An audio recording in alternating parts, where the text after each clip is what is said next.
Going in raw. Hello, everybody. Welcome.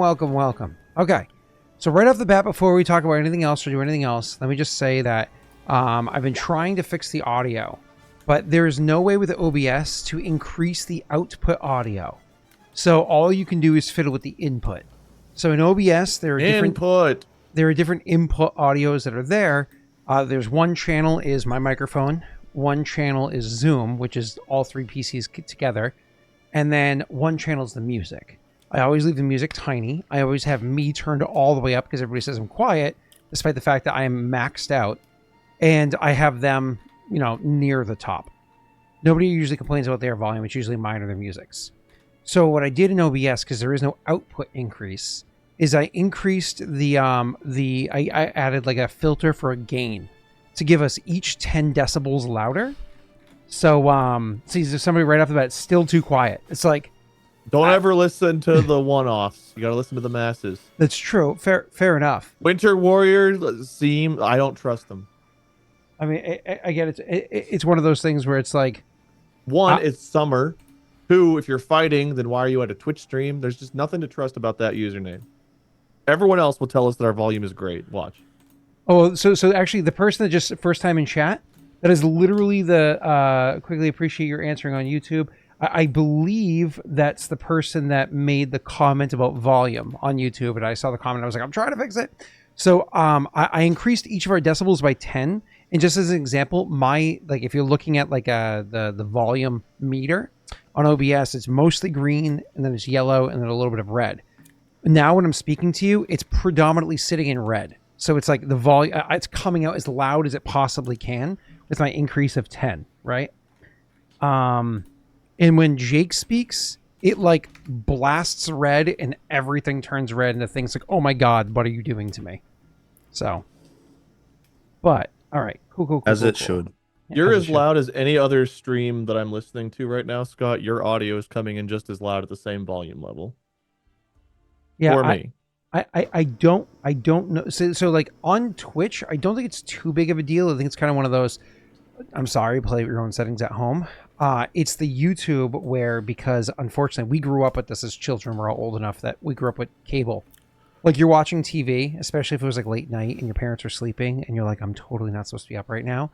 And you have the volume set at like one volume and then a commercial comes on. It's like, penis pills, you need them. And you're like, Jesus fucking Christ, why is it so loud? Like, 2 a.m. pushing the blue pills, I guess the rest of us should talk to see how our balance sounds. So test. Oh. How do we sound check compared to Scott? I should also turn it on and listen. Oh, I sound loud to me. Okay. I keep my Twitch at like 40% volume and I can still hear us. The stream audio is louder than our Zoom call audio. I can hear that way louder than I can hear Scott talking, or I hear Scott on there talking louder than in the call. Yeah, I had it open before too, and it was the same. I have the stream on at like 1% right now, and I can still hear all of us. Like, kind of clearly. Some of the limitations are also going to be microphone and mixer dependent, because we've all got different things, and Zoom's going to process these audio inputs slightly differently. Zoom itself is kind of limiting our audio quality. But as long as you guys can hear us, that's the important part. But the funny part is, like, you guys come in louder than me, and you're on a separate, like, your own 3 separate situations, but come in as one channel on my end. Test, talk over you. Oh, that's true. So mean. So mean. That's pretty close. I did it on purpose to listen. We sound pretty close to me on Twitch right now. When I talked over you, Scott, I could still hear you, and I kind of blended together. It wasn't like I was dominating your audio. Oh, okay. Cool. That's good. I think one of the reasons why that's going to happen, like that won't happen because my audio comes in raw, and you took over the Zoom audio, so you would have drowned me out in Zoom to the other 2 people on the Zoom call.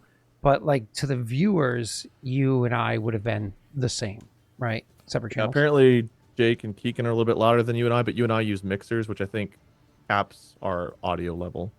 Jake actually has the same exact setup I do, though granted he is a boomer and doesn't know how to set anything up. But he has a XLR in it. Look, I plugged it in, all right? I plugged it in. He's like, I plugged it in. There was a bunch of colors, and I stopped there. Look, there's a thing that says volume. I lowered my volume slightly. Okay. All right. You know, the hard part is YouTube, we would have to literally send the VOD through a full render and change the volume for YouTube, which I don't think Scott has an editing software to do that. But if try to figure that one out later. I bought Cora for like $39 in like 2019, and I spent about 70 hours learning how to use it. And then every time I just wanted to take one video and turn it into like two videos, like cut it in half, it would take me about 45 minutes. And after like, I don't know, 4-hour videos, I was like, what is my life right now? This is dumb. Yeah. 4-hour videos are a bit tough. Yeah, exactly. Yeah, right. Like, anyways, Jake is the weight of the group. What are you saying? What does that mean? You mean because he doesn't know how to do anything and he leaves his stuff in a box?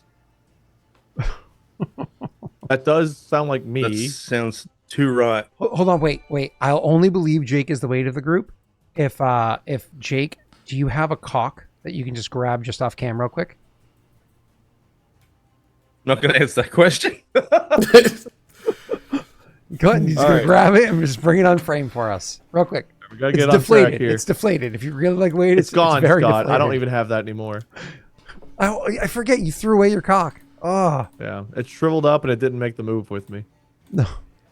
Oh, all right. Well. Anyways. It got a bit deflated. Lack of use. Well, I hope and come back to that. I'm sorry, Zinda. Zinda. I'm gonna go with Zinda because it looks like Linda. So Scott, somebody redeemed an insult, Scott, and I can't think of one. Tell me something you're insecure about. Hurry up, we got to get started.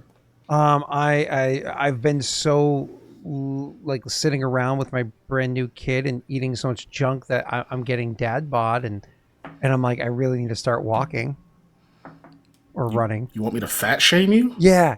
Oh, you're problematic, dude. Let's move on. No, fat shame me. Oh, make me feel greasy.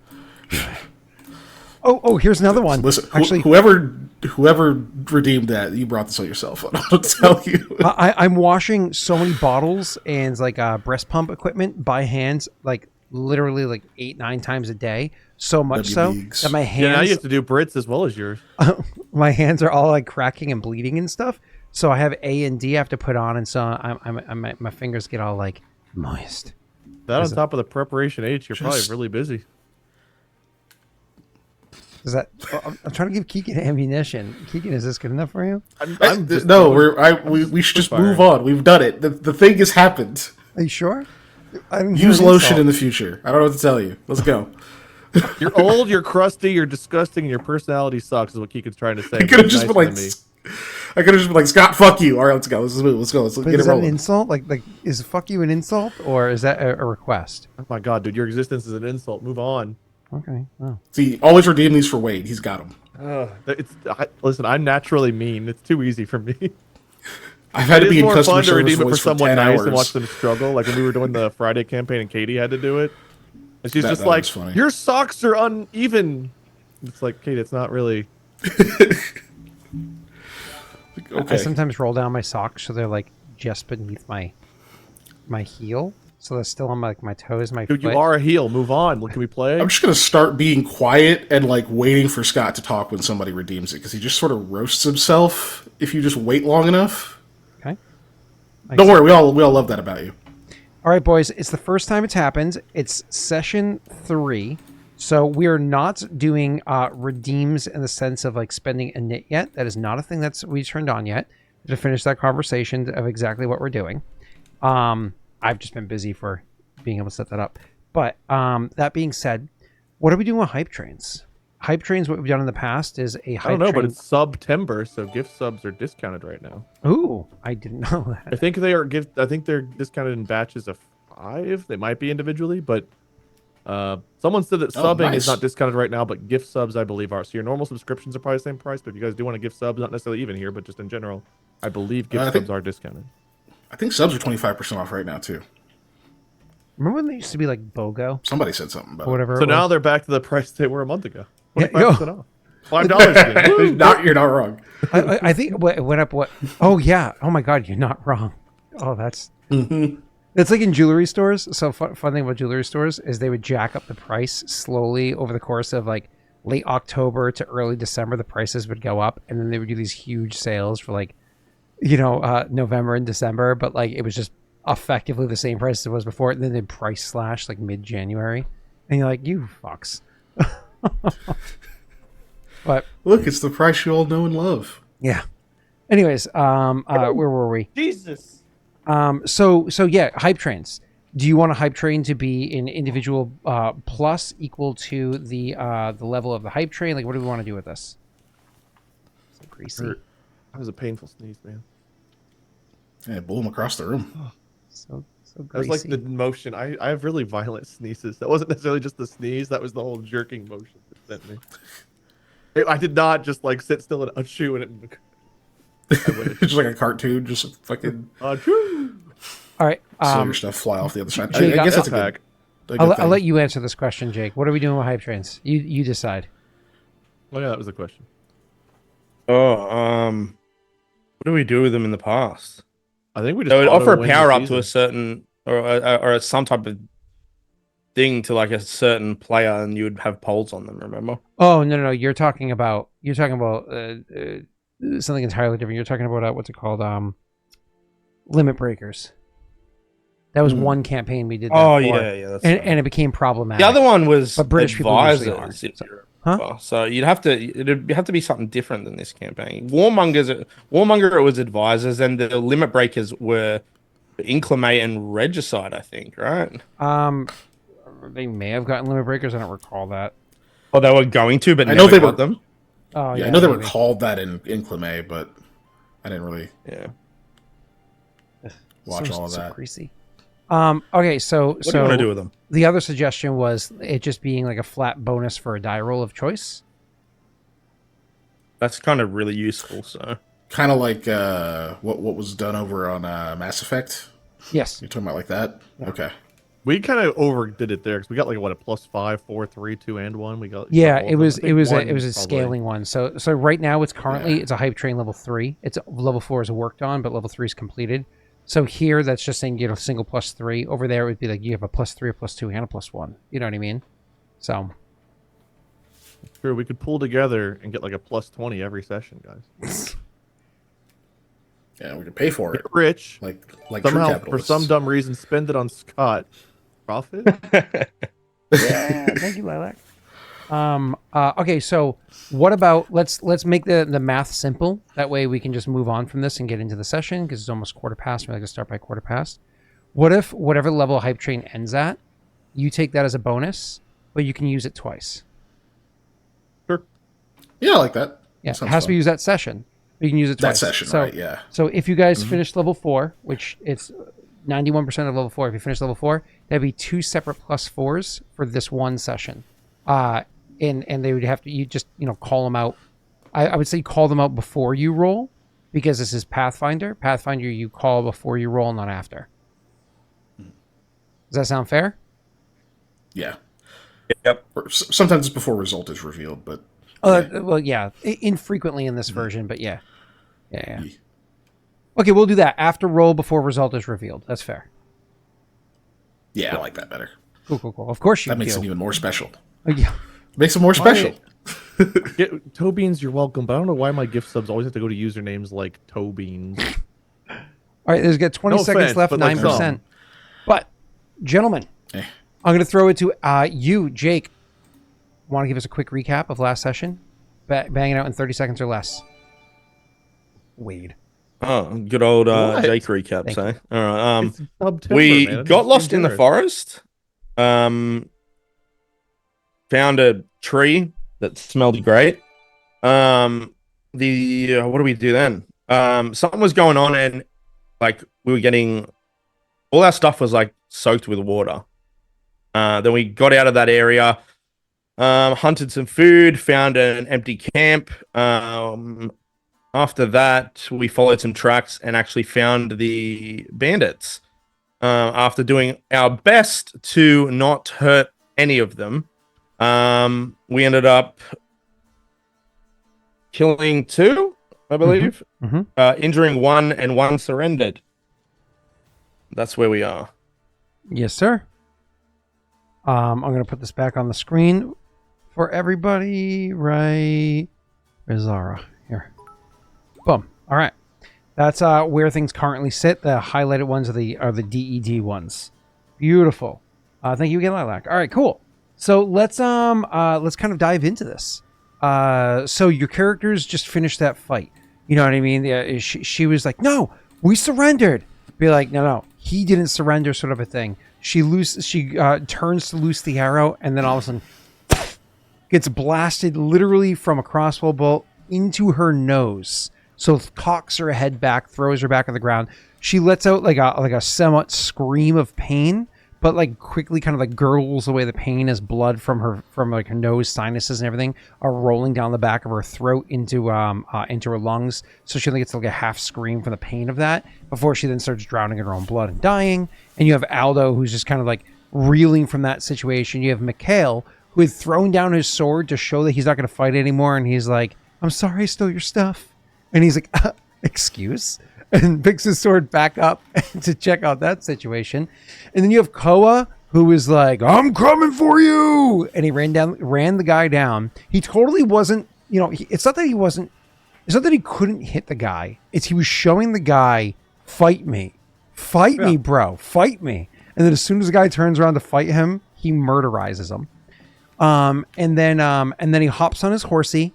And calls out for what's her name, Layla, and Layla steps out from around behind a tree and has like her arms out, like okay, and that's literally where we're picking up is at the end of that like pretty dramatic scene. So you have Aldo off to the side, kind of like reeling.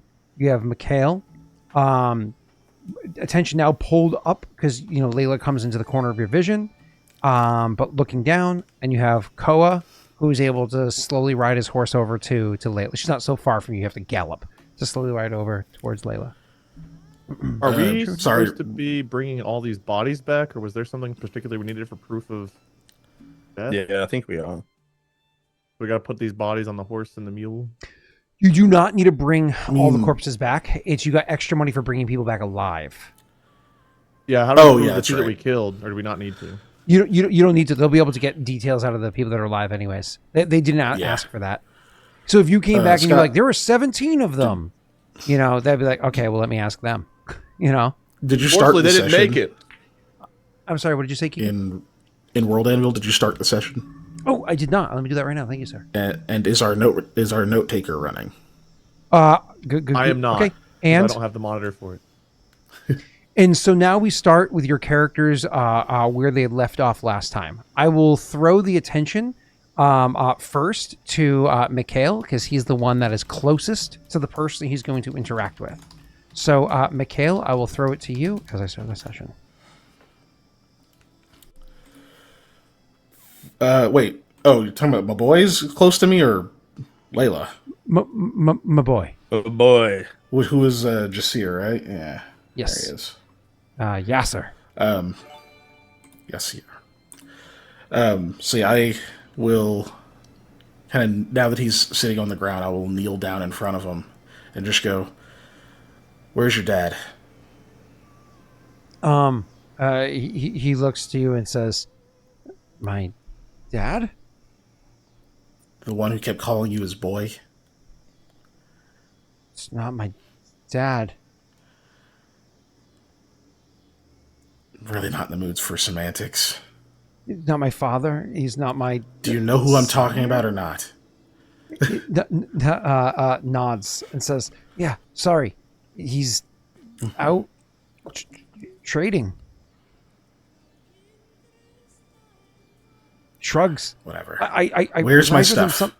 when you cut him off, he gets quiet and he says, cousin. "He's sold." That's a status. He says, "Here, there."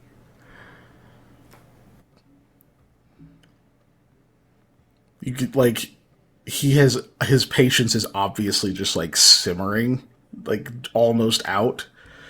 She goes,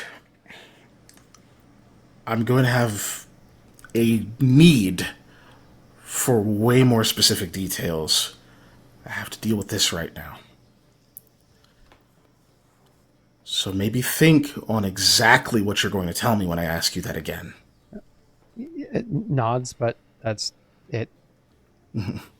Yeah, he'll get up and go over towards the others. Okay. Other bodies I or will other sheathe us? the rapier for now. We'll go over, you guys, because we'll you go guys over are going to interact with Layla. Koa, who is slowly riding over to Layla.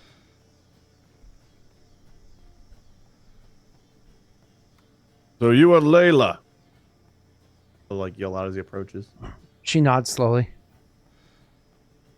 I've heard some things about you. Are there any more of you around here we should be worried about? Shakes her head slowly and says, "That I know of." Good. Then, come, let's group up with the others and we will, figure out how we're going to get you two safely back. She nods. She says, "Back, The town, of course. Loshev?" Unless there's another town closer that I don't know of.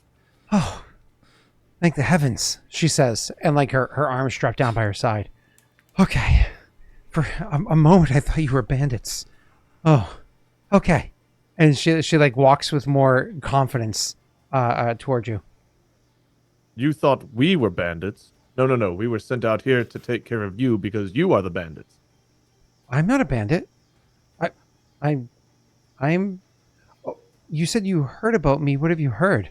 She walking up to you, like, and if you're walking along, she'll like walk alongside you, like, not like somewhat comfortably, but definitely a few steps away from you. You're on a horse. I think I've shared enough of my side for now. Until I get your side, I'm not going to give you more intel. But I know for a fact that man back there killed a friend of mine as he and, what was his name, Malik, tried to rob them. Oh. Well, I know at least 2 of you are bandits.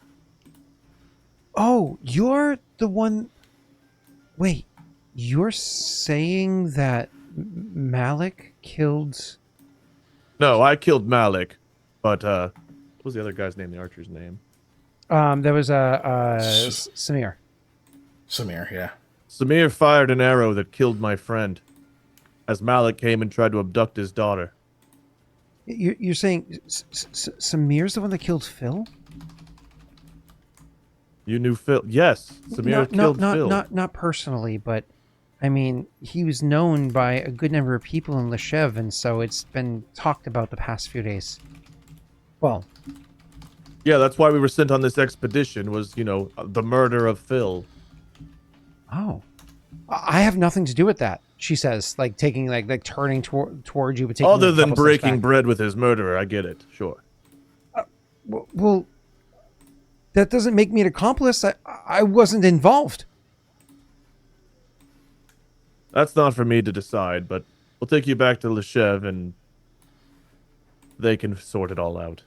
When you guys get back by the campfire, she doesn't step fully into the firelight. She comes into like where it's kind of dimmer light or whatever around there, but she doesn't step fully into the firelight. Just to paint the scene again, or for those that are coming in later on, as a reminder, 2 of the 3 moons that can be seen in the skies of Aurorum are full moons at the moment. So the pale moonlight from the 2 different moons are definitely casting a decent amount of light around the landscape. Yes, you are inside of a forest, and yes, it is kind of dense where you are, but not so dense that light doesn't peek through the canopy. There is a campfire, but it was dug a bit deeper, so it doesn't shed a ton of light too far out from where a campfire might normally shed light out. And she's at the edges of where the dim light is, and she doesn't seem to have any interest in getting closer to campfire.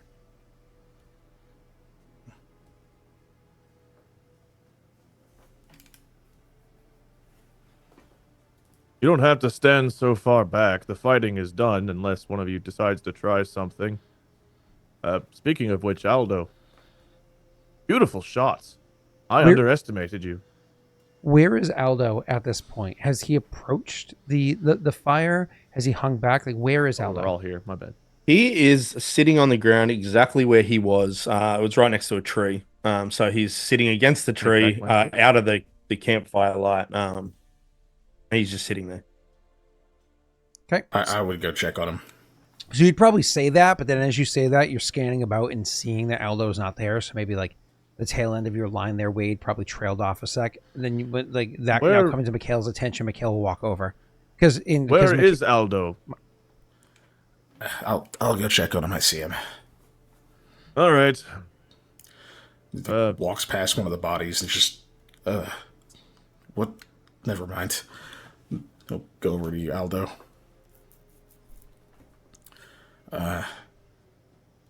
You all right? I'm fine.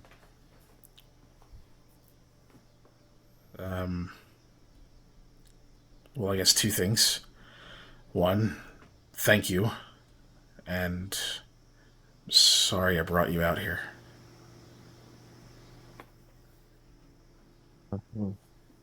I had to.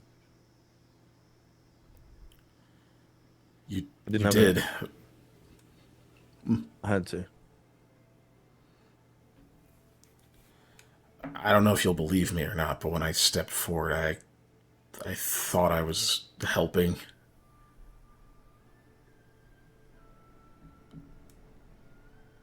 People. I should never have come to it, dear. Yeah. Did you want some space? Yeah, I think that's for the best. Nods. All right. Take a few steps and see the body again. Just. I don't think I could have done it.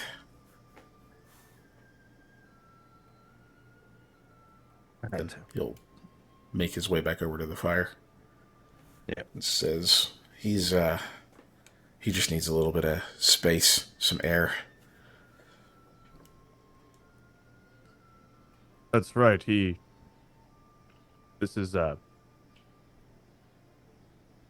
looking around, like not wanting to give up too much information in front of like the prisoners. I understand. I'll speak to him in a few moments, then give him a chance to get his sea legs. How are you doing down there? I forget your name. He's saying like the one that's got the arrow that was almost dead. That is Yasser. Koa still forgets his name. Oh, he had one name. I thought you did. My apologies. Okay, cool. Oh, so you say that to him, and he says, "I'm okay. Can I get up?"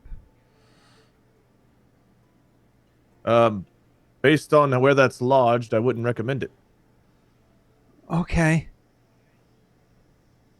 It hurts a lot. Yes, it turns out that perhaps we should have brought something to treat that with. Wasn't really expecting an arrow wound. I'm sure Mikhail or Aldo can take a look at it, though, right? You guys are trained for this kind of thing, right? I mean, for looking at things, yeah, I see it perfectly fine. Great. Hey, Koa, remember when I told you I got robbed on the road? Yeah. He's just glaring at you.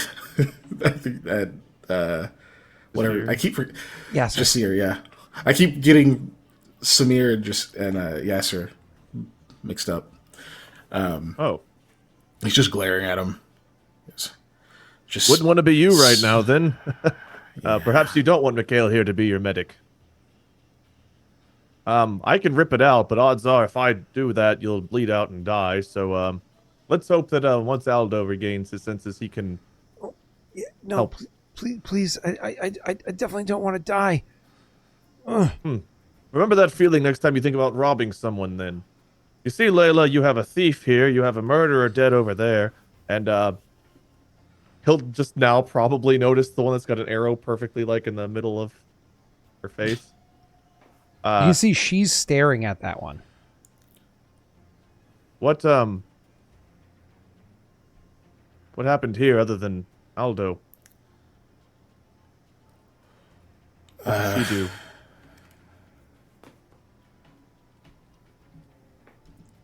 Surrendered temporarily, and then when the other one got cut down, she drew on me, and Aldo's a good shot.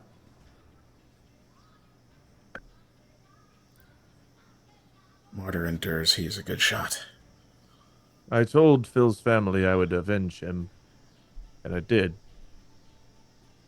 But, I suppose now that it's done, I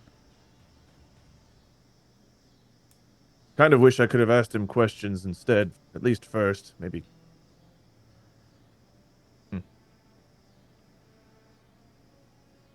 But, if she surrendered, then didn't, then that's not Aldo's fault. That was just defending him or you or me or whoever she was going to attack, yeah? Nods. And Samir refused to surrender, so definitely don't feel bad about that one. Other than... Yeah. You've done this before, though.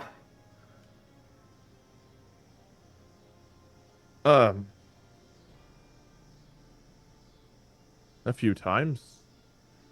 But, perhaps not something I want to go into in front of our, friends here. Right. Sorry. Layla, did you know them well? Like,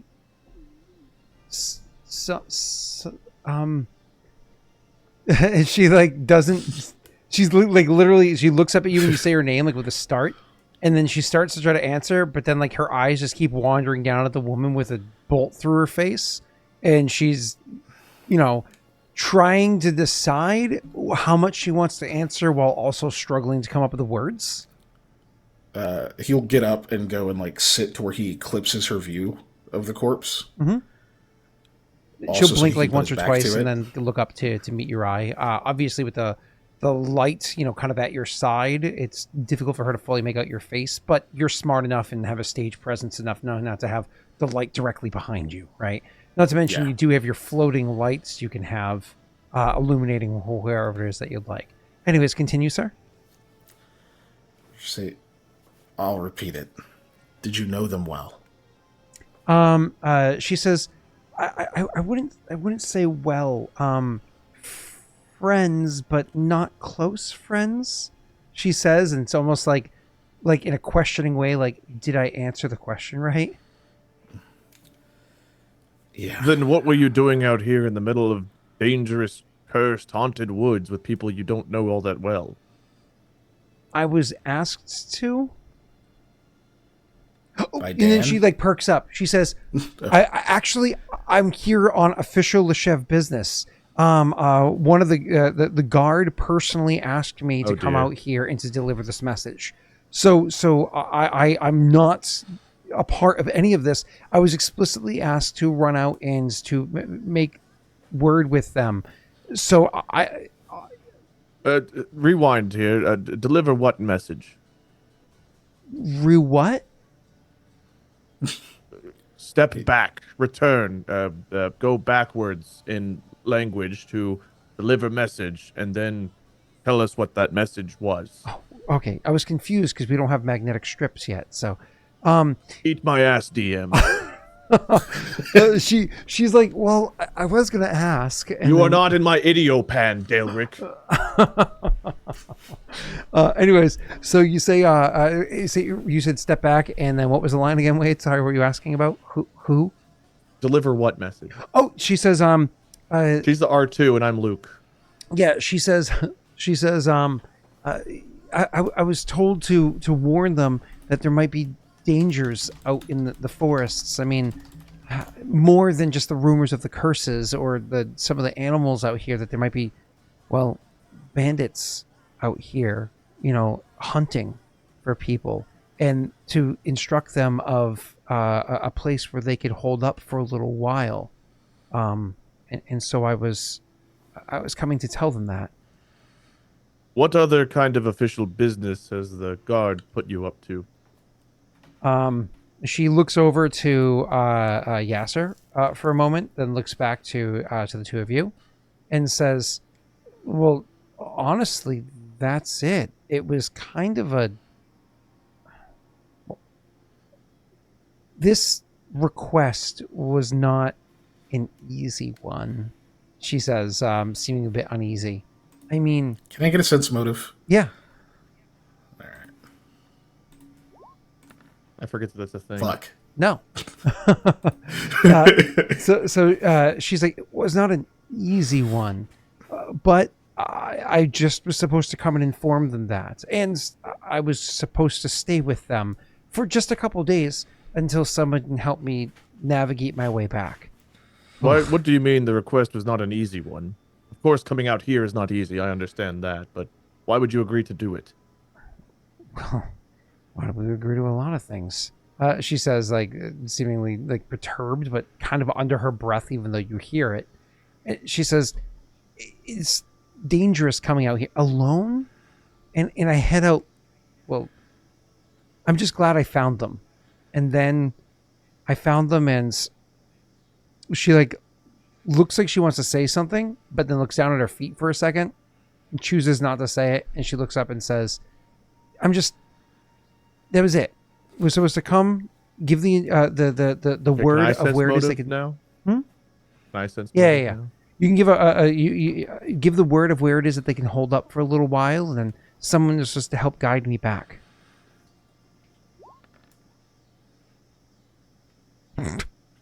Hey, twins. Now we just need Jake to roll one, and it's the goddamn jackpot. Thank you. I was going to say me, but I am the jackpot. Oh, You rolled a geez. lot higher than I did, though. I just assumed 777 was like the random, like you just had to, like Lord Minion was taken, so you just click three numbers. Minion 7 was what I wanted. Minion 7 was my PlayStation battle tag long ago. Long story short, so I've added 2 more 7s because the combination of 3s I wanted was also taken. 3 was the first number I wanted. And then whenever that also didn't work, I was just like, I'm just going to slap something stupid on here so it works. Whatever. Lord Minion, who cares? A funny little, like, Lord Minion. Doesn't make any sense. Let's do it. That was all the thought process that went to my name. Because you are an oxymoron. Takes one to know one. Asshole. Except. All right. Put them in your Pantheon so you can just flip them off. Aldo's direction, he just yells out, Mikhail. Just gets up and goes over. I'll go over next. I'll say to you as you, like, walk over. Like, Phill, he wants to talk to me, too. Yeah, of course. He's just saving the best for last. As you walk over, he says to you, still staring at the ground, he just says, she's a liar, that one. Takes one to know one. And let me tell you, you should separate her from the other. His voice starts to quiver. That way they can't have the same story. Or if they do, then you'll know. You know, it's a good idea. She keeps One looking more at thing. him. She knew something was about to go down when she got up and left. She reacted to, I think it was you, and she was leaving them to die. She's callous. What, she spotted us? She spotted you. Can we just say it was us? Never mind. Say what you want. I'll keep it in mind. Okay. Let me see if I can separate them. Thank you. And he'll turn, like, he walks a little slow, and then it seems like he... Yeah, and he yells out what he's doing. He does yell out to her. He goes, maybe you should question her. Get Koa to talk to the other. I was doing just that, yes. Yeah. He didn't hear the separate part because that was between you two. So whenever you're like, you should question her, he's like, I know you're sitting on the ground over there, but I am doing just that. I'll answer any questions you want. Can you just get this thing out of me, please? Oh, yeah. Aldo, how are you at surgery? What is You might surgery? take him over there carefully. Jesus, what words do they fucking use here? No. The surgeries are words. He's just dumb. He's just uneducated. Sorry, Wade. God damn. He can move slowly. Maybe just take him over there. You want to stay with her then? Yeah, I'll just ask a few other questions. All right. Well, if she misbehaves, just make a motion. We'll get another arrow. You say goes that, kinda pale. and her eyes like widen, and she like looks, and she literally turns and darts behind a nearby tree. Like she runs like a solid, 7-8 feet to the side, and puts a tree between her and Aldo. That was meant mostly in jest, but if you try to run away, I'll have my horse tromp you down into dirt. I came back, she says, protesting. And you better stay that way. Yeah, you're still a captive, so have a seat. All right, you, up and at 'em. We're going to go on a little trip. I'm going to try to assist him over toward Aldo. You say you're gonna help the poor guy up? Oh boy. Okay. I'm going to try. Yep. You can help him over. Wade, I want to make this a very simple check for you. Let's make it a DC 5. To help him over there.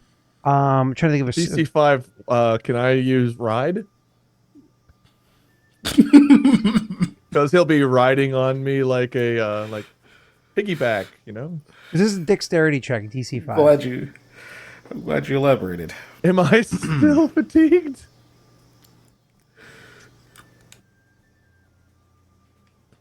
Scott? I take a little nap in the middle there. You did not. You are still fatigued. Yes. All right. Hey, 7. Oh God! As all things should be. It's the jackpot. Cool. What do we win? I rolled higher than that. Tonight's session goes an extra 2 hours. Hey, Keegan's like, I'll murder you. Actually, tomorrow. I will die. Right, so Not my problem. you go you help him up and are able to move him over to. You want to move him to where Aldo is? I think that was the plan. Yeah. Cool. Move him out of the light for surgery. That sounds great. So you pick him up and you move him over to where Aldo is. Well, he said to separate him.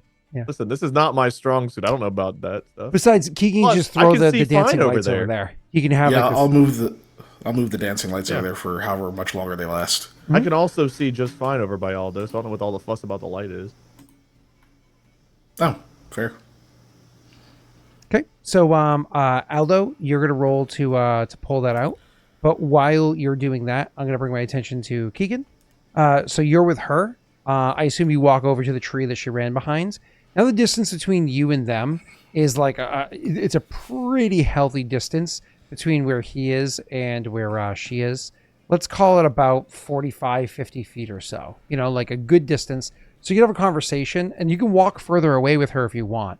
But if you're keeping tones relatively quiet, it's going to be hard to hear somebody 50 feet away with quiet tones if that person's also having an arrow pulled out their ass. So. Mm-hmm.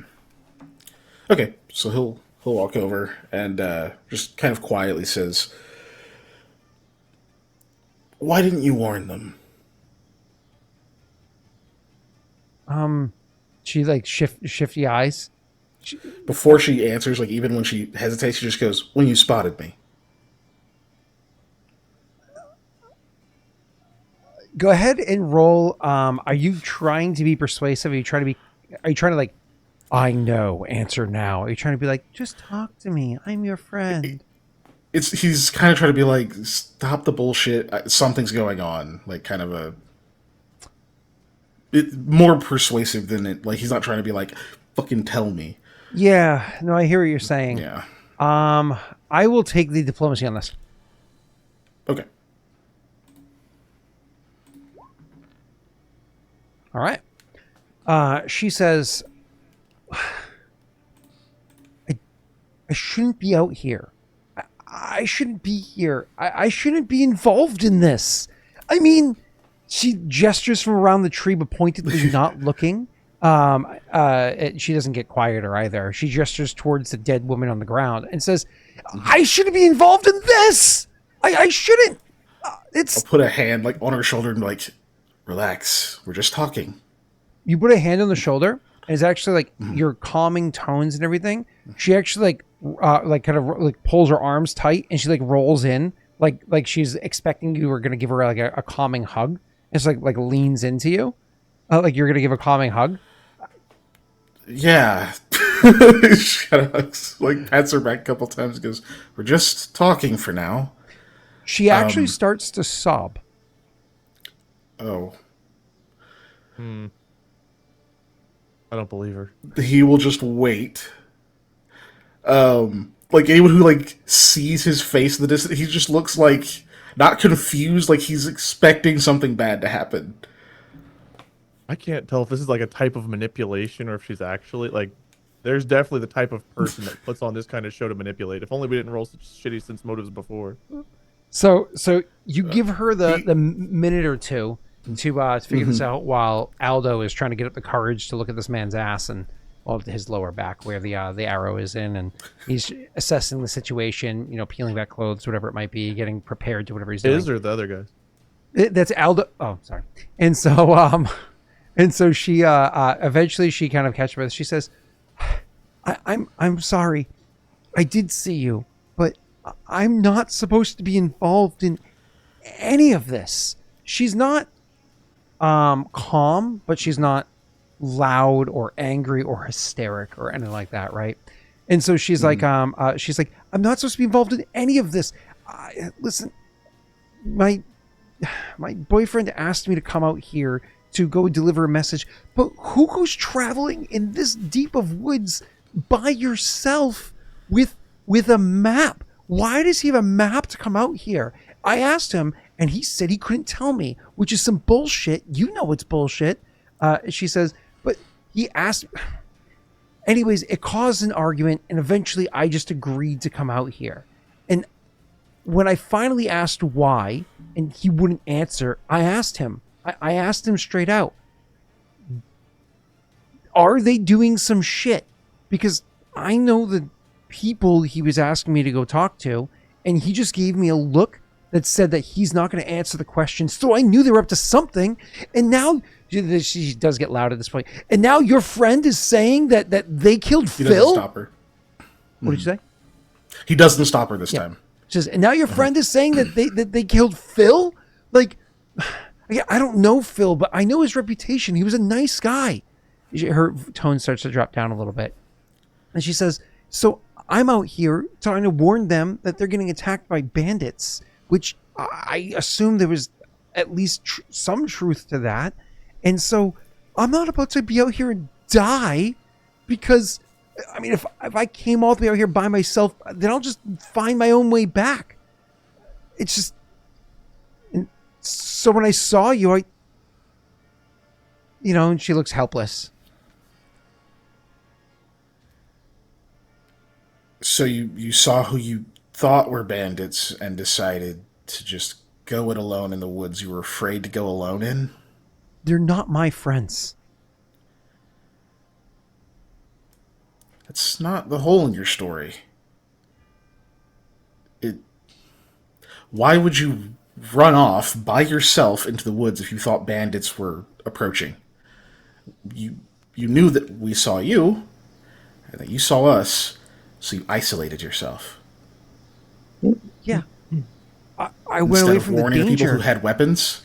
She gestures at the ground and says, there are 2 dead people, and the only other one alive has an arrow sticking out of him. I think I made the right choice. I'm not saying you didn't. I'm just saying you didn't know that at the time. So you agreed to come all the way out here, not knowing why, because of an argument with your boyfriend. It's just, it doesn't make a lot of sense to me. You don't strike me as stupid enough to have made that decision. She looks flat. Stupid! I'm the only one that's not hurt. Stupid! Was I supposed to stand there so the glowing orbs of fire can engulf me, so that arrows can stick through my body, so I can be hacked down by a sword? Stupid! And now she actually seems like very upset. Because you're bringing up things that happened after what I'm talking about. You had people with weapons around you that would have fought, who you didn't know had magic. People I don't trust. These aren't my friends. They're his friends. Well, at least your boyfriend's friends. Dan's. Yeah, at least two of them. I think the first time she said his name. Yeah. He just folds his arms and says, okay. That makes a bit more sense. He doesn't actually think that. But, says, all right. And you were out here just warning them that bandits were patrolling the area. Yeah, well, I don't know. I was supposed It's to odd. guide them because I found them at their camp. They were exactly where he said they would be. And so I was given a map and was told to use that to guide them to a place where they can hold up for a bit. Where's the map? She reaches to her side for a second and she stops and says, no, wait, Samir had it. No, Samir, sorry. Zara had it. She was the brains of the group. Looks down at Zara again and looks messed up and then looks away. He goes, look, go have a seat. We can't have you running off. Yeah, she'll just sit down. She doesn't say anything. Okay, I'll go over to Zara's corpse. While I do, I check my belt pouch and stuff and make sure she didn't take anything whenever she hugged me. Oh, that's funny. Yeah, I don't trust her. You pat yourself down. Technically, it's a perception. Okay. If you're doing a quick pat down, because you're not fully inventorying yourself. Yeah, you're confident everything's still there. Okay. It's not much. Then I'll go. I'll see if Zara has any pouches or anything on herself, and if not, then I'll be like, "Where's her stuff?" I'll take your perception check also for searching Zara, just for simplicity, because that's what I was going to have you roll in 2 seconds later. Jake, why don't you go ahead, sir, and roll me your heal check? I don't want any roller just yet. We should probably bring it back to the guy being led over, right? Okay. Yeah. So I mean, Koa brings this guy over, and Aldo is making a point just not to look at him at all, completely looking the opposite way.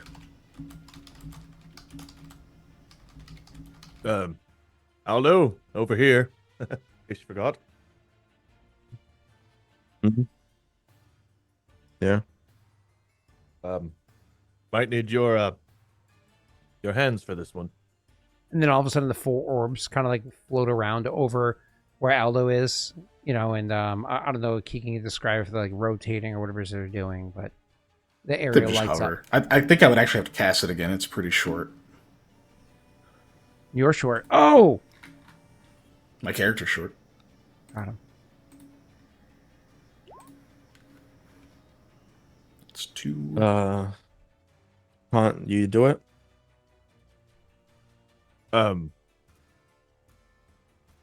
Very No, he said I'll bleed out. Please. It'd be a bit barbaric if I did it. Yes, I could rip it out, but I don't know. I'm not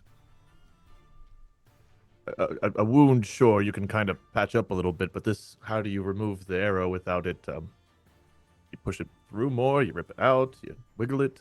Not quite. Aldo stands up and he kind of walks about 10 meters, and he says, Koa. Yeah. Can you come here, please? Just wait here. Don't move. You might die after all. Yeah.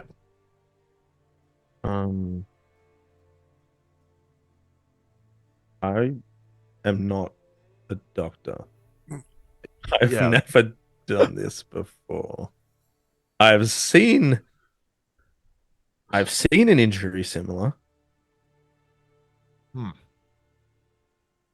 Well, I'm also not a doctor, and from what I could gather, Mikhail isn't either. So we were kind of hoping you might know something, and at the very least, you might have the deftest hands of all of us. So perhaps you're still the best man for the job. I mean, worst case, this man did try to harm us and is a thief. If we can't save him, we can't save him. But I don't want him to die. I would not either. But well, being as we didn't come out here with a doctor, nor is there one within range, I don't think it takes a doctor to know that without some kind of assistance, he won't make it. So we have very few choices here, and kind of a I'm shit afraid. spot to be in, isn't it? I'm afraid that I'll mess it up.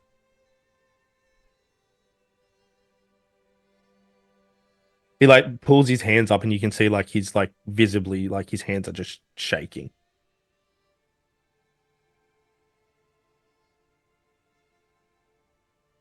I play it off as easy to do this kind of thing, but truth be told, I was traveling with a group and we were raided one night. And I think they thought we were either merchants or just passerbys. Long story short, someone came into my tent while I slept and tried to kill and rob me, and I got into a scrap. And with my bare hands and it's funny, I don't even remember what I had in my hand at this point. Something small and sharp. It wasn't a dagger, but the tip of an arrow it doesn't matter. I fought off my attacker and out of just adrenaline and fear, just kept stabbing, fighting for my life, and the first time you do that, it stays with you. And no matter how much bravado I put off, it's something you don't forget. But it does get easier because, well, you learn that whenever someone's attacking you or someone you care about or someone you're depending on, perhaps in your case, if you don't give a shit about us, it's necessary, and you learn to live with that. So I know where you're at. I've been there, and it wasn't even that long ago, truth be told. But in this moment, we have an injured person with an arrow sticking out of their back that we don't want to die. And none of us quite know what to do about it. I will assist you in any way I can, or you can assist me. But I can tell you that even with both of us combined, we're not doctors, as you said, and it might go sideways. But we have to try something because it's the right thing to do. You're right. And it has to mean something.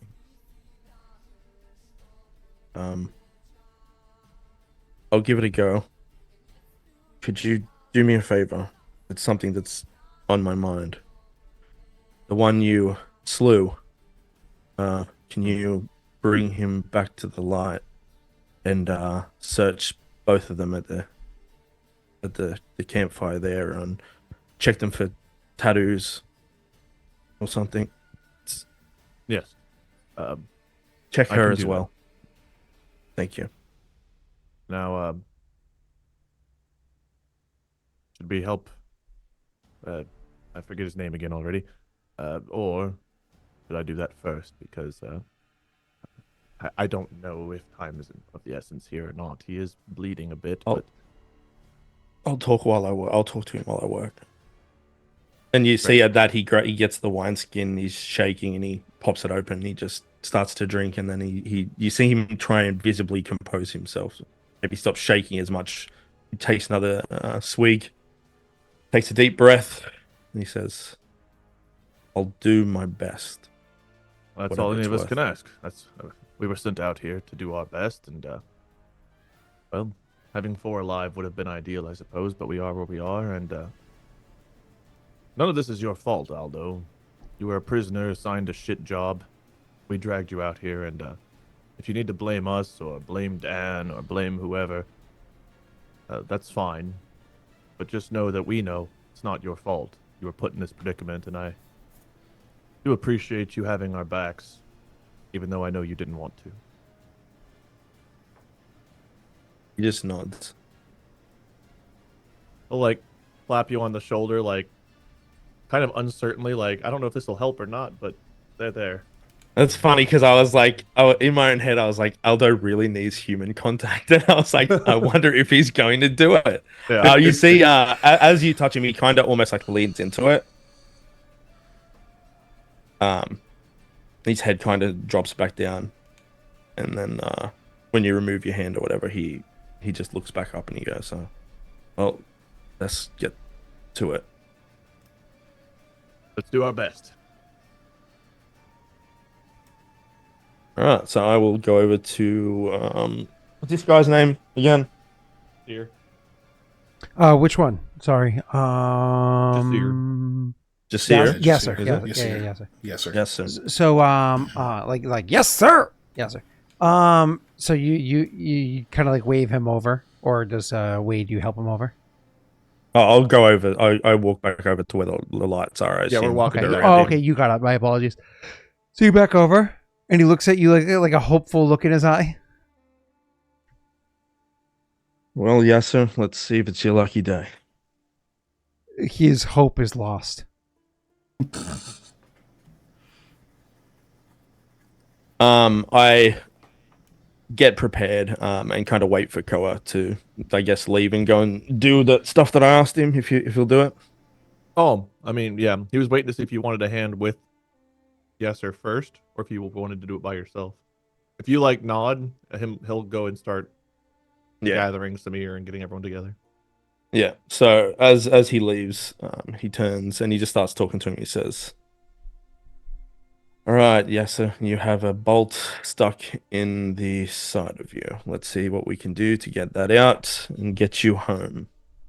He starts pouring wine into the wound.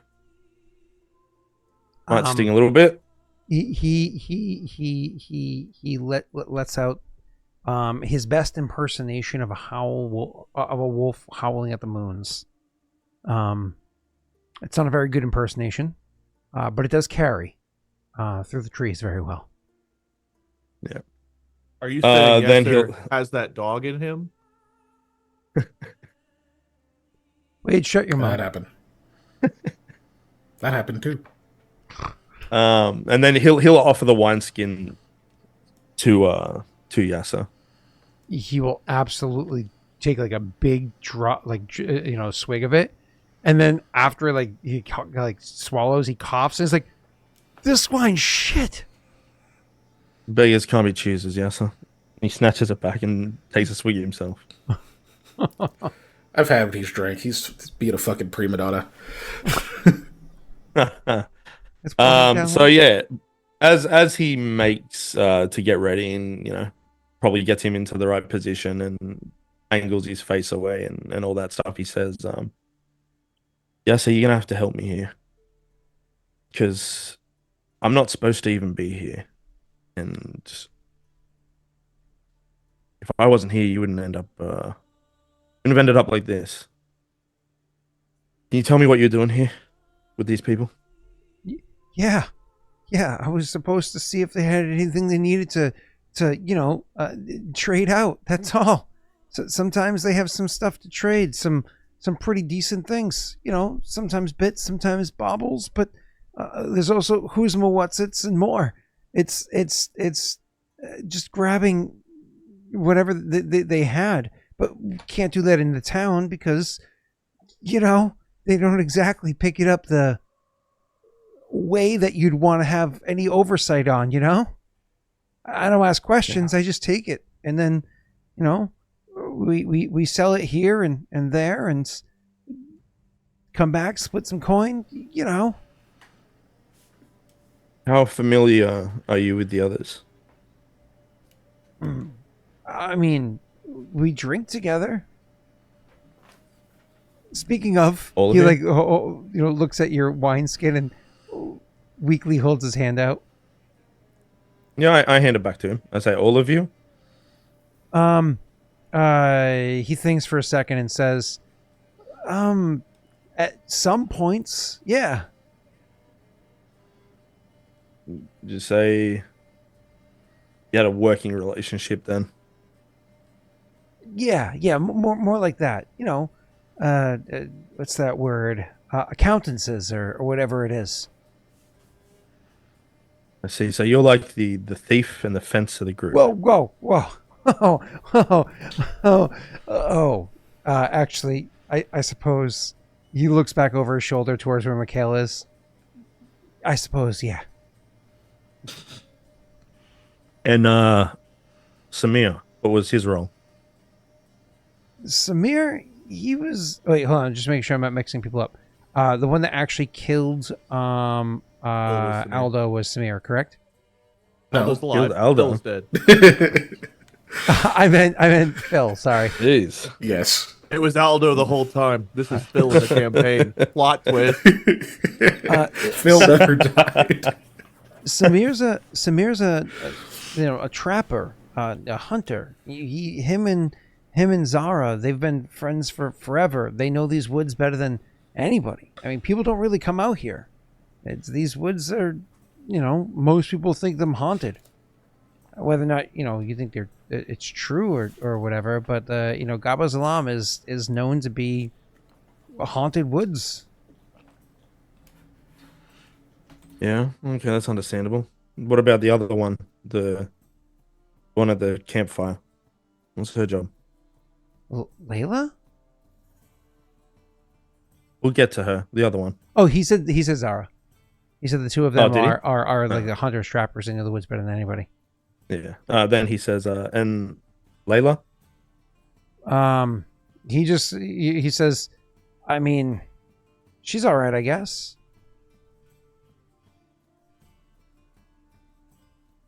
You didn't answer me. Roll a sense motive.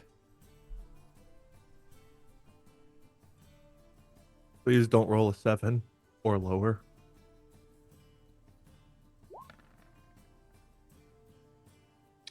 Doubled it. He says, Don't forget, we have 2 + 4s. that's true. Ooh, yeah, true.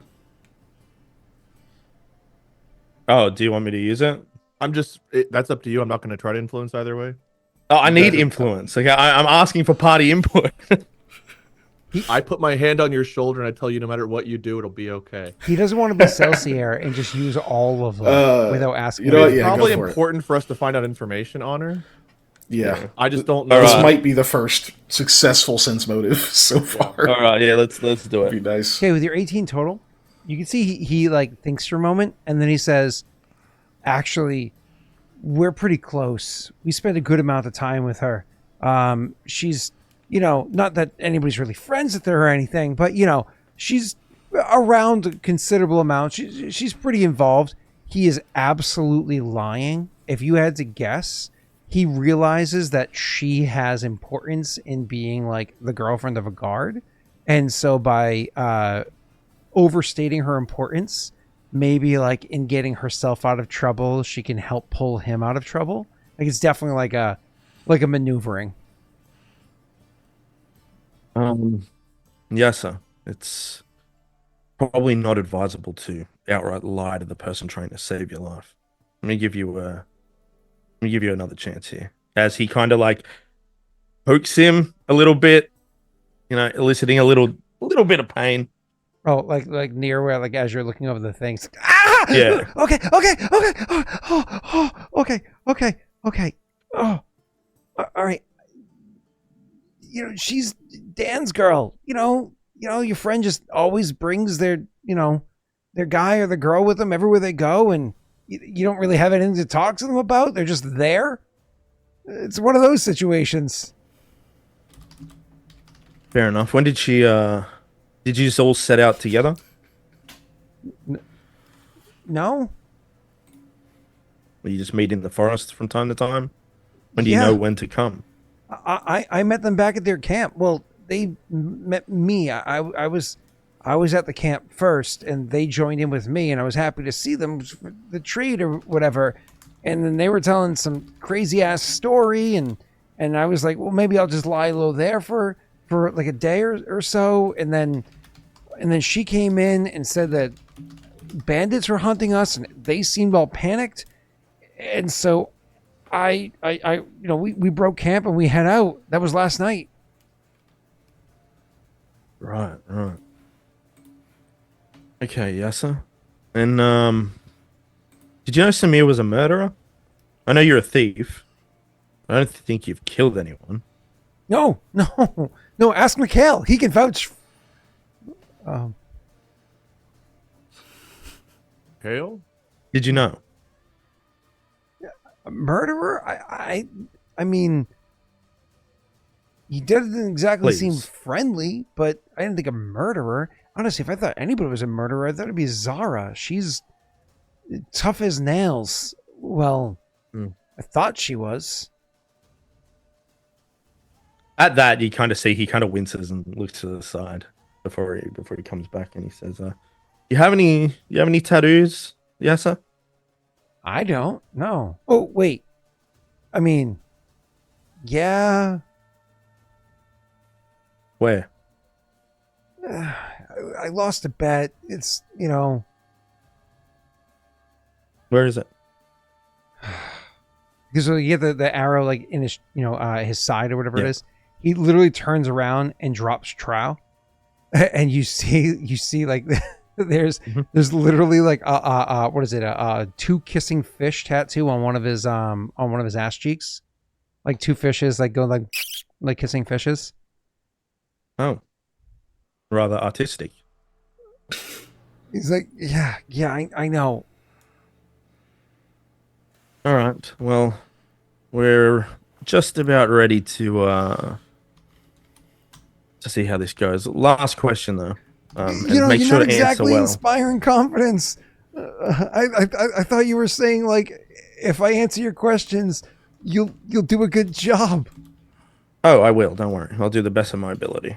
But I am Roll asking sense you motive. one last question. You can roll sense motive because I will roll bluff.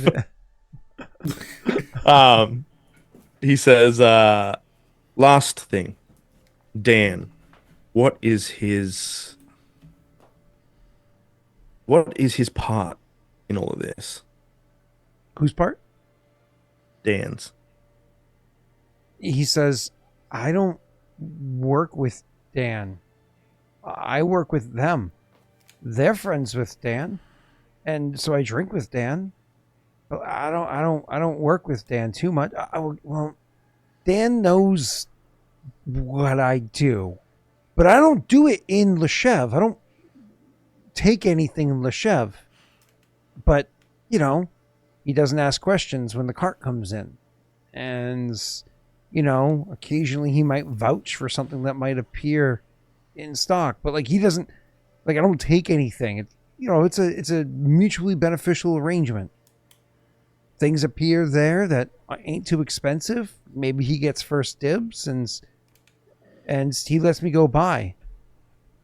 I mean, Yeah, it's not like he has. understandable. It's not like he has the right to do anything, anyways. If I do something maybe none too, good on the road or something, that's not Loshev's business. So technically, maybe he's not even breaking any rules. He says like more convincing himself than trying to convince you. Yeah. I just say back to him, oh yeah, no, that's understandable. But if I know anything, and I know drinking, people say things that they may otherwise have not. Don't tell me after time spent drinking with your friend Samir and Zara or whatever her name was, and Dan. Don't they would have reminisced maybe on a few things, a few stories, maybe things that you thought was just a far-fetched tale at the time. Persuasion check.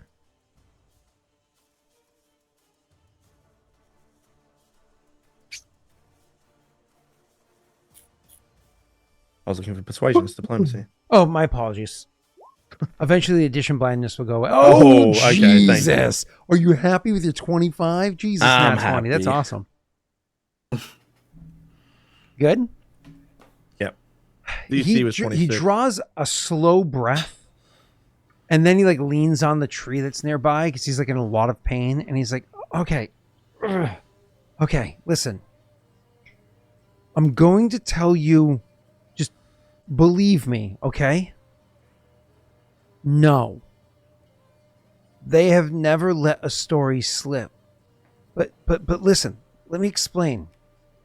They never let a story slip because it's like, it was weird. Like there were times where like they would talk about things, but it was pretty obvious that they meant something else, like almost like a code.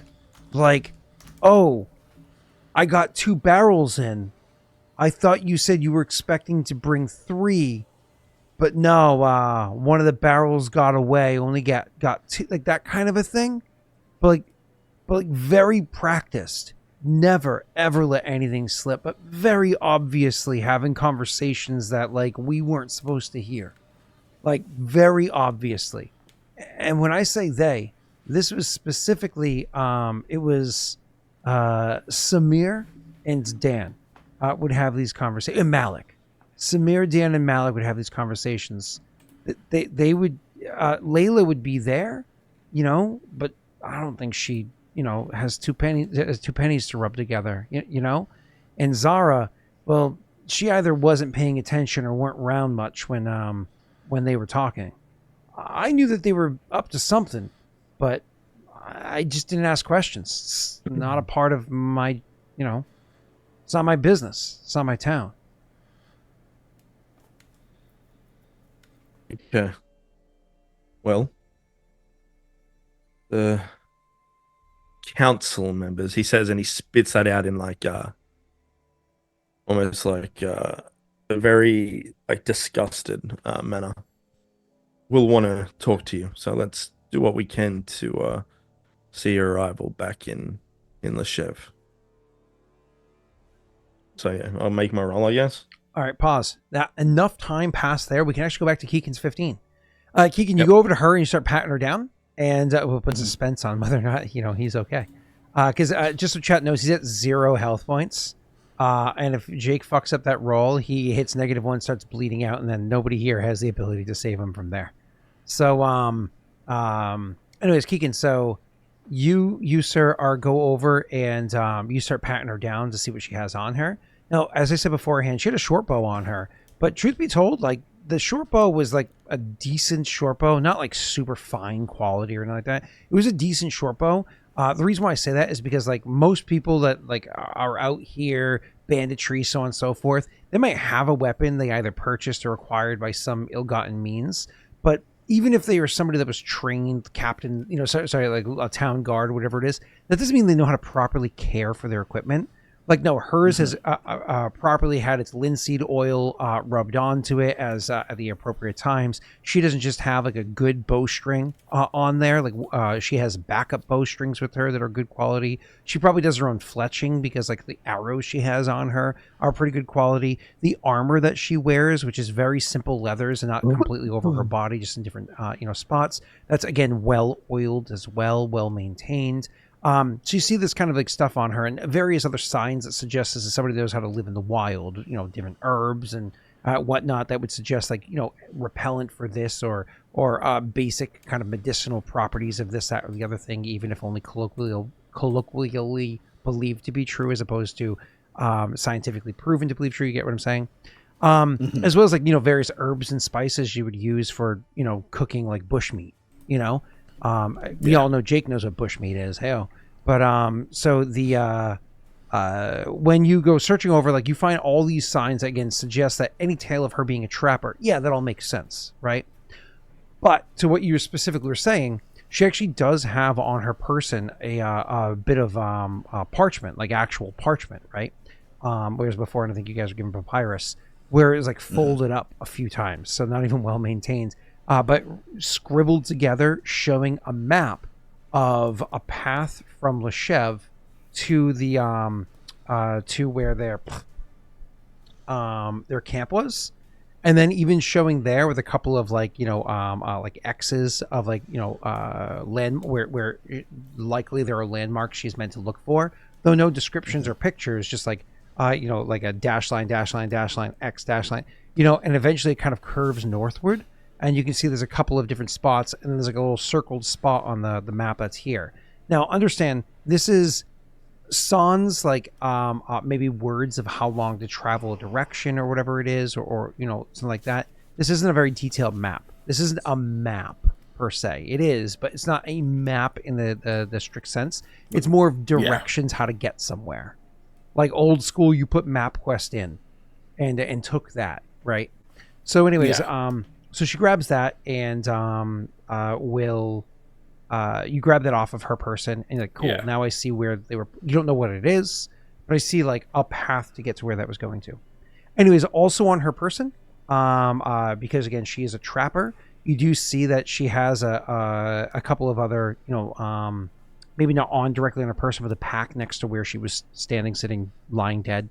Right there's on her pack dangling from it a couple of other small traps that you can see, like almost think like, again, bear trap or wolf trap style, but a smaller version of it. So something that wouldn't even really hurt a person, but could probably catch a smaller animal. You see a whole bunch of like little ropes or twine that are already noosed and pre-set up for like setting up like maybe different other types of like noose traps or whatever there might be. Different things like that inside there. Yeah. Snares and the like. Yeah, snares. Thank you. That's what I was looking for. I appreciate you. Snares and whatnot. So you can see like different things like that are on her pack. But the one thing that I will point out, which is nice, is she does have like a really fine knife on her. Again, not like masterwork quality or anything like that, but like a proper knife. Like most of the other equipment you see here, everything is like, rusted, has nasty nicks in it, so on and so forth. No, this is like a well-oiled, maintained knife. It's really good condition. And so you have that on her person. You could even so much call it a dagger, huh? All of those things, like the bow, the knife, all that stuff. As he like grabs it, he's just kind of setting it aside in a pile, kind of far from her. So like, if anyone comes through, they don't have to like walk up to her as much. But he also is going to check like the wrists and I think the neck, wherever he saw the tattoos on those other people. I think that's where they were. Yeah, it was on the forearm. And you check that, and she has no tattoo on her forearm. Okay. All right. Yep. After he gets that done, he like kind of gets up, and you can see him sort of sway a little bit. And okay, steadies himself, and will turn back over and come back towards the fire. Okay. He's like, Koa, if you have a second. I'm on my way to Samir. I might not be by the fire because Aldo sent me to get Samir's body. So unless that's happened already, then I'm... Samir is the one that you hunted down and killed. Okay, so you went over to Samir to grab the body. You would have already had... Oh, because you walked away from him. You would have already had time to grab Samir and bring him back. So let's just say he says Koa as you're walking back into the campfire. Perfect. Yeah. Should we do something about the other bodies? I'm assuming we're probably going to rest for the night. Don't think it'll be good for anyone to have him around. I assume you mean bury them, because I'm not willing to eat people. Gods no. Yeah, bury them, or if... I mean, I don't know if we have the equipment for that. Dig a hole? Not without it taking He'll like hours. kind of look at his sword and be like, nope, and then he'll look around. I didn't bring a spade. Layla, do you happen to have a shovel? She shakes her head and says, no, but Samir might. And she gestures to the pack that would have been Samir's. Right. Well, I'll take a look and see if I can find anything. Yeah, no rush. Just... Oh, yes. Figured I'd ask. Layla, we're going to have to give you a look over, but you can make it easier on us. Do you have any tattoos or weird markings? If so, share with the class. It might make it a little bit less awkward for us in a bit. She nods and says, I do, yes. Though it's not one I tend to share with everybody. Should I just tell you Well, what it is? unfortunately, we're going to have you share with everybody because we're looking for a very particular marking. She frowns and says, is the marking honeysuckle? Shakes his head. Well, taking your word for it, while I wish we could, Mikhail, why don't you take a look at the honeysuckle and I'll check this pack. All right. Oh, we can Gives you like an jobs, extra long look. Like, as long as you do that, he'll be like, well, I suppose we could trade jobs. I'll do it. He just Thought you might prefer that, he says, gesturing to like Smear's cold corpse he's about to look over. he doesn't even look at the corpse. It's like, nope. Okay, so Wade, you go ahead and roll a perception check. For you, Keegan, without too much detail, she unbuttons her blouse, and on her bosoms she has a tattoo of the plant, right, the flower honeysuckle, right. And so she actually has. They're not identical. It's not like it's symmetrical, right, because there's only so much quality of artistry you can get around. But she has on either side, and so it's one of those things where it's like, oh, okay, cool. There's a play on words there. But also, honeysuckle is a very, very prominent plant or flower in a deer, right? So. Okay. Yeah. But either way. He probably makes it worse, but like trying to kind of diffuse the like this is awkward. He's just like, oh, you native to a deer then? That's all I needed, by the way. Yeah. She says yes. Like. Yep. The embarrassment is only for like a couple seconds, and then like you can imagine the flush of red kind of drains away as you clearly are trying to walk the conversation to being less awkward. And so, either way. And Wade, for you, sir, did you roll me? Yes, you did. Thank you, sir. Appreciate it. Is this so we want to use another +4 on, boys, or do we want to keep the 8? I feel like we might do that +4 for that heal check that's coming. That's fair. I'll take my 8. Oh, I didn't even think about that. That's funny. Okay, so with your 8 total, oh man, that means he can actually pass. God damn it! I was hoping he'd fail. That'd be funnier if he killed somebody else. So, anyways, you go over and your 8 is not a very high roll, but you were already given enough evidence from everything else that the party had said before. So you literally go over to his arm, you roll up the sleeve, and there it is. A single lash, a single whip, like literally the tattoo of a whip on his forearm. He'll like almost uncomfortably, excitedly lift the guy's arm up and like gesture to Mikhail. It falls. I found it. He's got one. He'll, like almost kind of like accidentally wave his hand at you, but like not like he's trying to, but just like to show you. Yeah. Maybe don't. Yeah. Right. I was just excited to spot something. No, that's matching. That's right. He'll like put the guy's arms like across his chest, like almost in a respectful position. Then he'll remember he killed Phill, and he'll kind of like knock one back down. Rested. No, fuck you. But he says just one lash. I think that's what some of the others had. I think maybe it indicates rank or like the standing and whatever the hell their group is. The number. This one uses a lot less ink than most tattoos, so I guess maybe it represents a lack of funds. How much they're willing to spend on you, I guess. The captain had 9.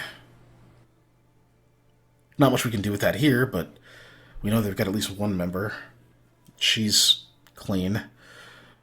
Yes. Where was the honeysuckle?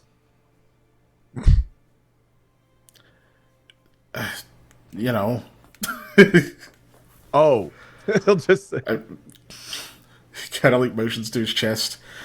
That's why it was private. I understand now. Yeah. I did not check Samir for that. I suppose I could.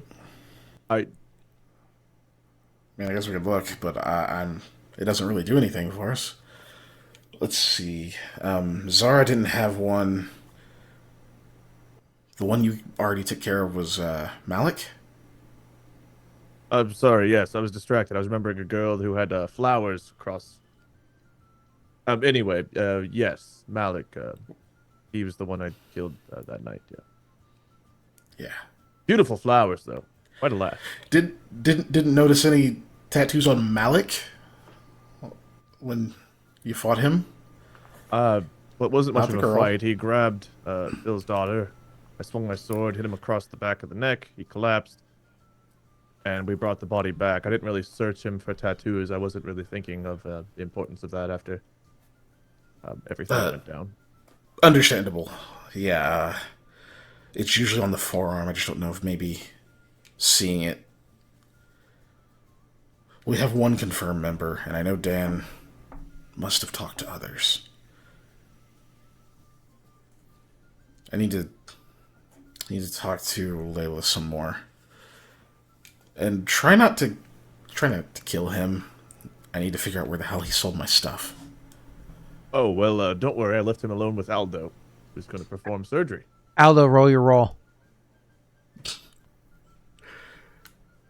I don't want to. Heel check, baby.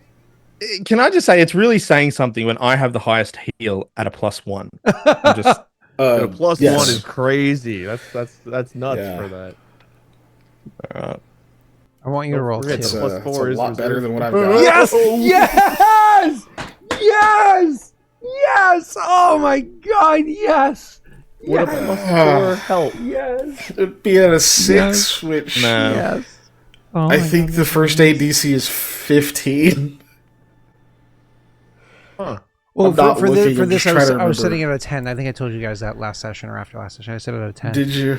Then it would mean you wouldn't fail by more than 5, so it probably would help.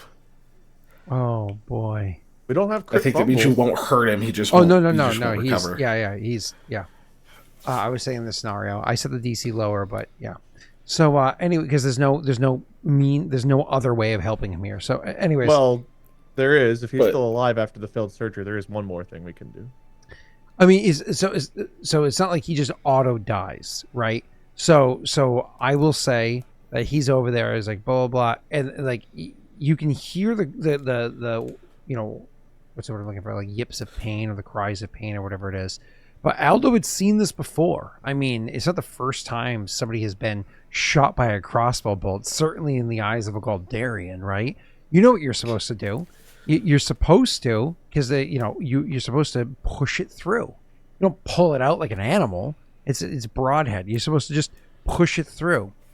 The problem is, where he pushed it through, there's rib on the other side, so he's like angle it slightly to push it through. But then like he just did more damage as the guy's like screaming in pain, and then when he finally gets it through, he's applying pressure. Like he knows he's supposed to. He's had a few drinks, but he's not an idiot. You apply pressure to the wounds, but forgot like to apply pressure to the other side as well. And so when the guy starts going pale and fainting, he's like, I don't know how Aldo would kind of call your attention to it, but like, guys, as the guy like passes out because he's not applying pressure to the other side as well. It was really You just really poorly hear done. Aldo starts like yelling. He's like, no, as he like he's got both hands on. He's looking at the guy. He's like slapping at his face. I mean, that's what you see. Oh well, like Mikhail mid just goes, sentence, "Oh, we'll shit." just like as he's like, Aldo's performing surgery. Fuck, no. Shit. One moment about Yeah. that. Stay here with her. He'll say to like Mikhail, pointing to Layla. He'll say, he'll point at the pile that he made of Zara stuff and said, she had some herbs or something. I don't know if any of them are for healing, medicine. He doesn't stop. He just runs over to Aldo without doing that. Yeah. Aldo, what's up? What can I do? What's wrong? Is he? As you see, like it's blood is pooling. He's bleeding out. I don't know what to do. He's like, you can see he's like applying pressure, even to the point where it's probably he's white knuckled almost. Can I roll a check to see what he's doing wrong or what went wrong? Yeah, you want to roll a heal check to start examining? I'm gonna try to figure it out to see if I know what to do. I wanted another natty one. Yeah, so you rush over, and by the time he like called, because it's not like he called you over immediately. Like, well, he called you over immediately after the guy passed out, but the guy had passed out. You know, Why did I wait for him to call? I just heard the fuck, and I came running. Yeah. But I mean, like, so after it was a blood loss pass out happened well after he did his damage, right? Right after the guy started like dropping into the negatives. So you come over and you spend like 10 seconds, whatever it is, just trying to figure out what this is that's going on, and eventually you're just like, there's blood coming out. Like, I do have a potion that might save him, but well, I wasn't really looking forward to using it on someone else. You can see Aldo is pale, and it's almost like your words are like a hollow. Like he just doesn't react. He's like so immersed and panicked. He'll pull out the healing potion. I'm not quite sure. Does he have to be awake to drink this? Or do we pour it on the wound? If he just sees you holding a healing potion, he'll just grab it and just jam it in his mouth, I guess. Like, I'm like pop it open and just like. That hurts Wade that this is happening, but Koa does not want Aldo to go through this, so. Yeah. Just take that off my sheet. cool. Thank you for using a 4 gold piece healing potion to save a 1 gold piece reward. Mm-hmm. That's where the stories go. Dude, does he get to at least roll the 1d8 plus 1? Oh, yeah, sure, go ahead. I hope it's a 1. Aldo, do you want to roll it? That's all we need. Is it on the... Hold on. Yeah, it is on I here. just deleted it off my sheet. Yeah, all players... 1d8 plus 1, right? I'm actually going to make... Hold on. I'm going to make it a token action. So now anytime you click on mini, your mini or otherwise, you'll see a pop-up in the top left-hand corner. Oh, the cure wounds, yeah. Yeah. This is light. He needs 2 hit points, which is fine. Hey! Yeah. Huzzah! Yeah, got 2 hit points. Well, the good news is... The good news is it was the worst healing potion in the world. I mean, Phill gave you your prepayment, but like Phil's a shrewd businessman, so he in advance he gave you like the healing potion he had, but it wasn't a very good one, and so you use it on this guy. It's the worst healing potion, but it was enough to stabilize him. He's not conscious, but the bleeding stops. The wound's close enough that the bleeding stops. Well, between this and you removing the bolt, I believe we did it. Aldo collapses.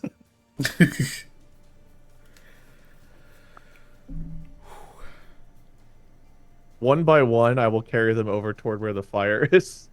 But I'll put Aldo away from where the dead bodies are, so at least he's on the opposite side. Okay. That was eventful. Hope the poor sod didn't stab himself with a bolt. I didn't check him over. I think it's just nerves that got him, you know. After all, he's not a doctor. Yeah. It's a terrible idea to have him do this. None of us were. Layla, you're not a doctor, right? What? No. All right, good. I'm glad we didn't think to ask before. Gods, what was I even... Right. Layla, I'll just come right out with it. What exactly is Dan up to? Why is he associating with all these shady people? I don't know. Motive. Do I get another one? Yeah, you're Has wrong. it been long enough? Okay.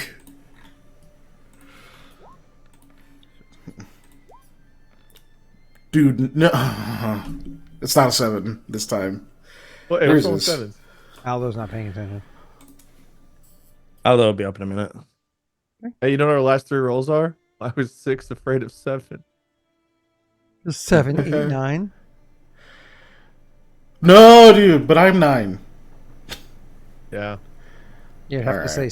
You have to say Have fun, 8, guys. 9. You have to say 7, 8, 10. But anyways, Yeah. So yeah, she just says, I don't know. I guess. Say, like you gotta know something. I mean, he convinced you to come all the way out here. What else is going on? she shrugs and says, "Listen, I know that he is a guard for Loshev, and I know that he does other work on the side, but I don't ask questions." That doesn't mean you haven't heard answers to the ones you have in your head. She was going to correct herself. She's like, "Well, that's a lie. I told you earlier. I did ask questions. He doesn't give me answers." You haven't found out any of them on your own? That might make you, I'll just say, more valuable? Aldo gets back up now. He'll join you in a minute. She says, I don't exactly go poking.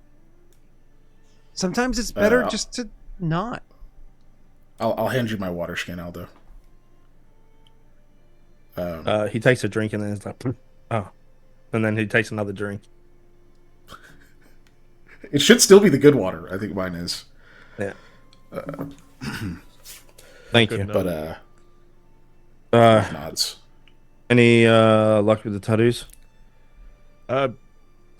Yes, I won't show you, but Samir had one. A single line. Let's see. Layla. Dan, Honeysuckle is your- across one of her regions. Oh, okay. Layla, Dan, your partner, your boyfriend. You have any tattoos? She thinks for a second. She says, "Yeah, a bunch from when he used to sail." Can you describe them to me?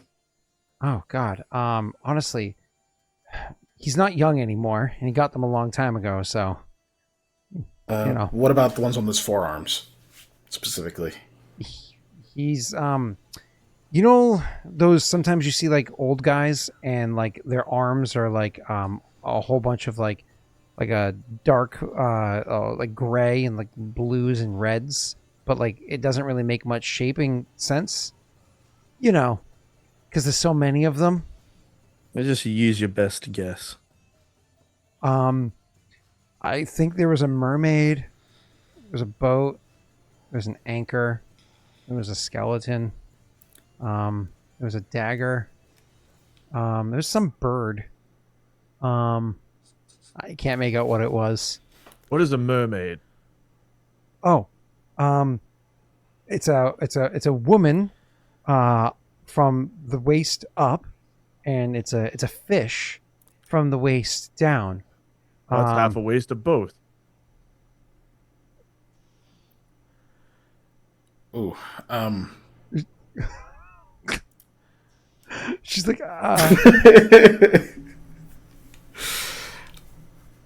I'm sure they have nice personalities sometimes. Layla, None of those are come useful. Here. I'm just gonna step over to fucking Samir's body. Does he have one that looks like this?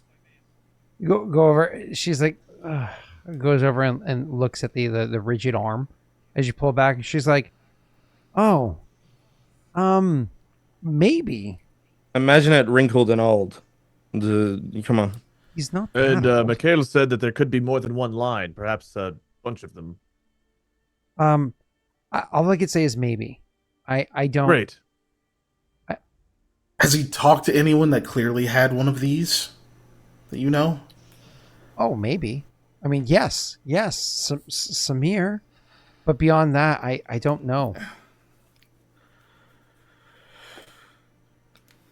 Layla, just when we kinda bring look at you Aldo. back, when we bring you back, you're going to be questioned. I'm going to tell you now, we have enough evidence on Dan that, well, if death isn't on the death isn't on the table, he will no longer be a free man. Although I don't know how Loshev work, they seem to sentence death for very menial things. So Waiting for his sentencing alone is a death sentence. Yeah, tell me about it. Also, what was I saying? Oh yeah. So you're going to need to more or less give enough information that clears your involvement. So I'm aware that you are Dan's partner. I'm aware that there's conversations that happen in front of you. And I'm aware that you may not understand the significance of those conversations. However, you're going to have to rack your brain for anything that might seem a bit unusual. Understand? Um, That's right. he works a lot of late nights.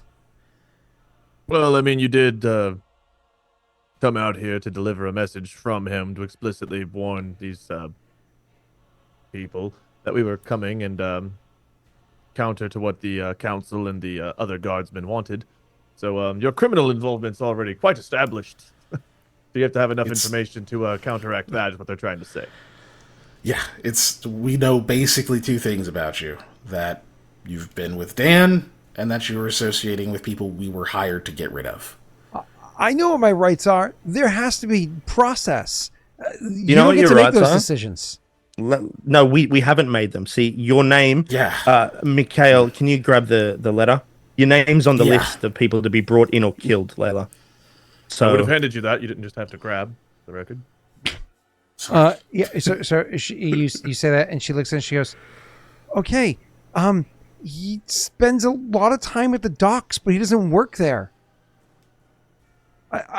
He manages the jail. I mean, we don't have a proper jail like you hear other bigger cities have, but you know, for what we do have, he oversees it.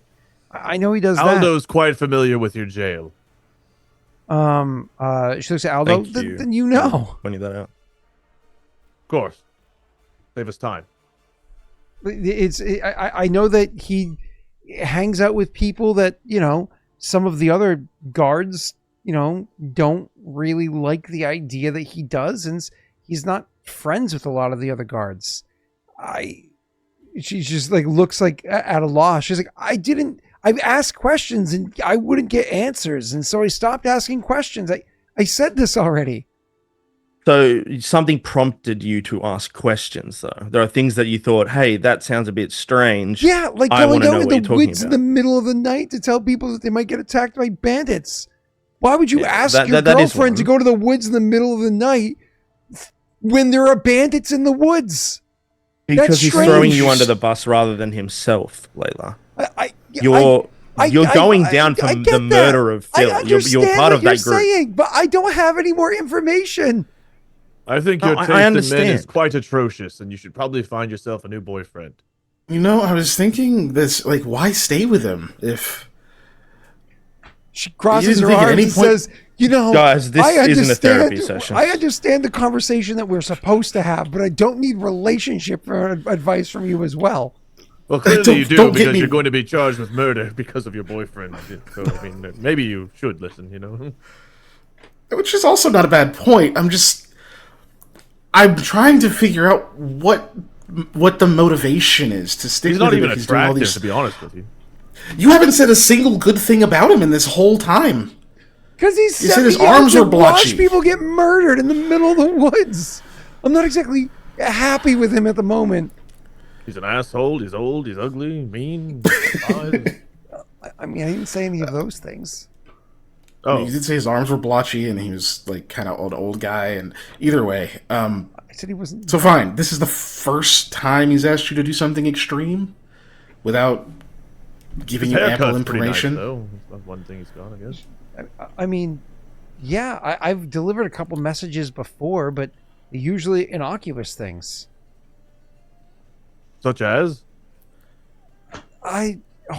Give me a minute to think. There's three of you like yelling at me, telling me I'm going to die for being part of murder. Oh, no, not die. Likely just prison. Just let me think. It's like it happens every day. And she like takes a moment, which becomes a long moment. What about you, Jasir? You have any more to say? He's fine.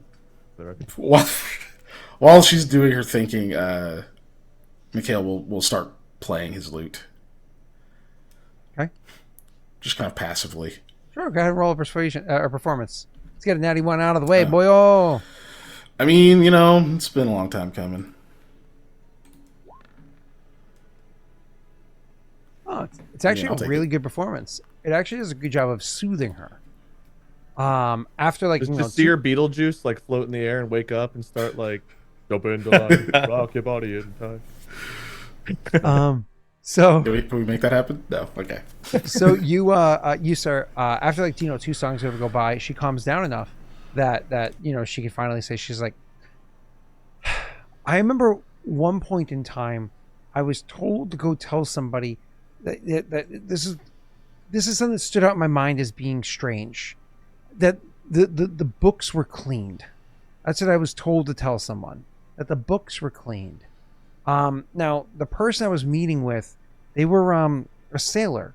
They were at a tavern. There was a sailor there. He wasn't able to get because he had to go help with some other responsibility, and so he's like, hey, I can't get there in time tonight, and he asked me to go down there and meet with the guy, and that's what I was supposed to do, go over, and there was some back and forth we did. It was weird. It was like how is the current, swift and fast, or something like that.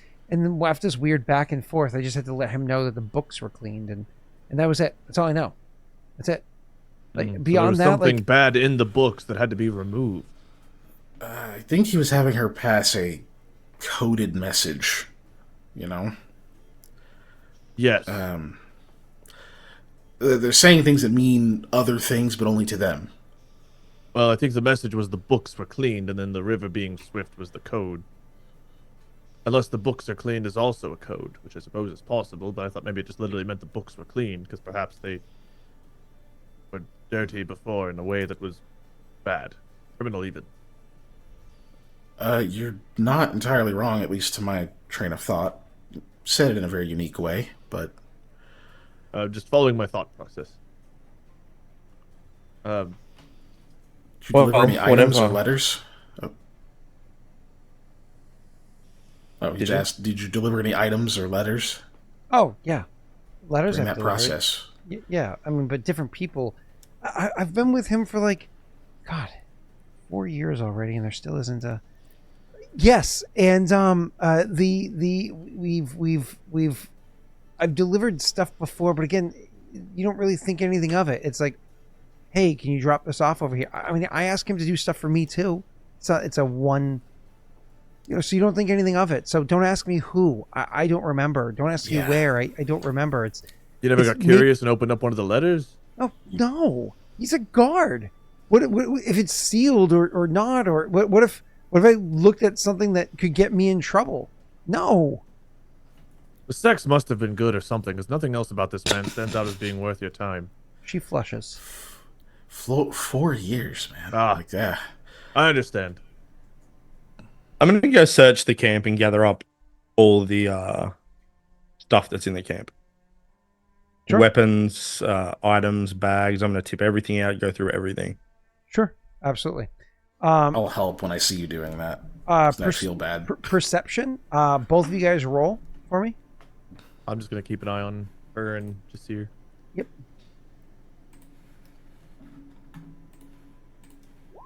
Oh, there it is. Cool. So whereas Aldo, who's still a little bit shook at things, especially when he goes over to what's her name's bag, it doesn't. He avoids that one. I will say he probably avoids that one. Luckily, I think I already put all of her stuff to the side. Mikhail already kind of went through it or whatever. Yeah. So but Mikhail is a bit more practiced and everything. He's less shook of the whole situation here, and so you guys do go through and pull out everything. Predominantly, it's just like supplies for surviving the woods. There's no correspondence. There's no, messages or anything there. One of the most exciting things found, if you will, is that in Samir's, when you're taking things off, so on and so forth, Samir's, the heel of his boot looks all sorts of fucked, and so when you notice that, is that moment you're like, I think there might be a storage. I don't know when that you would actually want to grab the dead man's boot off of his foot and like try to pry it open. That's a bit intense, you know. Cut off the foot first, so you have more room to work with. But it does look like there's a compartment there, if you will. But otherwise, you gather everything up, and we can go where those details are. But nothing jumps out as, super pertinent. Yes, Keegan. He probably would at this point, just because like he kind of feels like he needs to pull more of his weight at this point, like with how much the other two have had to do, and he's like, I'm not going to make them do it. This sucks. So he would open the compartment. Yeah. And try not to vomit. Yeah, you're good. Do me a favor to open that compartment. Do me a disable device. Don't worry, it's I'm a DC. Not trained. It's a DC 10. I think it's trained only. Yeah, so DC 10. You can hit, I believe. All right. So okay, cool. You hit high enough that you're good there. Had you rolled low enough, you would have just broken it. But you didn't. You were able to pop open the heel of the boot well enough. So you pop open the heel of the boot, and you can see that inside there's actually what is it? 3 silver coins inside there. Oh. So there's a bit of like old oats or grain or whatever it is, and whatever they were pulverized at this point, but like between them and above and beneath them. So you kind of have to like pour it all out so it doesn't like clink when he walks. So it doesn't make noise. Yeah. Yeah. Okay. Yeah, I'll collect those and bring them over. And I just hand Aldo and Koa a silver coin each. Oh, thank you. I didn't realize I was employed. What is this for? Found him in a hidden compartment in so-and-so's boot. He's not going to need them anymore. Oh, let's check all their boots. Layla, anything in your boots? All right. She was chatty before. I don't know. You say anything in Layla's boots? Yeah, I said, Layla, anything in your boots? She goes, Yeah, Internet Explorer like a minute ago. Yeah, she says, no. My feet? Stockings? Good answer. That sounds truthful. All right. Don't worry, I'm not looking for honeysuckle on your feet. You're good. You say that, and again, it comes off almost like, I want a honeysuckle on your feet. Let me show you a blue waffle. Ah! I think Layla's seen one too many internet videos. Did I find anything else? Or was that all of it? Was that the most... Was that the only interesting thing? Yeah, exactly. Okay. Aside from, of course, the air quotes map you found earlier. Yeah. Okay. So once I get that, I go, not really anything else of note, to be honest. I did grab this map earlier. It's really crude, more just directions, kind of sketches of spots. I'll show it to him. Say, Layla, this was the map that you were supposed to look at?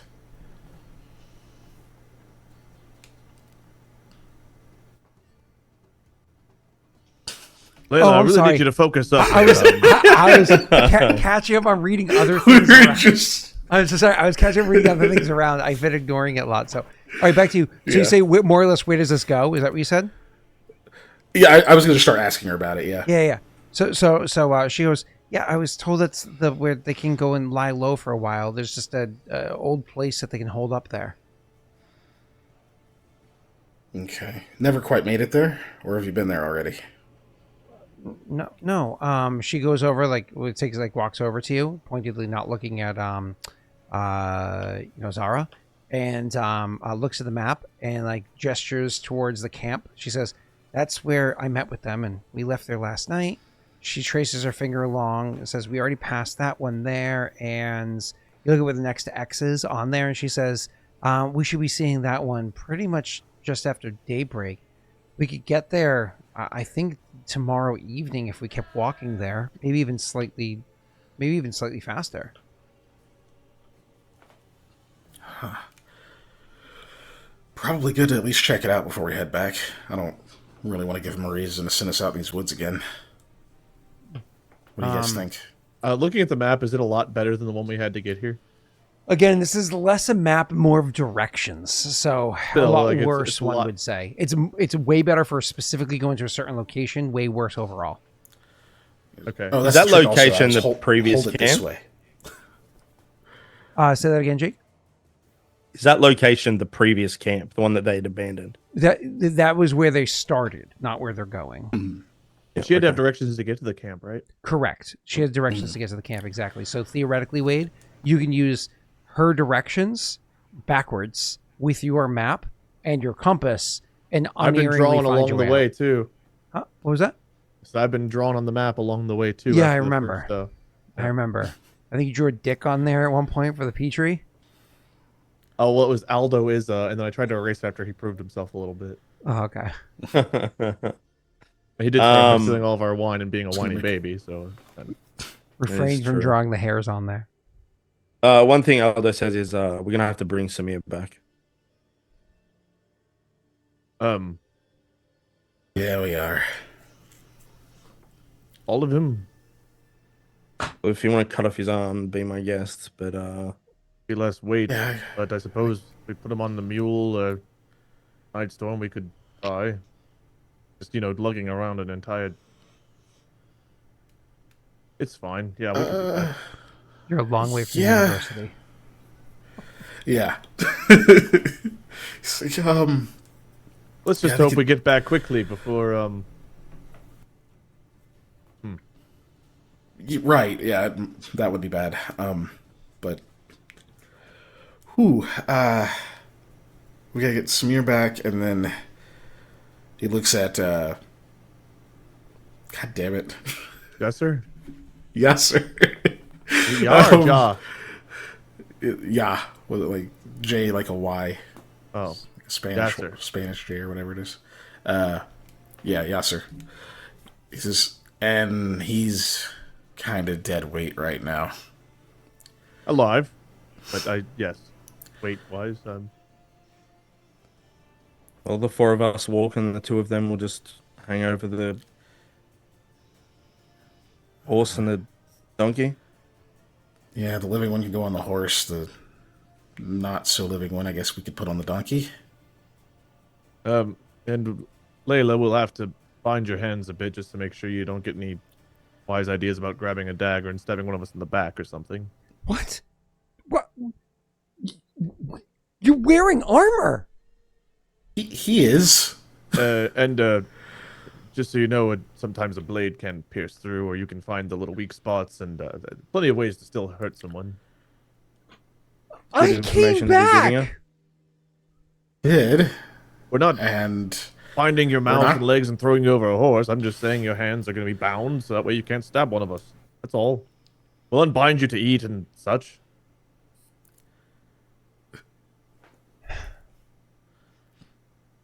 You know what's strange? The fact that her name is on this when she was still in the town when we left. It's a little odd. Name is on that is what? weird. The map? The list. List of names. She was still in town when we left. I know Dan was. Yeah, she was still. Yeah. You told that. That is weird. Yeah. Well, something to ponder on the way back, hey? Yeah, Is you'd there think anything someone would to, notice her if they were looking for her in town? Is there anything we can use to bury that one? He says without looking. Did I find a shovel when I went through Samir's stuff earlier? I rolled a pretty shitty Oh yeah. roll. I rolled high though. When we were looking at through everybody's stuff. We were looking for a shovel, Scott. Yeah, no, I know. I'm just trying to remember. I said, oh, specifically Samir's. Yeah, I was like, I know I said, but I think you said that 3 seconds ago as well. So yeah, Samir would have one of those like super short hafted shovels that are good for like trench digging. You know what I mean? Because one of us found it. So oof. Perhaps we... I mean, it is getting relatively late. Maybe we use this setup that they've got, camp for the night, wake up fresh, dig a hole, and get moving then. Yeah, I can. I'll get her away from camp for now. He'll go and start dragging the body off into the woods to get it away from the camp. Might be able to retrieve that bolt though. Looks like it was. Never mind. Dragging the body into the woods. Now, the form you use for this, was that something that they taught you at the university? Is it like did they teach you how to straighten your back and push with your thighs? Like, how did you? I mean, not at the grab university. The legs under your armpits I didn't and walk. Listen, forward? I didn't grow up with a silver spoon. All right, like these hands ain't that soft, brother. Wow, this guy. You just take silver spoons. coins out of dead people's boots. Okay, I got you. What was that? Some of us only had silver. We couldn't afford gold spoons. Huh. Yeah. Plus, that guy didn't die like right in front of me. He's not as impactful. He's just gross. He died right in front of me. I killed him. That you did. So, but yeah, he'll go. He just drags her like out, kind of out of the light and kind of into the tree line a bit more. Okay. Are there already bedrolls around the fire? So yes, there are bedrolls, but only one of them is laid out. The rest of them are still like rolled up. Okay. We have our camping materials. I mean, we left the horse and the mule just back a little bit, so we still have our camping equipment. We tied off the mule, but not the horse, because the horse was. Well, yeah, she came in. Yeah. And you guys won't even be able to bring everything back if you wanted to because of the it's just going to be more heavy than I think your saddlebags or whatever can handle. So or at least more voluminous. So what was I going to say? The who wants to bring back like a bunch of random shit? Like, oh look, we have 2 mess kits. Oh yay. Anyways, one of the things you do notice is, as I said beforehand, Zara, all of her equipment is well maintained and belonged to her. But the rest of them that had swords, which Layla does not, Samir did have a sword, and who was the other one there? Yasser. Their swords were the same kind of like beat to shit swords that were described beforehand, like likely used to be part of the guard, so on and so forth. Okay. Also, after I drag the body over there, I'm going to use prestidigitation to clean myself because corpses are gross. They are. Yeah. And that is my last spell for the day. Yeah. See, we are medically and scientifically accurate here on this channel. Corpses are gross. Science, bitches. I don't know that. That's I our think medical opinion. You were in the middle of a couple of these like splatters. You probably had blood on you just from like the arrow to the face and stuff. So when you come back looking cleaner, I think Koa would notice and probably say something along the lines of like, "Take a bath while you were out there." Not exactly. Just a handy trick I learned at the university. Well, perhaps you could use it for me. I'm a bit covered in gunk as well. Aldo is also just absolutely covered in blood. And Aldo as well. You I cast would. the other one twice in. Okay, yeah. This is it. Yeah, that was it. That was my last one. Yeah, we don't know that. Dancing We're lights like- twice and prestidigitation. It's like, We're just standing there expectantly like, oh, great. so here's the thing with magic. You kind of only have so much in the reserves, and I spent all of it. Because the lights and then the cleaning. Oh. I can help you guys out in the morning, though. You'll have to sleep No, I in it was, for now. it's fine with sleeping covered in the blood and viscera of dead bodies. Yeah. Well, you don't use your own bedroll, as Aldo slips into the one that's already fully rolled out. Oh, looking down, probably at like something near the fire that's also covered in blood from the encounter. Yes. Great. Should probably have watches again.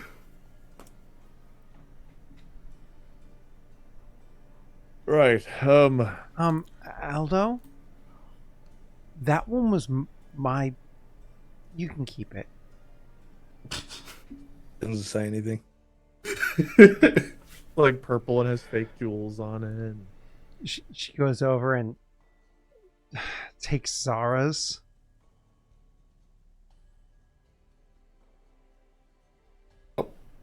Well, guess that leaves me with this one. He'll stay still pointing toward the one that looks like it's covered in blood. Just use mine. I mean, I'm also covered. It's fine. Koa, just use mine. Okay.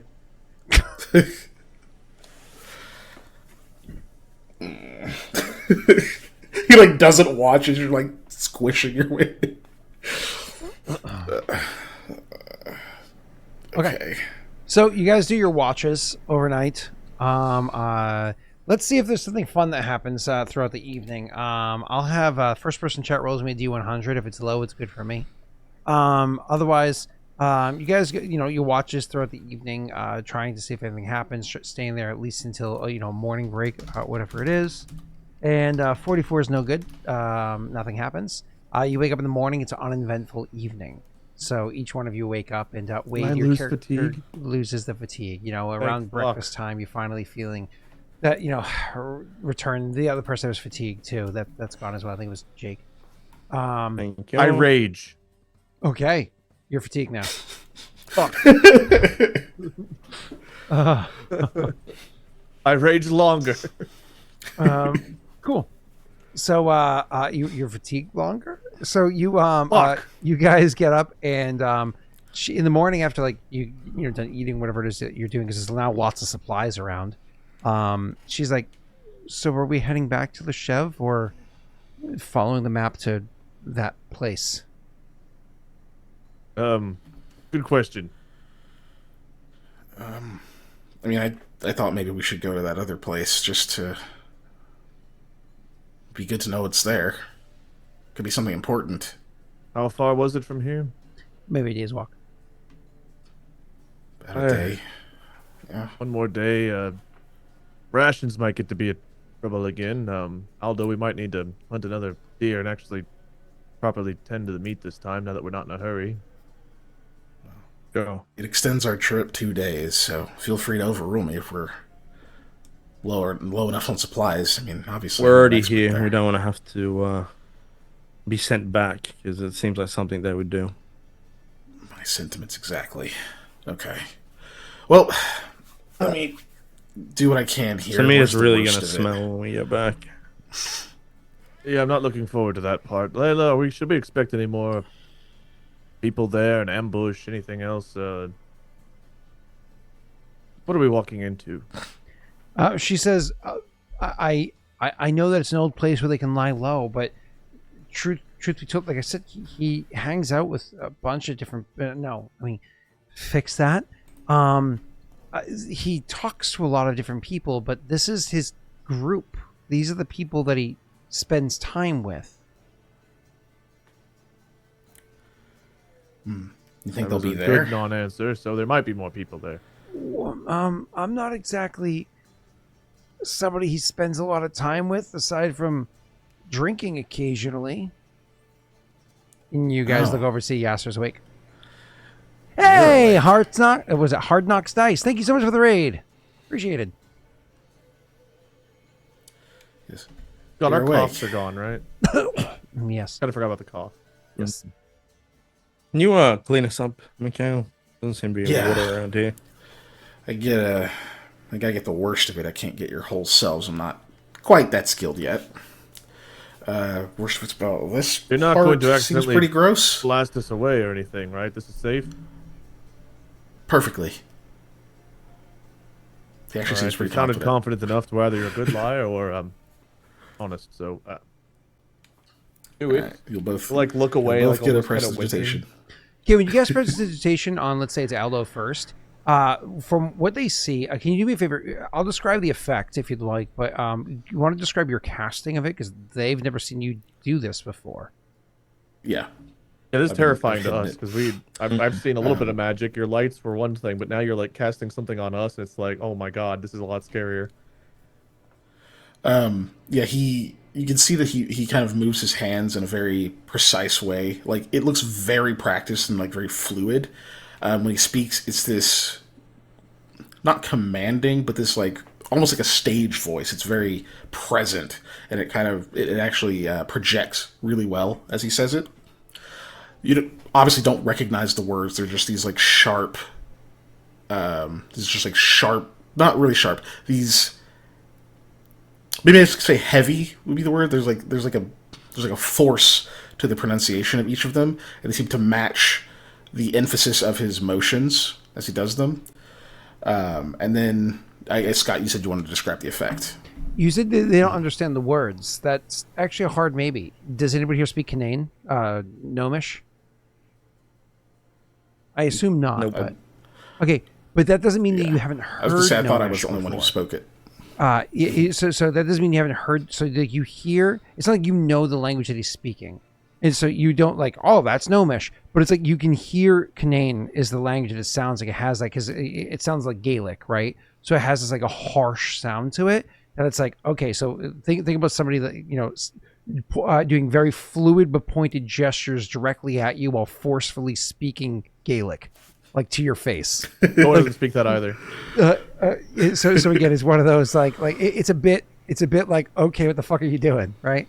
Anyways, and then what ends up happening is like you can feel almost like imagine like brushing a comb through your hair, kind of a thing. But imagine like a scraping feeling across your entire body. So imagine it starts like from the top of your head down to your ass. There's a scraping feeling that starts in the center of your back and starts like scraping forwards, around your body, around your shoulders, on your legs. It scrapes around your legs and it pulls it all forward until finally like you just look down and you see a ridiculous amount of filth just gathering on your chest and your legs. And you look down and you're like, ah, like maybe even disgusted, and then you step back, or whatever reaction you would do is you see filth just amassing on your body, like you're getting dirtier. But then as you like, however you choose to react, the filth thing gets pulled off of your person and gets pulled up and compressed into like a glob. It's not like a perfect sphere or anything like that. It's like an amorphous, almost like glob. And then with like a flick of the wrist or a toss to the side, you would see the glob of filth that was pulled off your body just gets thrown off somewhere into the woods, like you could 15 feet away. Maybe even part of it even splats against a tree slightly and smears against it. But all of the blood, viscera, sweat, filth, anything that's on your person is peeled away. This doesn't mean you smell good. It just means that anything that would have made you smell bad or anything that would have made you dirty is pulled off of you, right? And is tossed to the side. So he cast that first on who? I think Ko was the one like in front of me, like, do the thing. So probably him first. Cool. Oh, okay. As the combing effect is going, Ko's gonna be like, "Up my skin." Your skin's fine. Oh, thank God. Oh. As that splat happens of the viscera, Aldo just starts to dry reach. Oh, He's like, Ko that is will gross. not get covered immediately again by filth. Yeah, it's pretty bad. You had some stuff on you. I don't know if it came from the battle. You're talking to him, Dakoa? Yeah. I don't know if that was all from the fight. I hope it was. Must have been. He's looking over, also unsure. patty cake. Hey, Pat. What's up, Pat? How you doing, buddy? That was Gonna Space say- Marines. Koa's Took a step away from- sleeping bag was making some suspicious movements last night. Oh, come on. Come on. Just really hard getting comfortable. There was a stick or something underneath me. Oh my God. Because of how I describe prestidigitation, it doesn't just eliminate the filth, it gathers it off of your person. Imagine if somebody casts prestidigitation to pull it off and then throws it into a bowl, then casts again to make it smell nice, and a third time to make it taste nice. And then it was like, I made you breakfast. And it's all like your sweat and like you wiped your ass and whatever else might be on like You're sick, Scott. That's horrible. That's so evil. But tomorrow you could. We gotta find an NPC we really hate. Dan. This might be what we do to Dan. want you to Dan. Oh boy. Oh. Anyway, So yeah, then he'll wait. He'll give Aldo a minute to stop dry retching, and then be like, maybe you should face that way. Yeah, he So closes you have his to watch eyes as well. Yep, then he'll prestidigitation you, throw that off. Mm-hmm. Yeah, Sorry, Dad, we got off on the wrong foot. Here's some pudding. You're making me actually sick now thinking about this. It's so gross. I like for Kajitar, you don't need to vocalize those thoughts. Yeah. We call those intrusive. I hate everything.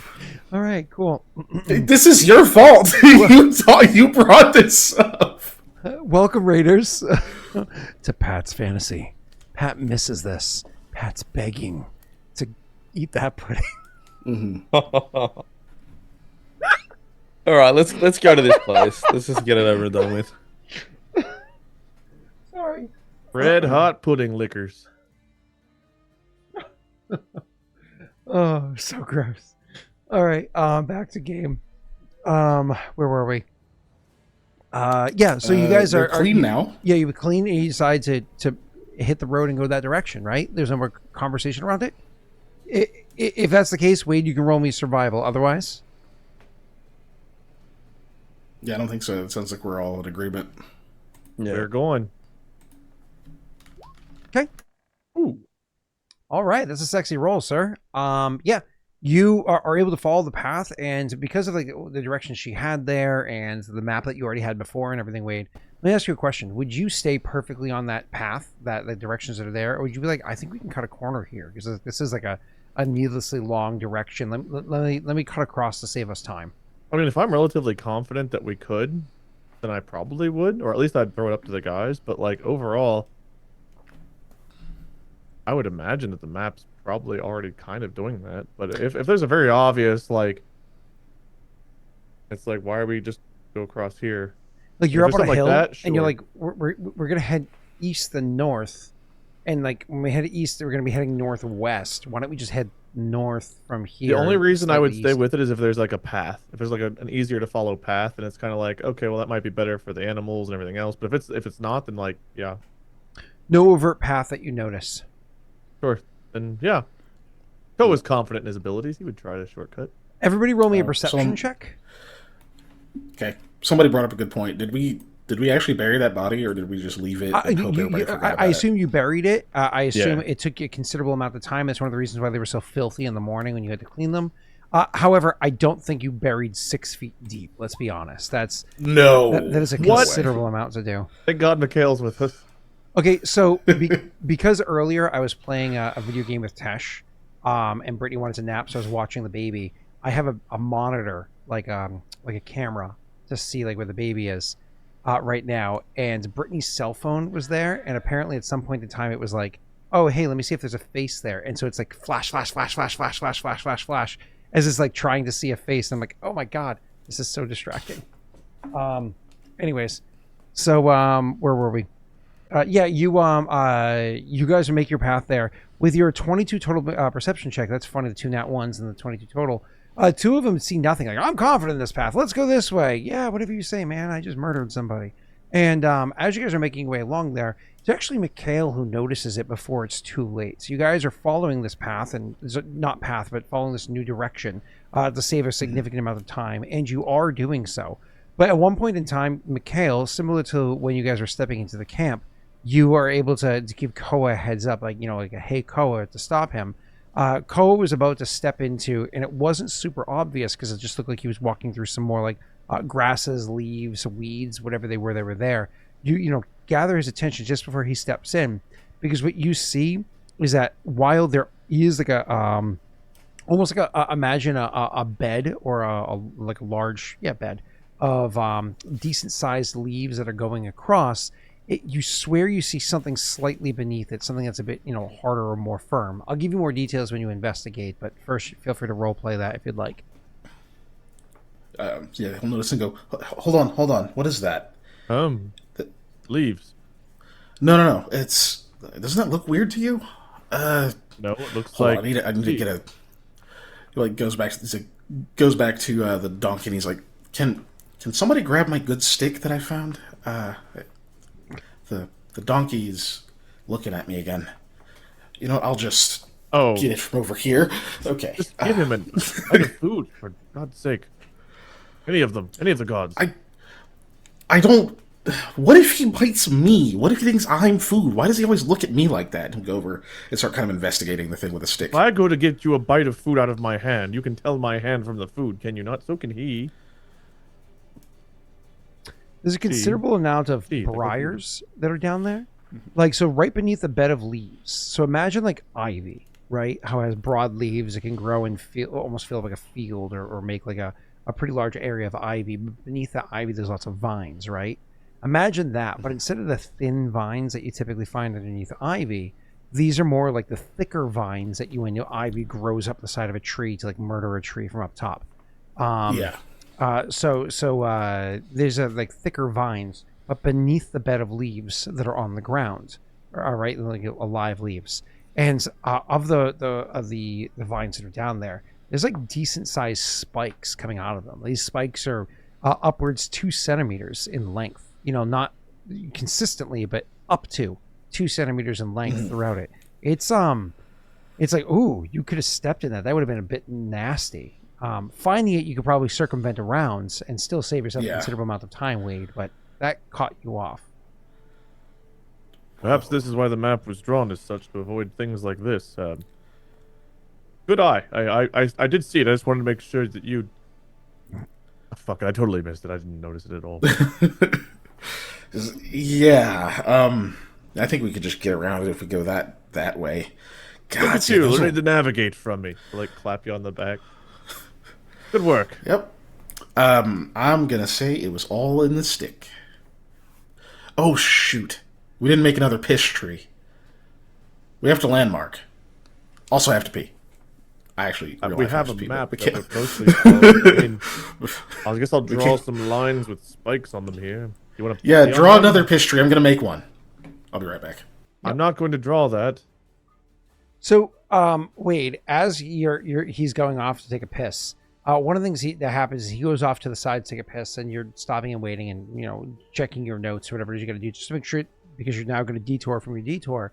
You don't want to go off course. Like, no, I've plotted it well enough. I know where to go. But then you actually look back at where you had just come from, just to confirm your details on the map or whatever, and you're like, wow, did we already walk through a bed of this broad leaf? We'll call it ivy for the sake of conversation, like a metagame conversation for simplicity. But did we just walk through this like bed of ivy before, and there wasn't any of those spikes before, but like the path that we just came from, take a couple steps. Yeah, no, we broke that branch. This is the path we came from. There's a bed of ivy up there too. Huh. I didn't realize that there was spikes in there. That's strange. I don't know if you would go up there to investigate any further, or if you would just... I mean, he wouldn't get close enough to where he might get himself hurt, but he would go take a peek and see if like the spikes started at a certain point close by. Yeah, so you walk up the extra 80 feet or so from where it is. You got a stick in your hand. You grab one off the ground. Not a big deal. And you move some of the leaves to the side, and you're like, okay, no, we definitely came down this path. Again, you look above where the ivy is, and you can see another like area where there's definitely a branch that has like damage to it or whatever that suggests that somebody came by. You're like, no, I definitely came through here.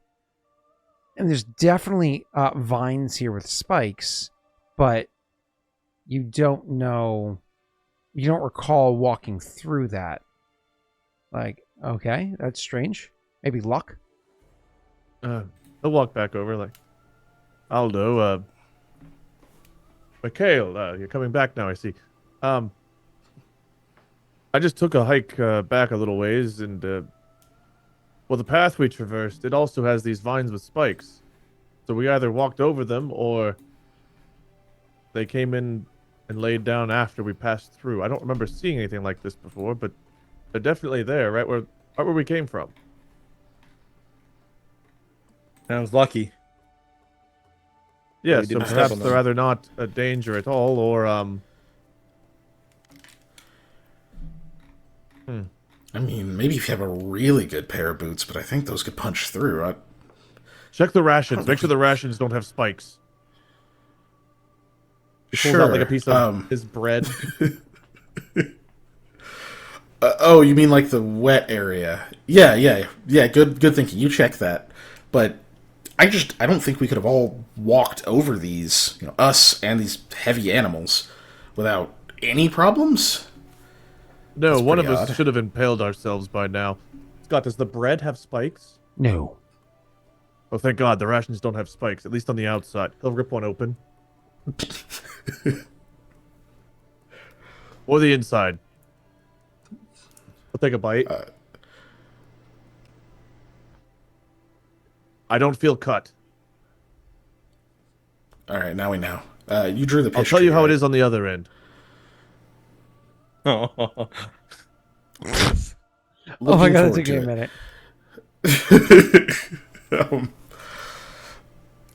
it. Should we? We'll just keep going now. We're good. I I think don't Keep think your we have eyes to wait open. to see about the rations.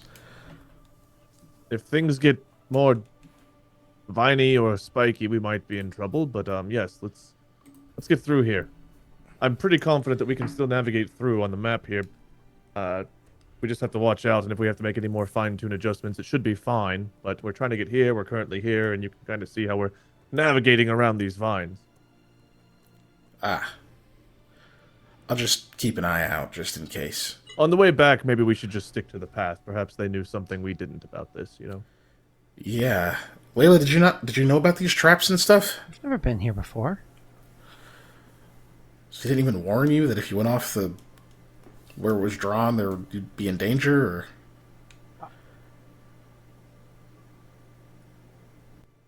Yeah, it must have been really good. All right, let's keep going. And so, Let's not a chuckle.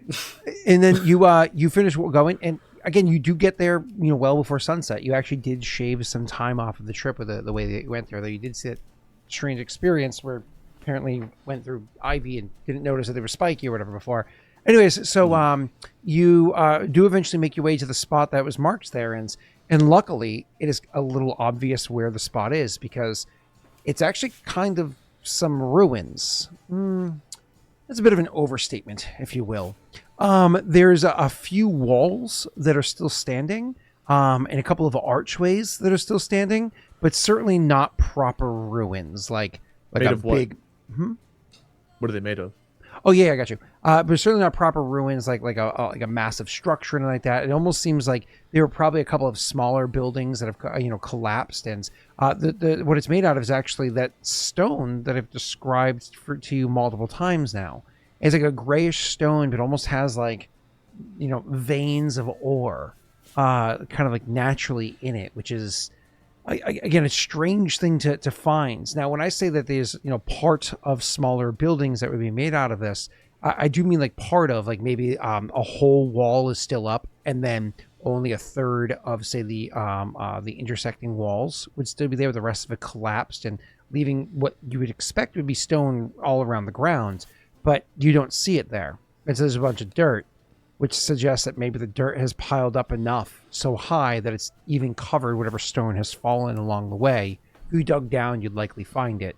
And that also makes sense because the windows seem low and the ceilings seem low. So either these are small buildings or, again, maybe the dirt has piled up a foot or so over the years since this has happened, right?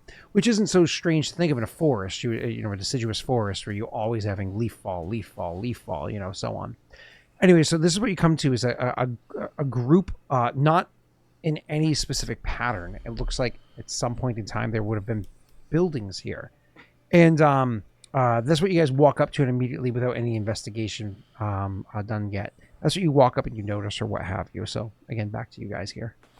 This stone is like the bridge and some other things I saw in Loshev. I wonder if it's valuable. It looks like it has like ore veins and such running through it, doesn't it?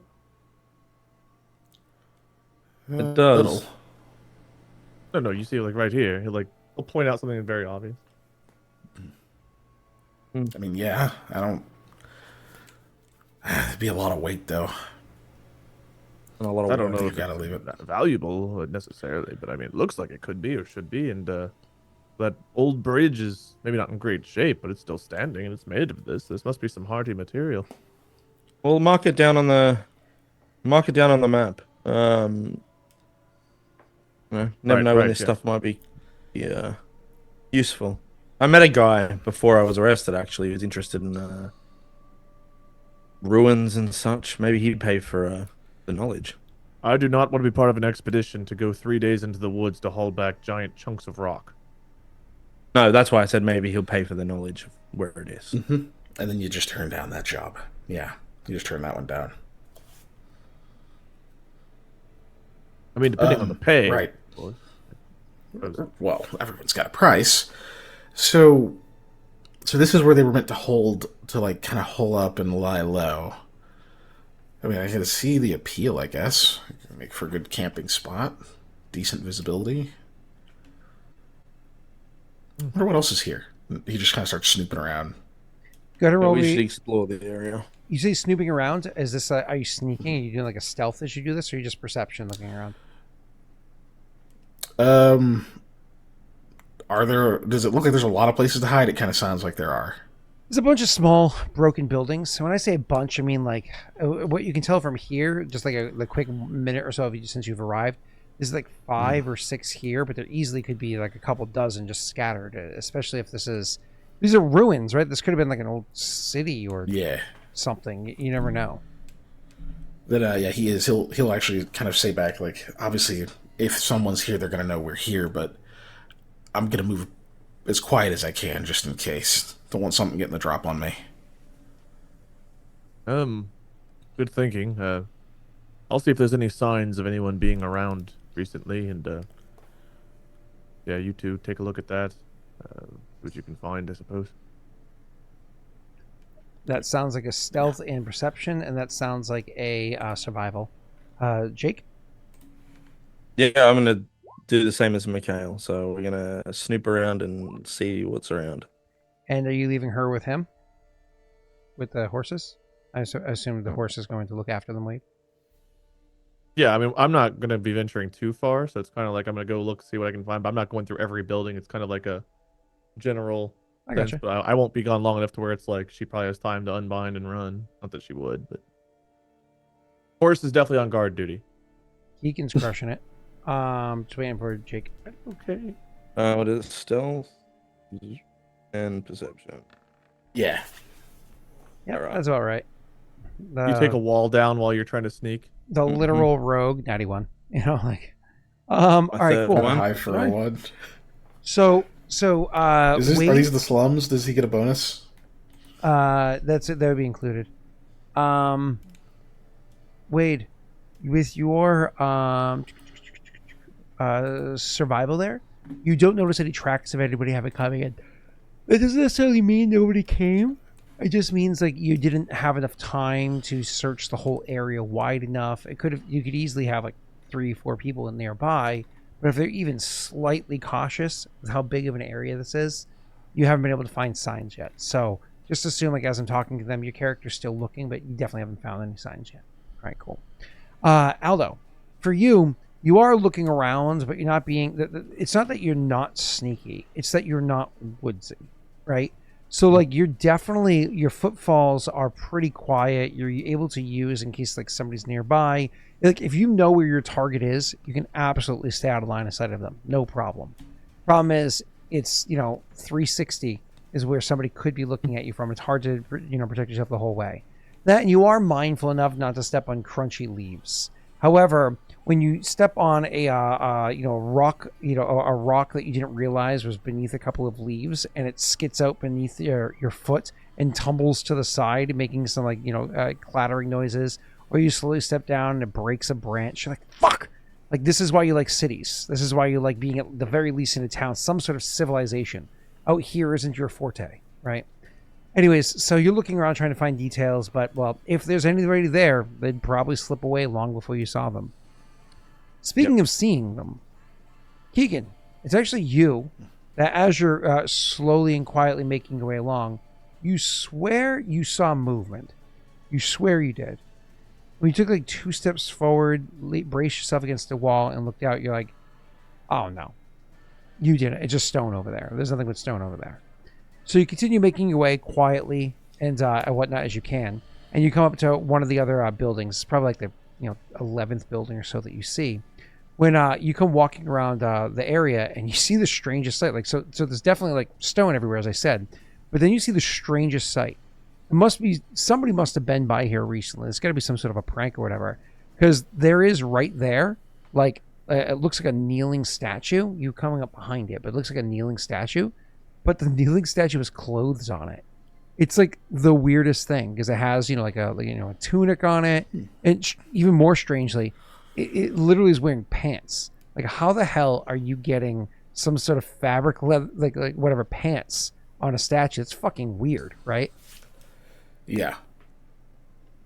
I saw the look on Jake's face, and I see Tesh reacting, and I don't remember this. So, you're good. I just remember in Chained Together, there's some nice bronze statues that have like a nice butt and bust that you can see when you're climbing up, and if that had pants on, it'd be a lot sadder. My morale is down slightly from hearing about these statues wearing clothes. Go ahead, sir. So he like looks at it for a minute, and then he'll look around and see if he can see Aldo.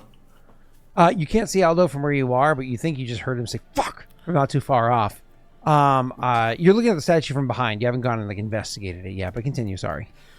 Yeah, once he realizes like, okay, he's off doing his thing, then yeah, he'll go and kind of look at it closer, like see what is it a statue of other than a person. You get closer. You're quiet enough. You get within 10 feet of this thing. Then you take your next step, and all of a sudden, like your next step, it was a very quiet footfall, but it was definitely loud enough that all of a sudden the statue's head like twitches to the side, like it heard something, and then it turns and it stands as it realizes that there's somebody there with it. And as it stands, it feels like it's rising forever. Because when this thing comes to its full height, it stands at a full 6'10", not including the boots that it's wearing, which brings it to a 6'11". That's 8 Dalerics. Statue, this statue, very tall, almost like a basketball player build. So not scrawny, but definitely not overly thick either. Stands and is wearing, again, pretty simple looking clothing on them, as previously stated. They have very piercing, kind of like emerald eyes that are look down at you, and you can see that their skin, which is in fact, again, looks like stone, has like cracks along part of their bald head and so on. And they look down at you, and you can go ahead and roll me a insight check or sense motive check. Sense motive. Well, we have an opening in the party if anyone wants to join. I assume you're taking the 13 and not taking that +4? Yeah, we're taking the +4 for surgery. You didn't use it yet. We didn't use it. We did do the surgery. That didn't go well. But you guys don't want me to use it. This is up to you, man. I have no idea what the hell we're getting ourselves into. I did not have basketball short wearing bronze statue in my bingo card for the day. Yeah, I was not expecting Kareem Abdul-Jabbar. So holy shit, that was so good.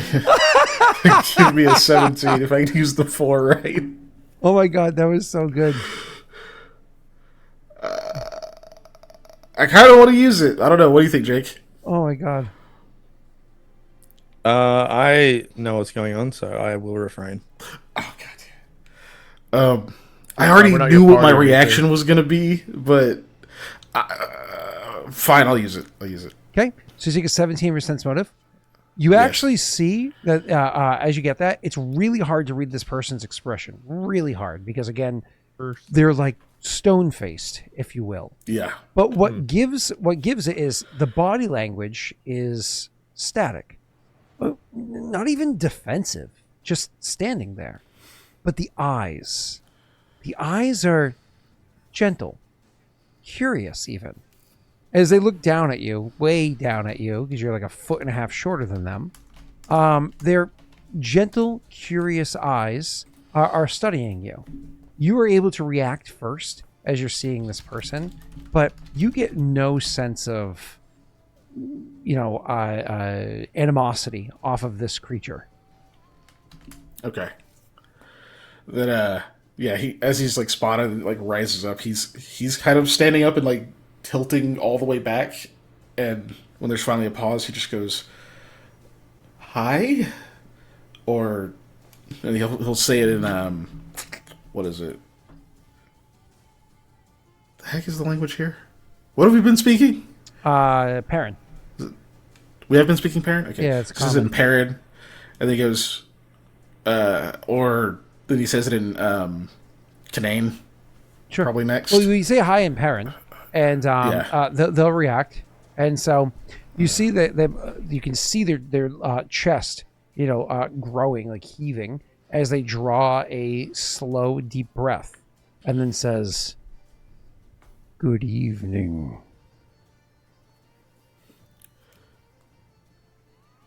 In Perrin. Likewise. Sorry, I'll be honest, I didn't know you were going to move.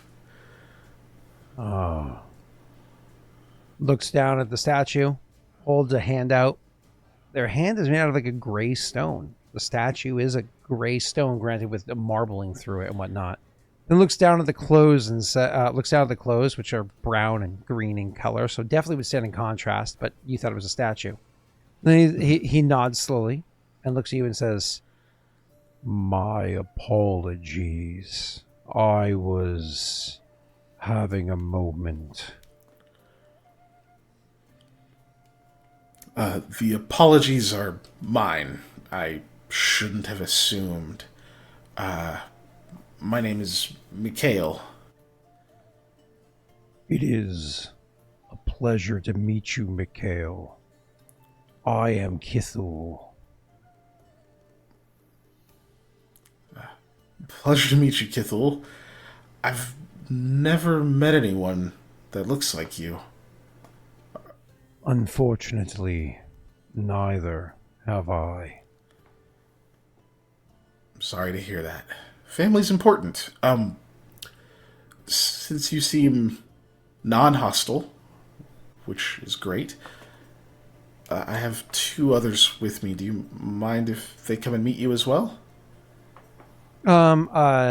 Nods slowly and says, "I would be happy to have companions for the evening. This is a curious place. Perhaps dangers around here."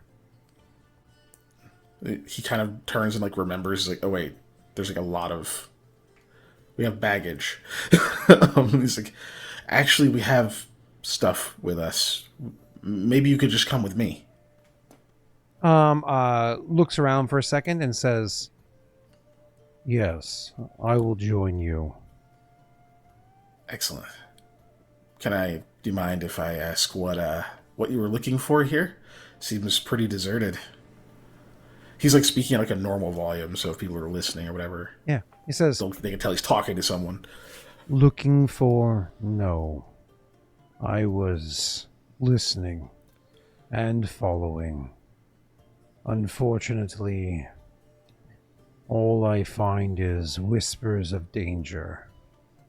Perhaps not a good place to spend much time, though it is growing late, and I imagine a single evening would likely be safe." I guess we keep our fingers crossed. Looks down at his hands, looks back at you and says, "Superstitious." It is a superstition, but also just a turn of phrase. We don't actually have to cross them. Did you find anyone else here? Indeed. I have met Mikhail and soon his two companions, but no one other than that. There are actually more than two, just two that I know well. Well, Yeah. We've known each other for 5 days. 4 days. 5 days. 2, 3, 4 days. So there are more than Yep. 3 of you? Yes. That sounds like Quite the expedition. Are you here to explore the ruins? We were, actually. We entered the woods for a different reason, but this seemed like a worthy detour. Nods, but maybe you can't see it. You just kind of like hear it, if you will. He says, he just kind of like moans slightly like under his breath to himself, but doesn't respond. At this point in time, like definitely Aldo's like, the fuck? You know, and I don't know whether he approaches or if he slips his way around to where Ko is to approach kind of at the same time. But Ko, you'd eventually hear conversation happening between it's faint, two voices, and then eventually when your catches enough of your attention because you can hear, because you think probably it's just Mikhail and Aldo, but then when you hear it's Mikhail and a voice you don't know, you would definitely turn to, you know, and see this big ass dude walking over. Well, And what does he look like? He's tall and like, again, think like a basketball player's build, like a LeBron James kind of build. You know what I mean? Like really tall, not scrawny, but also not super diesel either, right? He is bald headed. There's like his skin literally looks like stone, but like a smooth stone. Though the top of his bald head has like cracks running along it.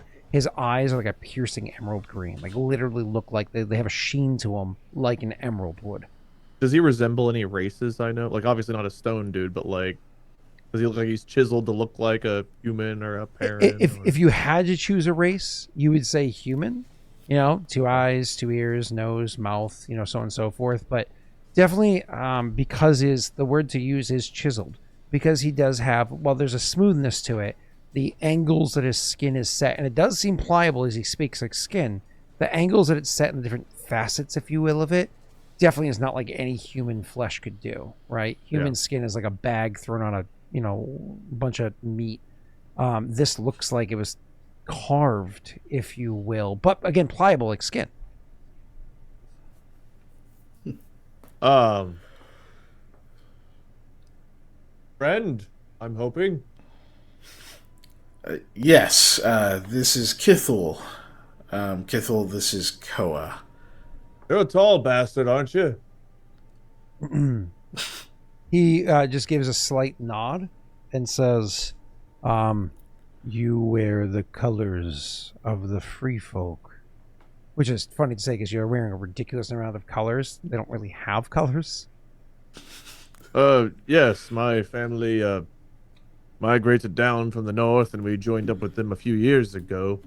Though even among their ranks, I don't believe I've ever seen anyone quite like you. Shakes his head and says, no. Do you know the free folk? Anyone there, I mean? I'm sure there are some that I can call friend or friendly. But more importantly, I know their reputation. The free folk are known to hire out their more trained warriors. I see you have the marking of such. Kind of looking to the sword over your shoulder. Oh, yes. Nasty bit of business whenever I have to use it, but trained, yes. Perhaps we will have safety this evening. Good. Yes, between me and Nightstorm and even Aldo is capable, and Mikhail here does things. We should be good. Like how that's flipped now. And I imagine Aldo steps out at this point, Jake. Well, safety-wise, he does step out, and his eyes kind of widen, and in golden, like he just reverts to speaking golden. He's like, "What in the hell's is that?" Mm-hmm. He will look to you and give a slight nod, and in Perrin says, "Well met."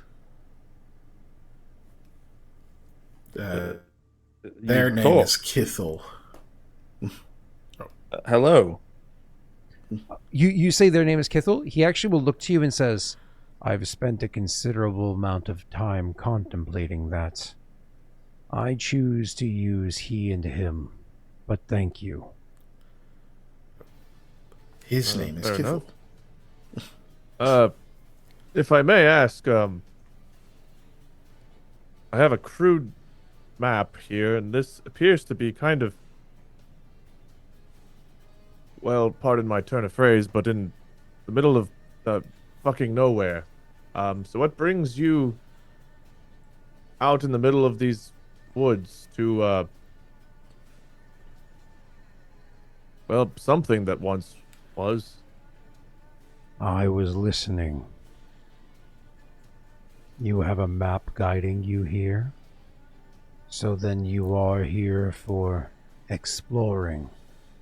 Perhaps, Well, this though, wasn't our map, but we've come across this map and we thought we would check it out. So, yeah? He nods, listening, but then his eyes leave you as he looks over towards, of course, she would be walking closer with, like, the donkey, and, the horse would be there, too, and then sees the other guy who's, like, slumped on top of the horse, and he says, further introductions. Yes. Prisoner 1 and Prisoner 2. His eyes grow a little cold and says, prisoners? Yes. They, criminals.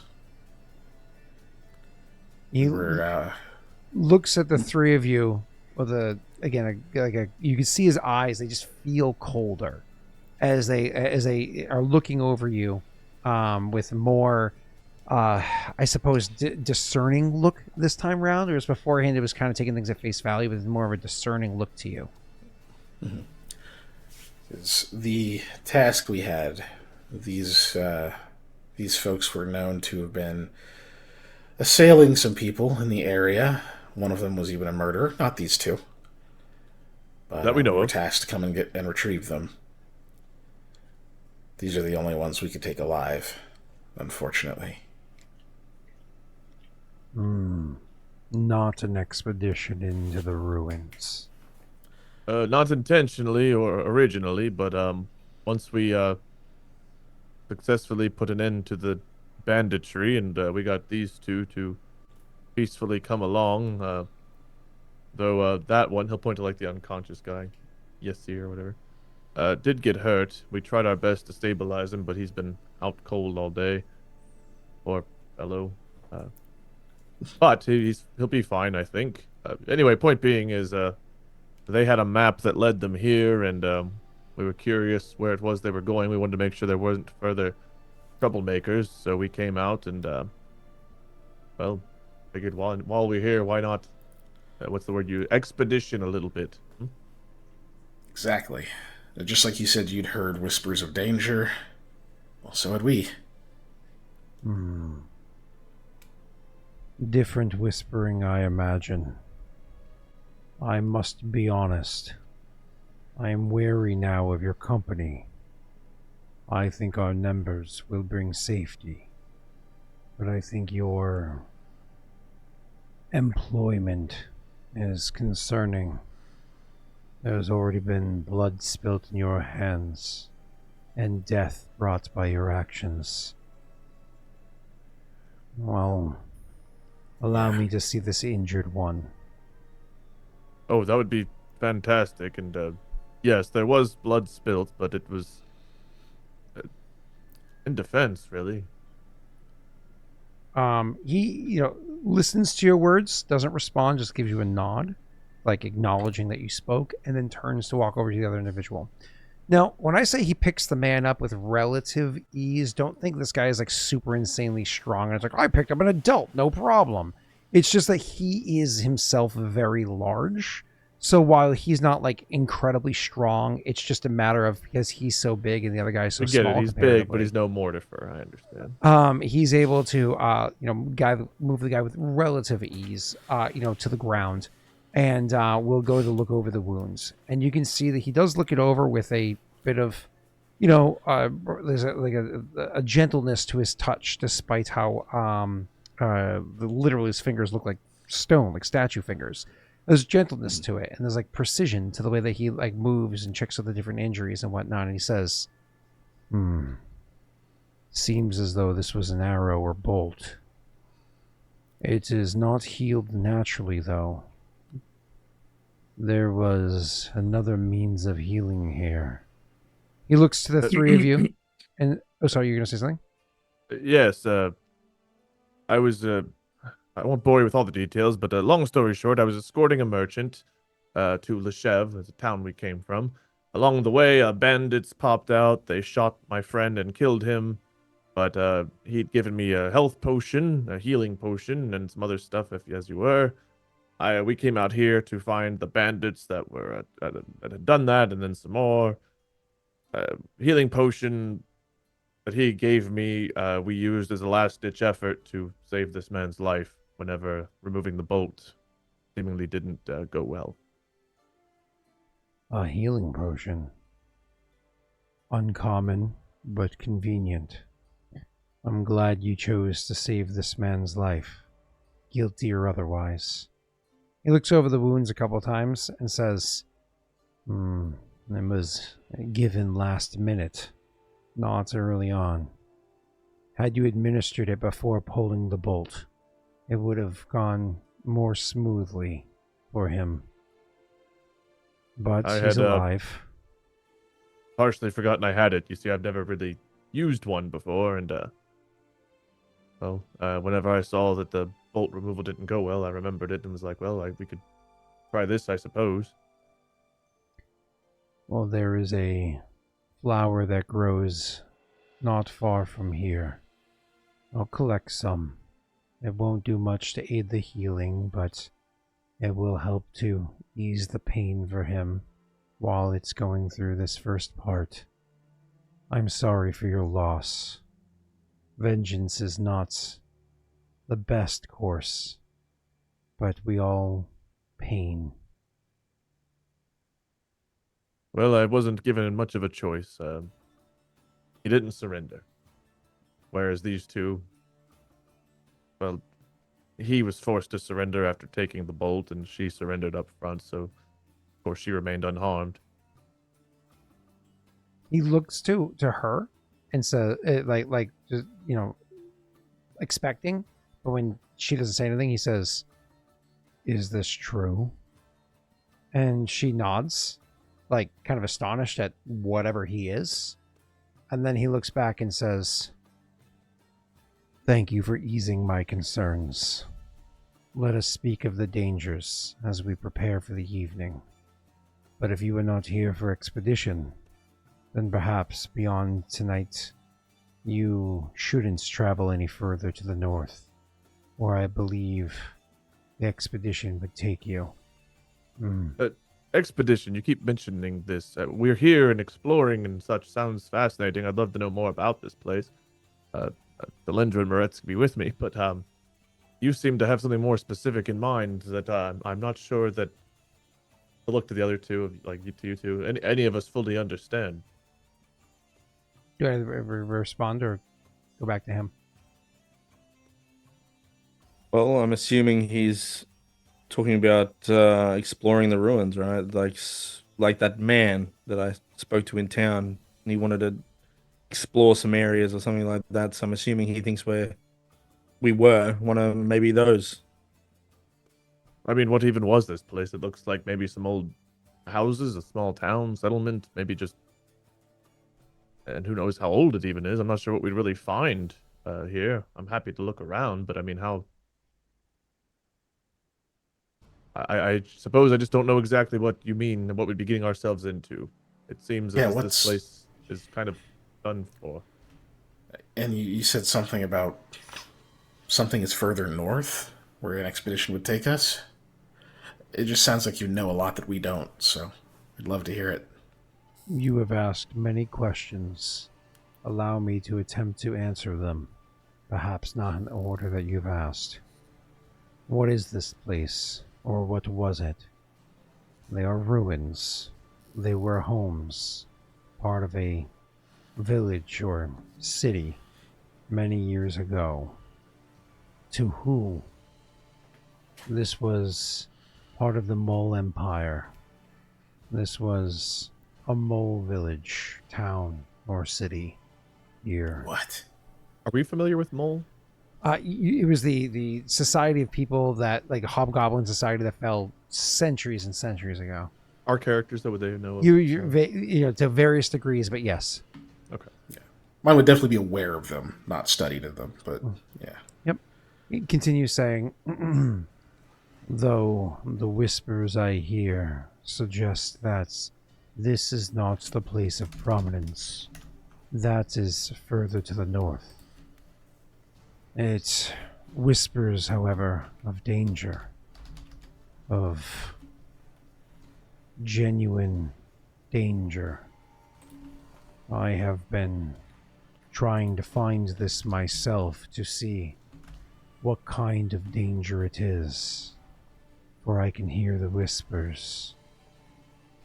As for expedition, what I'm referring to, it is not uncommon that a group of young, assorted, skilled individuals will work together to explore ruins, usually for riches or fame, some for gathering of knowledge. I've seen it in other ruins before. Whether it ends well or poorly for them, I don't tend to stay to find out. But I can tell you that these are not inert ruins. There is a danger here. I misunderstood your group for an expedition. Instead, you are a bounty hunter.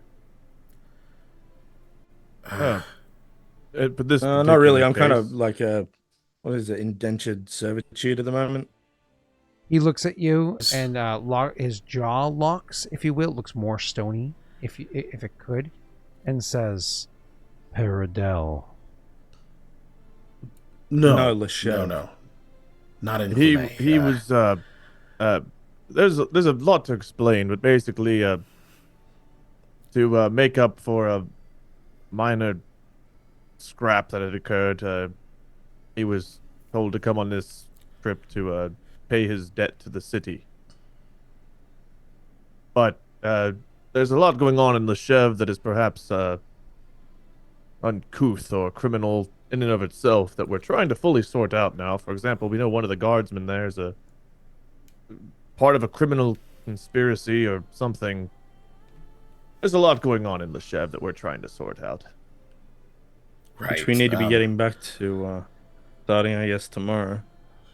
We do need to finish that task, and I don't believe that Layla, he'll gesture toward her, here, and our other friend are quite up for an expedition, though it does sound quite fascinating, honestly. All the things you mentioned, fame, riches, and knowledge, are things that I'd be intrigued by. But Mikhail's like wandering off back towards the ruins. if you have been a part of these expeditions, but you leave before they're concluded, then what is it you get out of them, or why do you leave before things go right or wrong? You misunderstand. I've encountered these expeditions, but I travel alone. Why? Because I travel alone. You can go ahead and roll a sense motive. Both of us? Yeah, if you like, sure. By the way, Chad, that's natural. Yeah. All right. I would say it's Koa. Maybe because Mikhail had started to slowly walk away, or maybe because Aldo is still just a bit taken aback by this fucking statue talking to him. But it's Koa that picks it up. There's like a sadness there. You actually kind of assume it's not really by choice. I mean, not to sound cruel, but the guy is a freak show.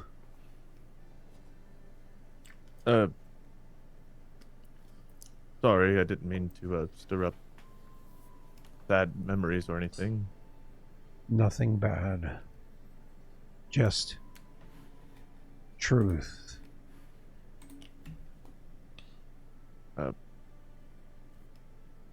pardon my asking, but you're relatively unique from anyone I've seen or met. Have you outlived everyone, or are you?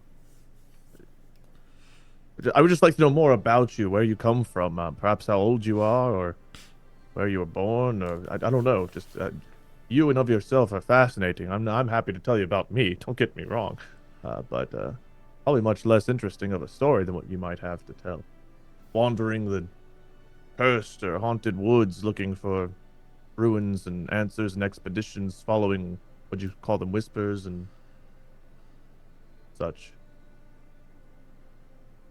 As much as that may be a enjoyable tale to tell, as I'm sure you have your own tales I would care to listen to.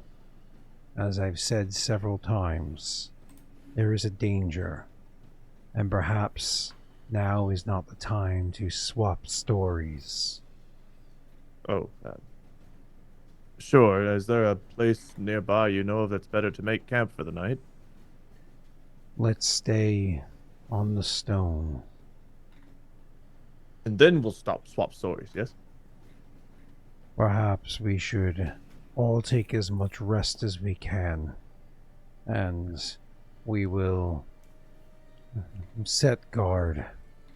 There are now 6 of us, either short shifts that overlap or long shifts in pairs.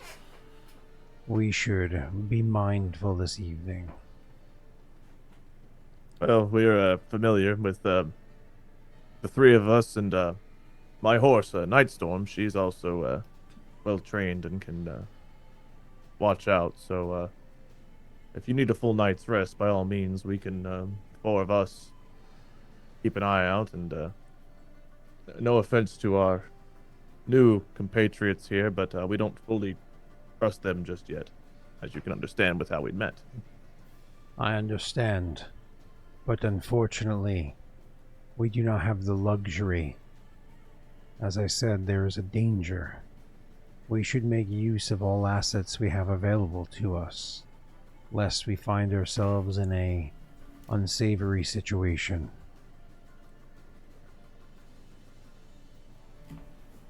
What is this danger?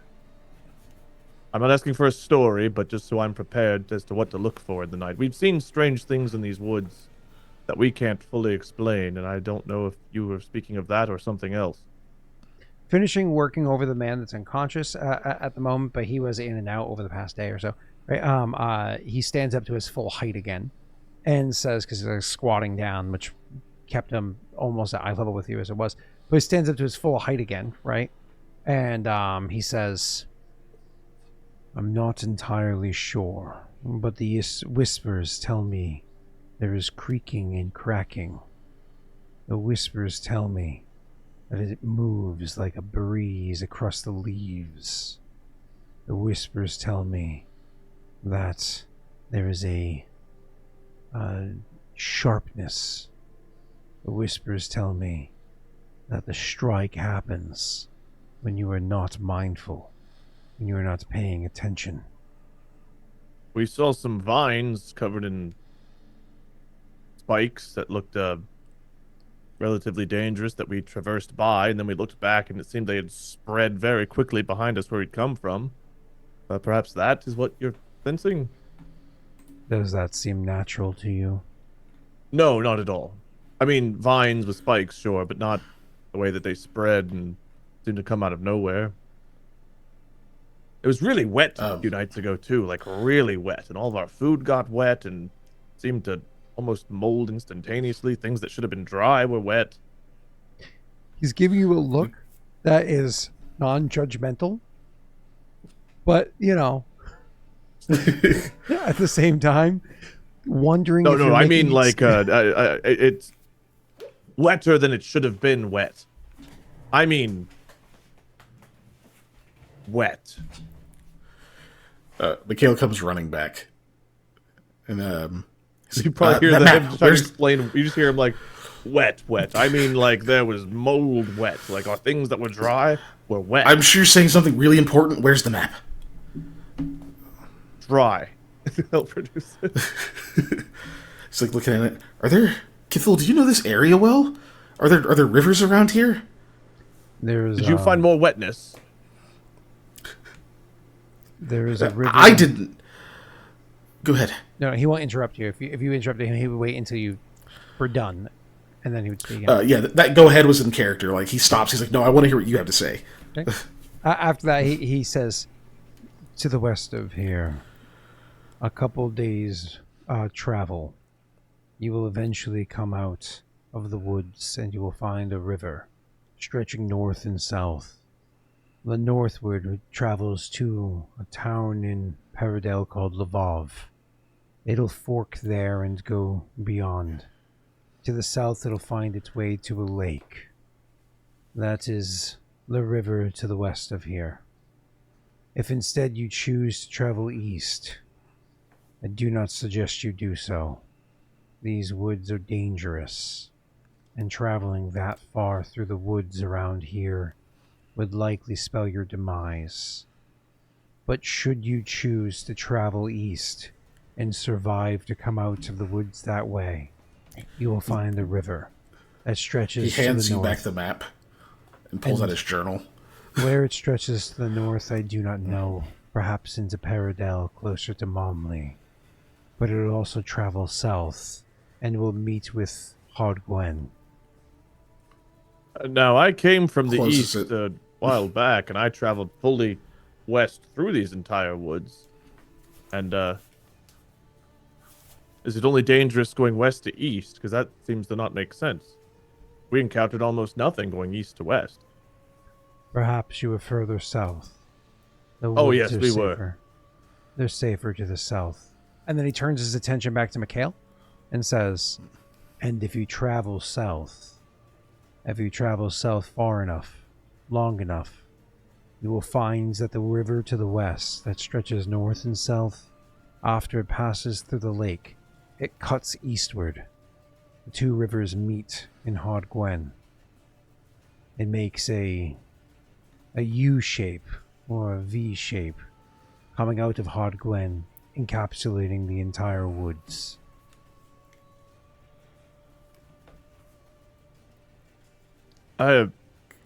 Taking us back a moment, what is the significance of rivers here? I mean, water's great, I love it, wetness aside. What? The whole reason I'm in Adir, Koa, is to research the curses. I think we're near the Twisted Grove. Oh, That must be Sounds the like dangerous somewhere we- woods. Don't want to be. why does it have to be called the Twisted Grove? Why can't it be called, like, the Less Great Valley or something? Why do those have to have these terrible names? Well, it's cursed. It's not positive. Obviously, no, Maybe we're it's cursed unprepared. because it's Why been would we given go a to the terrible east? name. Maybe if you called it something nicer, it would be nicer to you. It's a grand theory. We'll have to use that for a naming convention for other things that haven't been around since the Mole Empire. And this is a Mole village. Like, this isn't a thing people just stumble on every day. And Phill, you said this is active somehow? Like there's something alive here? I hear whispers. Yes, I told him he had sensed something dangerous, which sounded like the vines that we'd encountered with the growing and the spikes and things like that. So perhaps that's tied in. Exactly. Twisted Grove, perhaps because the vines twist around and stab. Okay. It's really important we don't get that map ruined. Which means I'm that the going to have to come wetness back that we here. encountered could also be a part of this. I mean, that was strange wetness, yes? It was. It was very strange. See, it was very strange. know its significance, to be honest, but this whole reason I'm here is a mission of discovery, an expedition, if you will. This was just kind of a thing I got roped into because that guy got kidnapped, and that's bad. So, but no, this is huge, at least to me and anyone else who cares about history. I mean, We're any not knowledge ready I don't to have, explore I this. like to gain. I mean, if you're game, once we wrap these things up, like I'm going to need help. We have to get them back, and then we have to investigate. Sure, tattoos. yeah. And Just get starts paid. pacing. Perhaps get rations that aren't ruined because of the strange wetness. Everyone seems to be disregarding his wetness. Like, he thinks he's connecting the dots here with this wetness. Every time people are just kind of glossing over that, he's trying to really emphasize the wet. You haven't gotten that vibe. When you guys are finally done deliberating and like attention, like, it falls quiet enough that Kithel will not interrupt, but eventually can interject. He says, "If I may, your interest in curses, your wetness, these do not help the fact that the sun is now cresting the horizon. We must get to action, or those that you have been sent to capture will be sent to their demise. There is a danger here, and I do not understand it. Let us move quickly." Yes, sure. Yes, of either course. way. He doesn't move quickly. But he moves deliberately, if you will. And so he will turn and he starts giving advice to not be to specifically stay on the stone. So like all the buildings, go to a building, if it has two walls, perfect. Now you know how to be in between those two walls, right? And you know to be where there's stone beneath you, even if there's dirt above that stone, right? And so he goes over and starts doing that. But more importantly, he'll occasionally walk up to a wall and he'll place a hand on it. And he leans closer and listens. And then he'll eventually pull away and say, "This one is shallow. Here, let us unearth the stone. We can have the horse, and 2 others stay here." And then he'll turn and start walking away. Like he's giving advice and not an order. He's making a suggestion, but not commanding. And then he goes over to listen to other walls, or seemingly listening to other walls, to give more advice. Mikhail is just like, okay, the horse and 2 others, but he's like in step with Kithel because he's excited. Yeah, Oh, Aldo is they, sticking to Koa. I'm just saying. Perhaps Nightstorm and I and maybe one of the prisoners, or Aldo, I guess, or you. I was thinking maybe we would have the prisoners kind of split up as well, but if you're going to stay right here. Yeah, you're not wrong. You know, as much as I would prefer, yeah, we need to each take one of the prisoners, right? Yes, would you like to leave me with the unconscious one, or well, I don't care. Whatever one. great. Layla, stay here. That way, if you stab either me or my horse, the other one can act swiftly. I don't have a knife. Even better for us, huh? But if there's danger, shouldn't I have a knife? No, if there's danger, we're all fucked. But My knife's big enough to cover you not having one. And even then, if it's a curse or a monster or something that a 10-foot tall rock man is afraid of, then I think we're right fucked anyway, right? she looks genuinely petrified from your pep talk. And then you walk off to continue doing what you need to do for prep work. Yeah. Cool. I'll look to Mikhail. You'll have to take the mule then, or the donkey rather. He's already like ahead. He just goes, "What? Oh, No room. okay." It looks at Damn you it. as he says that. Runs over and like jukes to one side to like grab the reins on it or whatever the lead. Turns his head Isn't walks at Samir's you. body strapped to the donkey as well? Yeah, I think it is. Yeah. Put like a blanket. Oh over it or man, something. even better. I'm glad I'm with Nightstorm. Okay. Everybody that wants to help with the setup, roll me your survival check.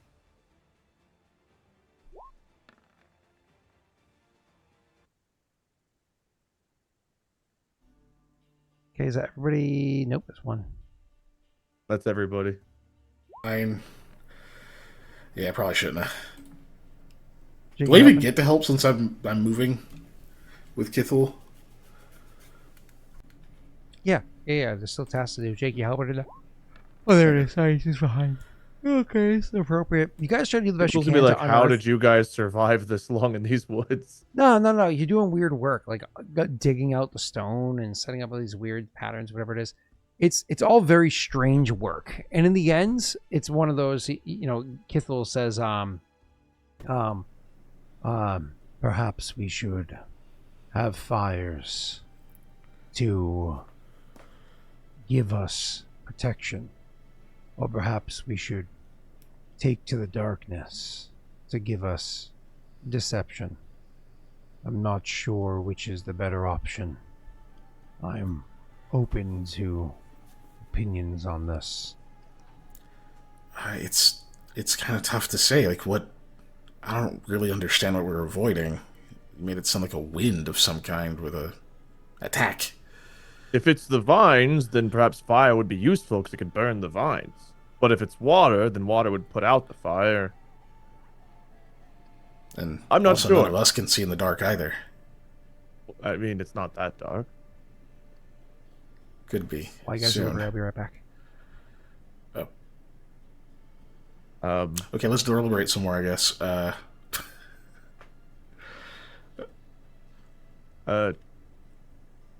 Crispy I mean- bacon or like soft bacon, you guys? Oh, something in between. A I like it preference? crispy enough to where it has like a crisp bite, but soft enough to where it has a chew afterward. I don't want it so crispy it just disintegrates Like into shatters? ash. Yeah. You want I to like agree. you want to hold it up and it holds firm. You take a bite and it's like, oh yeah. But you don't want to hold it up and it's sogged down. You also don't want to hold it up and like the moment you look at it the wrong way, it's just like and falls apart. Right? Nah, hard agree. Yeah. So what are we thinking? Fires or I think it's gotta be fires. I think so too. My Otherwise, intuition I'm says not well, gonna be so able to see fire anything. sounds dangerous if we're worried about like bandits and stuff, but something like this, maybe fire's good. Yeah. I'm thinking, I'm mostly leaning towards it just because like we don't know what we're up against, and Yeah. not knowing what we're up against, plus it being dark, is Not that dark. might be extra bad. Yeah, we do have the 2 moons out, so it's just gonna be dim. Still can't see well because we're I all also human. see decently well in darkness. I mean, yeah, it's true. Kinda. I can. I have one more spell, so I can do dancing lights again if something happens and we need light. It only lasts a minute, so we have to like go Go searching. fires a little and bit then away. hope that we're just not putting a beacon up. Yeah. Yeah. I mean, since we're all leaning fires anyway, regardless. Cool. Thank God we hunted that deer we could cook earlier, right? Yeah. We do have I guess some we could- deer. I was about to say that. we could get rid of Samir. I mean, Oh, we don't found a have pig. to eat him. Long pig. Like, look, hey, we don't have to eat him. We cook him off so he doesn't spoil, Yeah. and then we just see how we feel when he's done cooking. You know, You see we this revisit it. medium rare tattoo?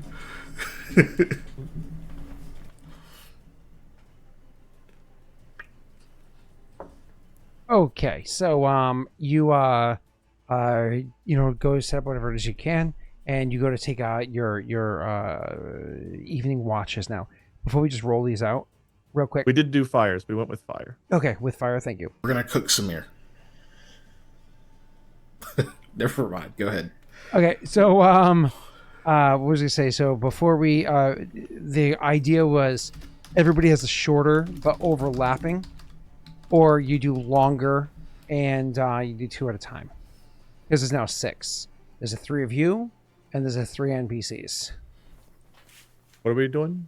Watches. Oh. Mm-hmm. Well, and Nightstorm. Nightstorm is definitely going to be watching either with one of the NPCs or... Yeah, Nightstorm is an overlap no matter what, right? So it's so again it's you can either do 6 watches or 7 if you include Nightstorm that overlap each other, or you can do just 3 with 2 people per with again Nightstorm overlapping one of them. I don't know that I would trust the 2 prisoners we have to keep lookout. Yeah. One of I think them we need literally was 3. on death's door, and the other one been kind of still don't wishy-washy trust. this whole time. So, like, if We something starts to literally happen, we watched know her... she will slip away and leave us to die. Yeah, and we literally watched her abandon her friends when danger approached last time. So, I think if we do 4, we do the Cthulhu and then each one of us, and we have Nightstorm and the other ones like join in to double up on those. Wait. So you're saying Cthulhu 4 can watches? do a watch. Huh? You're saying 4 watches instead of 3? Well, we trust Cthulhu to do one, right? Yeah. Okay. Yeah. Because like my math was 6 divided by 2 equals 3 watches. You're saying somebody's watching by themselves. I don't know, or we could do the 3. Just I didn't know how. Yeah, actually, yeah, let's do 3, just because, yeah. Better if we have a little bit of contingency. Okay.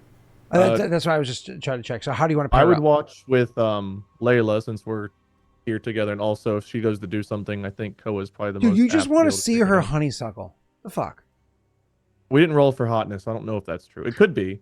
Rosin, can you roll for hotness since you have a honeysuckle tattoo too? Also, she's the one prisoner that could still possibly fight back. The other dude's kind of fucked up. Who's going with the other dude and who's going with Kithel? I mean, Mikhail's going to try to go with Phill. She's average? Yeah, he would want to see it. No. Mikhail Kithel heard. And so Aldo, you got the guy you shot. Yeah, he's alive. Okay. Cool. I'd rather see her than Scott. Excuse me. If there's a protest or whatever, You're like a Mikhail 1.5. likely is, but Moving on. So you yeah. All right, and so who wants to go first? Wade, do you want to go first with her? No, I think I'll go more in the middle of the night because I feel like I can see things better at night, so I'll wait till it's darker. Okay. I'll take second Kiki? or third watch. Oh, sorry. Jake, would you want to go first or third? I'll go first. Okay. So you go first, and you go with the injured guy. So he eventually wakes up. He's kind of informed what's going on, and you can go ahead and roll me a perception. Roll it with a +2. You can either mental math it or add it in. also, up, Brad? Scott, you're a lot nicer than you pretend to be. Wait, what? Ugh. You're a lot nicer than you pretend to be. Don't say shit to me like that. It's gross. Blame Snake. There's a snake in my boots. It's all a right, 14. cool. So it's a 14 total? Yep. Okay. So you're out there with a 14 total. You don't notice anything peculiar at all. And so you and him are there. He's kind of useless. And, you're out of wine. Oh, wait. Are you? Those motherfuckers you killed, you emptied out their bags. And there was drinks inside there. So, anyways, you're having a couple of drinks, and you do the best you can. Wade, it's your turn. Don't forget to add a +2. Done. That's including the 2. Dude, you were spent so long looking at her, trying to find out exactly where the honeysuckle was. No, you're looking out into the woods and trying to catch to see if there's anything peculiar. And don't get me wrong, like occasionally you hear a creaking of the woods or whatever, but that's normal as a wind passes through woods. You've heard it every night you've been here so far. Again, nothing stands out to you. Nothing strange happens at all whatsoever. Finally, it's your turn, Keegan, and you're going to be there with Kithel. Since you chose to go with Kithel, you actually get to have a +4 to your perception check. And before That one. means it's time for the 1. Oh, sorry. It's actually a +5. Oh. It's definitely time for the natty 1 then. Oh my god. I saw it 19. But... almost got there. Cool. So obviously you wanted to go Phill for a reason. Were you hoping to RP with him at all, or were you keeping quiet because of the dangers? He would keep quiet because of the danger. But very reluctantly. Okay. Keep quiet because of the dangers. Awesome. So, finally the dawn breaks and you guys can see a bit more. And, as you're able to see a bit more, there's actually a moment where Phill, you can hear him slowly draw his breath like when you first met with him. And you can hear him say, may the martyr have mercy on us. I knew that I traveled more than half the day yesterday. Nearly 16 hours before we began to set camp. I don't think I rested well enough. My eyes had failed me in the dark. Mikhail, he says, gesturing outwards. As the sun's coming up and it's kissing the ground around you, and you're looking around, you can see seemingly pretty much everywhere around where you guys are settled in, there is beds of this, we'll call it ivy, all around. And as the sun is growing higher in the sky, like, you know, of course you're about to see something back, and you're about to go tell your companions, you will see it is surrounding. Go ahead. Oh shit. Guys? Yes. I'm whistles. Yes. Who is it? The woods. Uh-huh. You remember that ivy? That spiky stuff? It's everywhere. Wait, you don't need to roll anything. You look out and you can see it very well. Shit. Yeah. That's extreme. How do we get through it? Aldo yells. I wonder if the fire was the wrong call. Does it seem like it's stopped at like where the limit of our firelight was? Or is it not quite that close? Not quite that close. Okay. Maybe. I don't know. I don't know. I feel like it's probably just moving towards us, maybe, because we're here. That's what I would suspect, at least. Well, that's a horrible thought. Ask the stone guy what we do here. They speak the same language. Cthulhu, have you seen this before? He nods slowly and says, yes, once before. And how did you escape it? Unfortunately for me, as the thorns stabbed through my boots, soles, sides, and all, as they tore my trousers, my flesh held true. It cut, and it burned, but I was able to traverse. It was only so thick, and I could make my way through to safety. This seems thicker, and your skin seems more supple. Oh, God damn it, now you're thinking of the honeysuckle again. When you put it like that, supple. So we need to find a way to get rid of it. Do you think it would burn? I don't want to burn down the whole forest, but well, that in my body, kind of like that. You do know that if you get a fire hot enough to burn greenery, burning the forest will indeed be a concern. Yeah. There's a talking teddy bear in your mind that tells you only you can prevent forest fires. Can't be a cursed forest if there's no forest. Hey, that is math. That is math. Yeah. Sorry for the Europeans. That is maths. Yeah, plural. Yeah, there's more than one of them. I think that was just one. I think that's just like subtraction. Perhaps having the same thoughts I am. I wonder if perhaps our mounts, their hooves would be safe. Not quite as sturdy as you, but well, maybe just the bottom of the hoofs or the hoofs themselves. Probably not much higher than that. So I'm walking a little further out. Not that I'm going to get a better view, but like, I don't know. I think I'd be worried more about the area above the hooves, the legs, everything else. Us. Maybe if we get a torch, we can just kind of prod it, and maybe it'll rescend or something and make a path. Let me try. I'm gonna try getting a hot torch or stick and poking it and seeing if it rescinds or moves. Sure. So you get that, and you walk over and you just jab it. Wait, have you ever jabbed ivy with a torch before?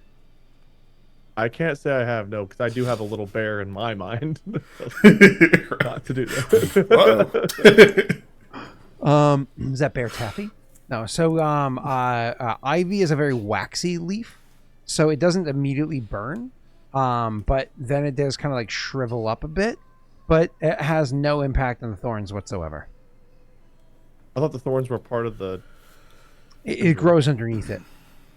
Oh. It's like the thicker branches of thorns or whatever are beneath where the bed of ivy almost like hides it.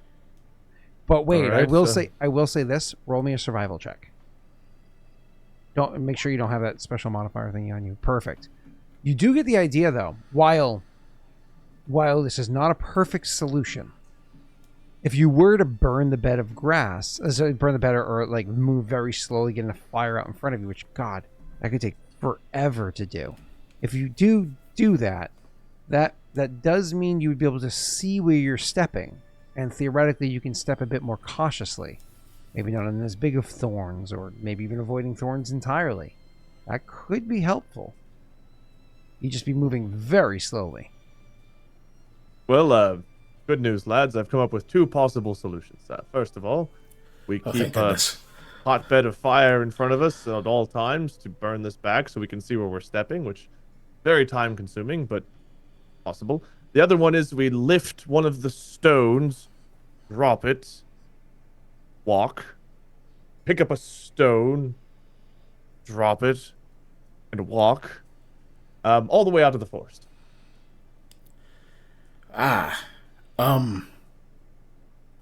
It takes us more than one day to get out of the forest. Oh, that would take eons. Last time I encountered this, it was about a painful 10-minute walk.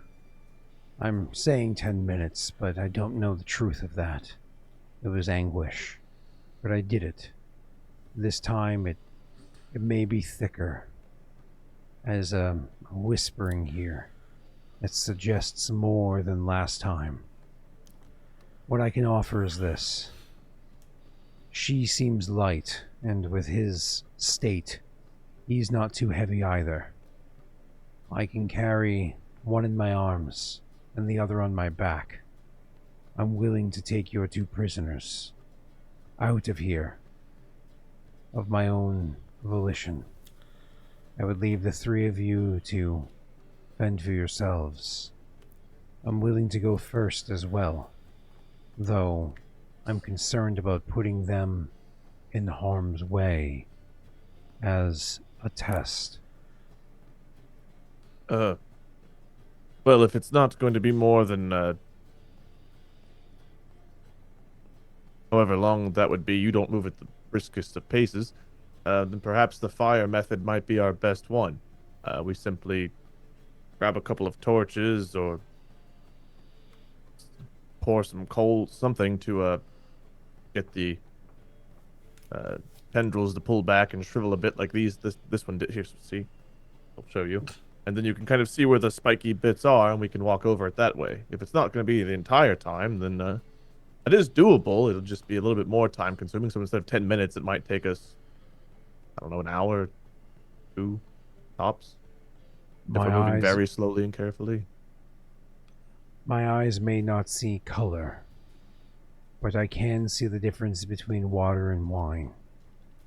And if your companion here is any indicator, you travel with more of the latter than the former. Should this fire go astray, how would you put it out?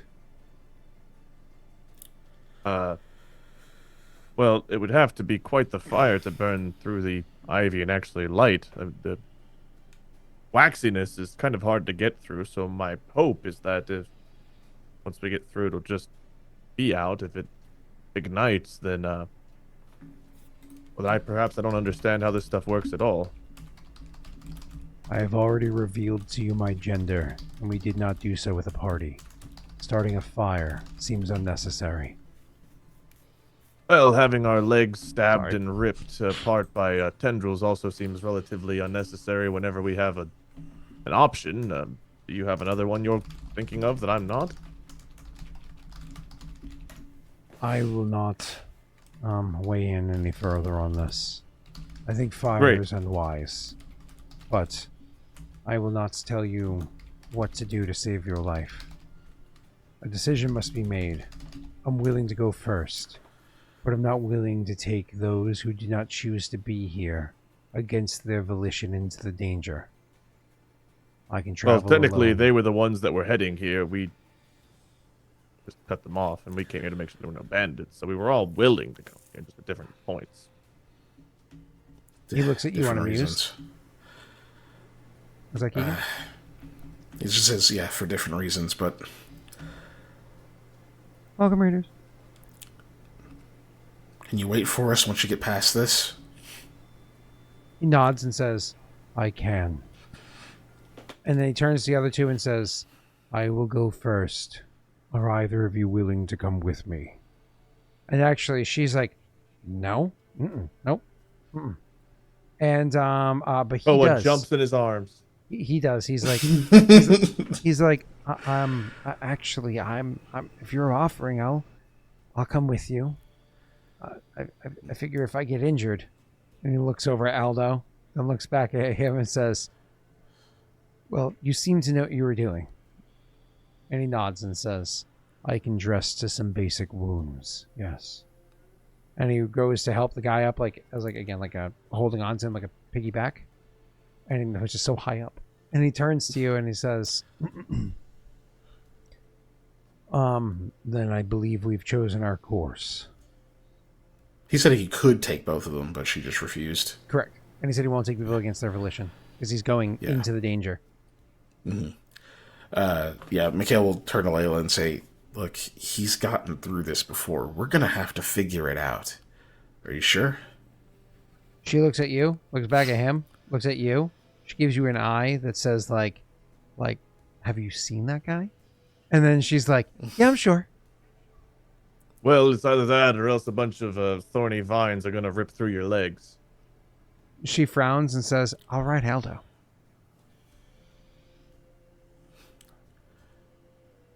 Now's not really the time of Oh, the donkey.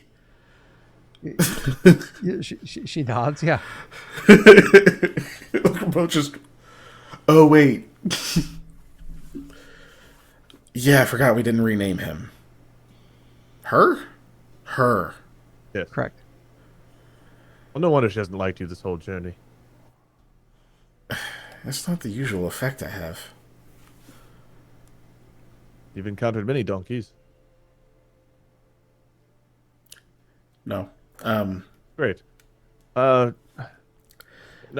this is going to suck. Can you traverse this and be alright? Great. Well, Oof. unfortunately, I'm not going to have her run through this multiple times, which means either one of us can ride her as well, and the other two are forced to walk. I'm gonna ride Aldo. Nightstorm. Yes, you're on the donkey. We get it. I'm not a particularly skilled rider.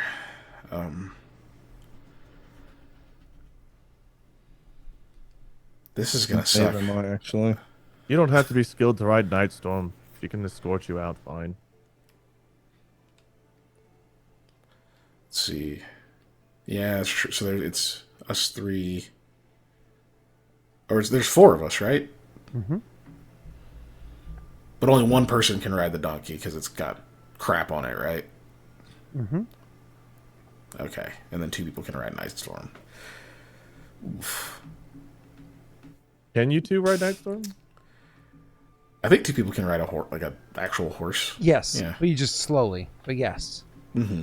But we're going to be going slow anyway. Nightstorm, can you carry them? I mean, Nightstorm sits down, lights up a cigar, and says, "Well, I suppose." All right, good enough for me. May I? He takes the puff of the just- cigar as well and hands it back. Let's just draw straws or something. It's fine. You two go. I navigated us here. I will run through, so to speak. I can move relatively quickly and get to the other side all torn to fucking shreds. Then maybe our friend can tend to me. Again, allow me to go first. Perhaps I can shorten the journey for you by seeing what I can see and calling back. We do have one more concern. Other than death and being maimed? Sure, what is it? It is in fact death that is your concern. He gestures towards the corpse.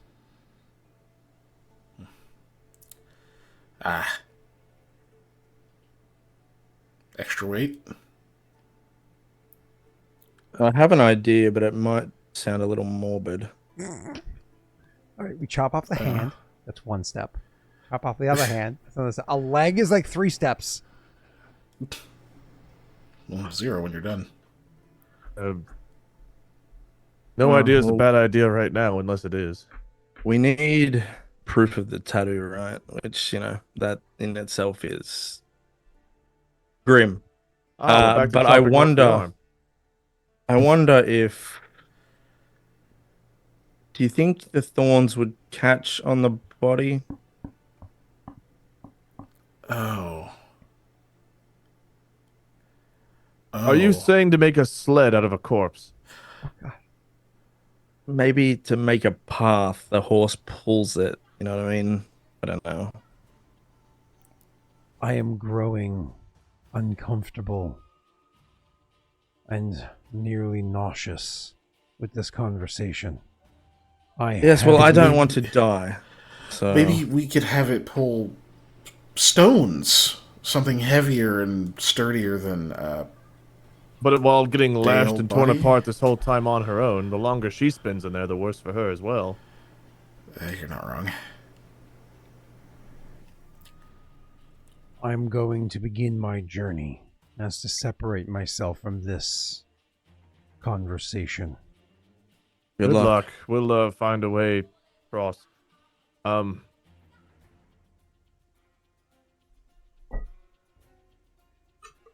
Well, if we can find enough sticks or something, perhaps we can fashion together a little carrying thing for Samir's body to rest in and be pulled through that way so he's not ripped to shreds himself.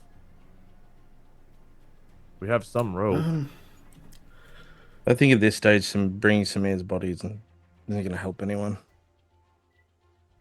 Well, very well then, I suppose. Okay.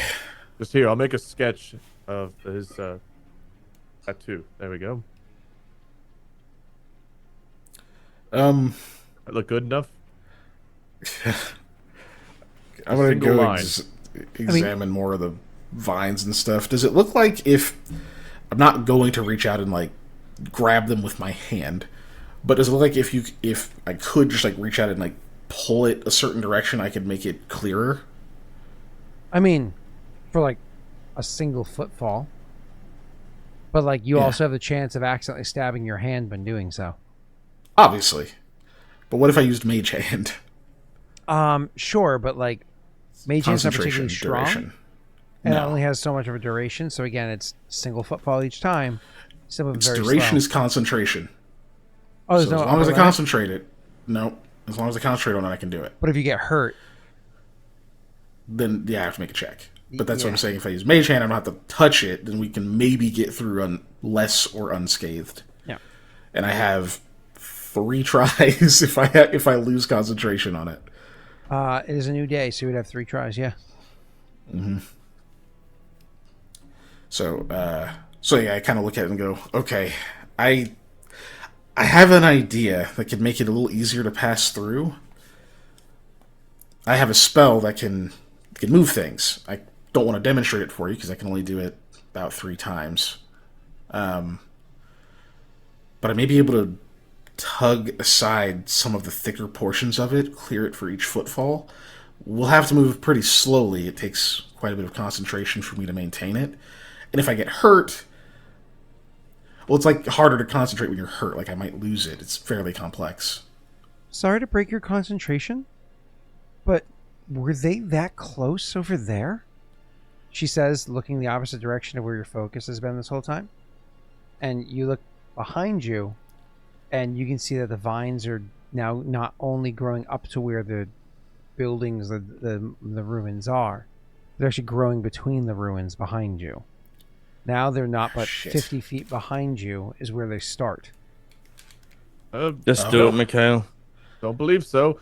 Let me try something real quick as well. Scott, I'm going to go over to like the side. I'm going to swing my sword a couple of times and see if I can break them up, if they refill right away or if it stays broken up. I mean, if you're talking about just like the leaves, you break up the leaves. Yeah, they give it like a normal plant. The viney things. Beneath the leaves? Yeah. I mean, sure, you can chop up a vine. Yeah. But then it's still there. I don't know if you've ever still spiky. I don't know. Yeah, it's spiky. It's still there. I don't know if you've ever cleared away thorny vines before. It's not fun. We have a shovel. I could chop. Someone could scoop. Chop, scoop. Yeah, the thing is that you chop, you scoop, you try to scoop it like you don't realize how intertwined it is with various other. Like you have to chop for like 10 minutes to move the smallest area. I might be exaggerating slightly, but they're very intertangled. It's a lot of work. Yeah, I've done it before. The systems suck. There's the vines themselves aren't like Ivy that itself is not hard to chop and move. The problem is you can't get the root system so they come back. Well, so chopping it and moving it is when it's on a bed. It's like it's all intertangled, so you're pulling up like small chunks at a time, and even then you can be pulling with a lot more strength than required because you're pulling against the tension of the vine, so which is where it can take the abuse. It's just miserable. People like English ivy, and they like to bring it to America where it's not indigenous and grows like a weed. It's awful. Okay. So the best plan is Keegan so far. I'm hearing. Mikhail, I could try to fasten my shield to you, and you could kind of bunny hop across to have less chance of getting hurt. I'm gonna move real slow while trying to concentrate on that spell. He like looks kind of abashed. He's like, I think I need to be on Night Storm. But you have to guide her. Night Storm is very good at following directions, so I can do that. It's hard for me to really move while guiding her, so I'll be even slower. So it's better if you're riding her. Not necessarily, just yes, but also this is doable. I just either have to get across first or I'll be last. Okay. If you want to go with your first idea and move across first, then I can be on Night Storm. Aldo can be behind me, and I can clear your path. I guess we'll see how bad this gets then, huh? Well, I'll do my best. You have, at least you've got light, for now. Yeah. I'll look to see how the progress with Lithul's going. Cthulhu. Cthulhu. Cool. So you look over to him and to see how he's doing, and he is making his way along. You can see that he is moving, not extremely slow, but cautious and deliberate kind of movements. You don't hear him making sounds of complaint or discomfort, but you can definitely see just the way he's moving after a while that there is clearly pain in his feet as he's doing this. Like, it's clearly this is an uncomfortable experience for him. And you don't know what that man's body is like. None of you have touched him yet, right? But he looks like he's made out of chiseled stone. And if that hurts for him, fuck. You are not looking forward to whatever this is about to be. And so he's making his way in, and so on, and so on, and so on. He has not called back yet, though he does occasionally look up at various trees, etc., etc. I think we're fucked.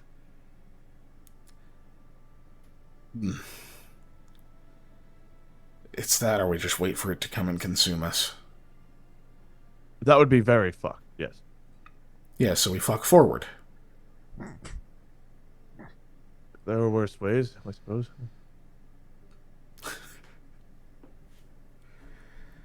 Oh boy. I wish I had something better for this, but I don't. Probably take whatever extra clothing we've got. Make sure you're wrapped tight.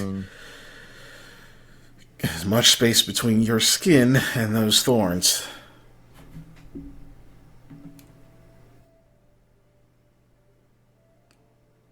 So I do have to say, I know it's moving cautiously, but vigorous motion. If you are riding on a moving mount, it's vigorous motion. Now you can be like, yeah, but Scott, that's like moving at full speed. This is moving it well under full speed. And I hear you. Yeah. And I agree. However, it is also literally having its hooves, its feet, its ankles, and its legs cut. And so it is going to be moving a bit jagged. So there is still going to be vigorous motion, which is a DC 10 concentration check. Oof. Okay. I think that's probably better than the other thing I would have argued, so I think I have to take that. Is this for what? Check for what? Make sure he can hold on maintain to the onto the spell. Yeah, I can cast it 3 times, so if I lose it, then I can recast it, but I can only recast Okay, so who's it on the 2 more horse? Is it times. you and Layla, or Aldo and I on foot? It's Aldo and him Layla's- on the horse. Layla's on the donkey. Yeah. I'm the only one on foot. Yes. And Jake, did you end up, because I mean, she had a really good knife. Did you end up taking her hunting knife and peeling the skin of his forearm off with a tattoo, or? Oh, yeah, are we doing that, or are we taking his whole body? I suggest somebody do that. That's not me. I just took a sketch. You want me to actually take his arm? Well, just like the fillet of the skin there. I mean, that's not much of showing where it was. We would need the forearm to be like, see, it's on the arm. We can just tell them that's where it was. I think they'll buy that. If you want the whole arm, like, I'm not going to stop you. I will just draw a really crude sketch and see if that's good enough for you two. If it's not, they'll cut off the arm. That sketch good enough, or do you want physical proof? Well, I ain't cutting it off, so if nobody else Physical is, proof then the sketch will do. Great. It's going to be worth more, but let's just take what we've got.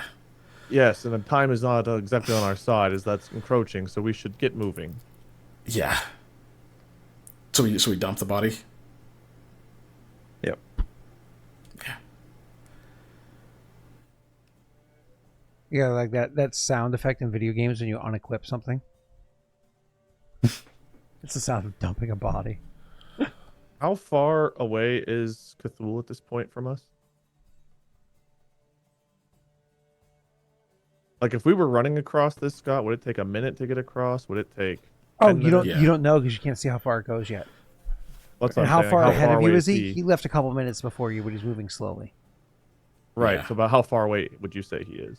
Oh, definitely a few hundred, several hundred feet. Like you can see him, but like not consistently because of the trees. Okay, so it's not like one sprint would get us out of this. This is Oh like- no. And you wouldn't be able to sprint anyways because it's rough terrain. Cool. All right, Keegan, you're gonna Yeah. roll your check for me.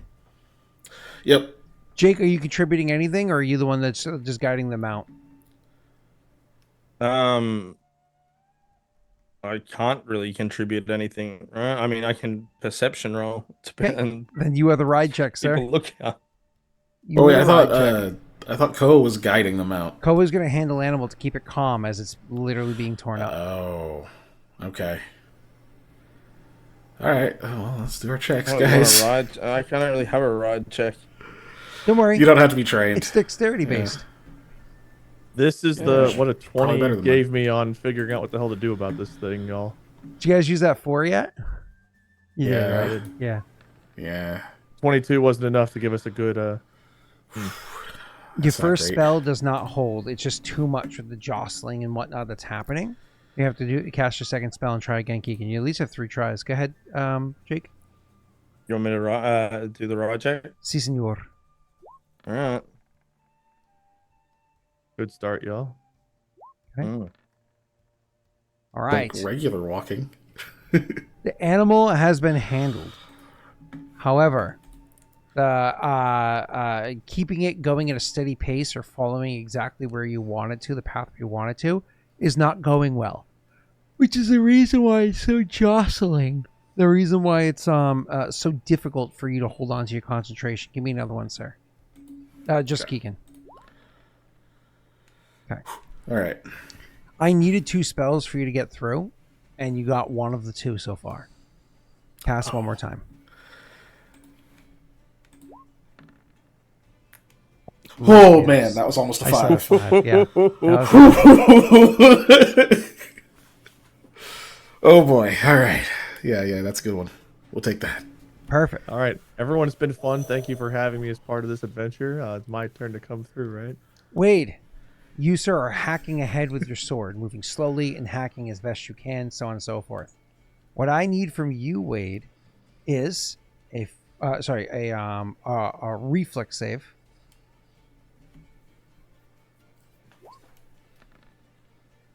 Well, that's actually really good. It's actually because of the fact that he got his spell working. That reflex save is really good. I don't need a secondary check from you. What I need from your horse is a reflex save.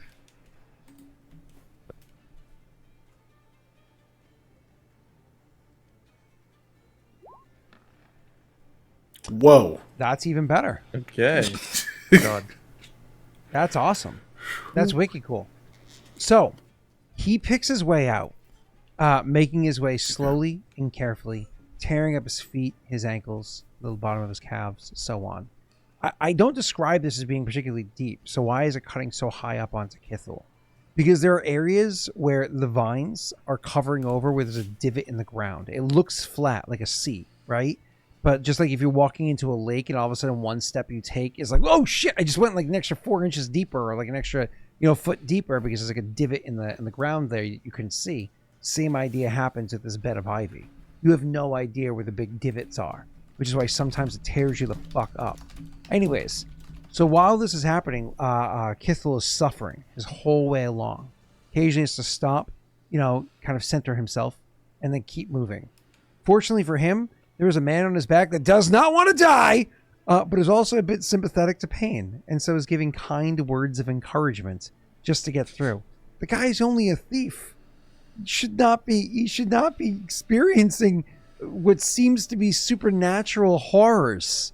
Like, he's I don't know, just he did leave me to die. just a thief, okay? Just a thief. Anyways, so so he you're making your way brain's not working. Hold on, let it reboot. So he's making his way along, but fortunately for him, with all the anguish that he causes himself, he's able to call back to you and to tell you not to go the same path as him. Now, you had already started, but he tells you to start going off to the right instead. But in doing so, it'd make the path much shorter. And in fact, it does. It ends up making it like a solid 300-400 feet shorter for you guys than it was for him coming through it, which means he's gone through significantly more anguish. We'll get to that in a second. Wade, you're hacking through this as best you can to give more visuals. So you're far less likely to fall into a divot than poor Kithel was, right? Moving very slowly. It's taking you not a short path. This ends up taking you about 2 or 3 hours to get through this area. You're pouring sweat. You're fatigued. You're pouring sweat. You're exhausted afterwards, so on and so forth, as you're hacking through all of the It's exhausted a condition. It is. It's worse than fatigue. Is hacking through. Wait, why is he fatigued? What did you do? You're out of breath, so on and so forth, as you're going through this. But Mikhail is concentrating on his spells the best he can. He himself is also pouring sweat, but just because of how much he has to keep concentrating, despite all the jostling and everything that's happening there, doing the best he can. holding to move these leaves out of the way as you hack through them, so you can continue gingerly taking your steps forward. Aldo trying to help out, but was never trained to ride a horse. Doesn't know the first thing about it, and so unfortunately keeps leading it, or it's leading itself the wrong way down areas, perfectly following Koa, which is meant for a place for a person to walk through, not a fucking horse to walk through. So the horse is suffering more than it needs to. Luckily, each one of you noticed last second moments where you have to step here, not there, or whatever it is, right? Imagine like when you're a child playing the Step Out of Crack. The Step Out of Crack, you break your mother's back, and you're in like a city street where it's like the streets are all fucked up, and you have to like try really hard. It's like one of those for hours. And you're making your way through, and you actually do a pretty decent job of this. So no fortitude save need to be done afterward, which is great news. But that doesn't mean you don't suffer considerably. At the end of it, you unfortunately do take a good amount of damage, Wade. Are you ready? Are you? Am I also exhausted or fatigued? Sorry. I would say let's say exhausted for fun. You made both your saves. I but love I'm just having a exhausted. 4 dex. My strength is that of an 8. Wade, the good news is you take half damage. The bad news is, after all of that traveling, it's 4d6. Excuse me? Whoa. Okay. Who's rolling that? You. Unless you want me to. I'll take a 1. If I can take a 20 in 4 hours, can I take a 1? All right, I'll roll it. I'm You rolling. take 4 ones. I take half of this? Yes. Okay. I think you'll be fine either way. Okay, yeah. And then roll again for your horse. Or Also half, right? Okay, yep. So you take 5 and your horse takes 8 points of damage after hours of walking through this, of it tearing up your feet, if you're being bloodied and sore. You're literally exhausted coming out the other side. And more importantly, your speed is reduced to half, not from exhaustion or like that, just because of the damage that you've suffered along the way. But after everything's done and you get through the other side, you have a couple options here, Wade. Would you have used a healing potion, or would you have just let it be? well, of the one I had, I used it. You had 2. No, you were more in the box, right? Did we get? You had Wasn't 2 there at least total. one potion you in had there? 2 healing potions and 1 something else, right? I got 1 healing potion that I thought, was it 2? And you had the oil. You had 3 potions 2 were total. healing? I put those in the notes that I can't see that are on World Animal. Let me pull up World Animal. Oh, I didn't note them because you took them. They were yours. You had a healing potion to start, then later on you got another healing potion and an oil. I'm almost positive.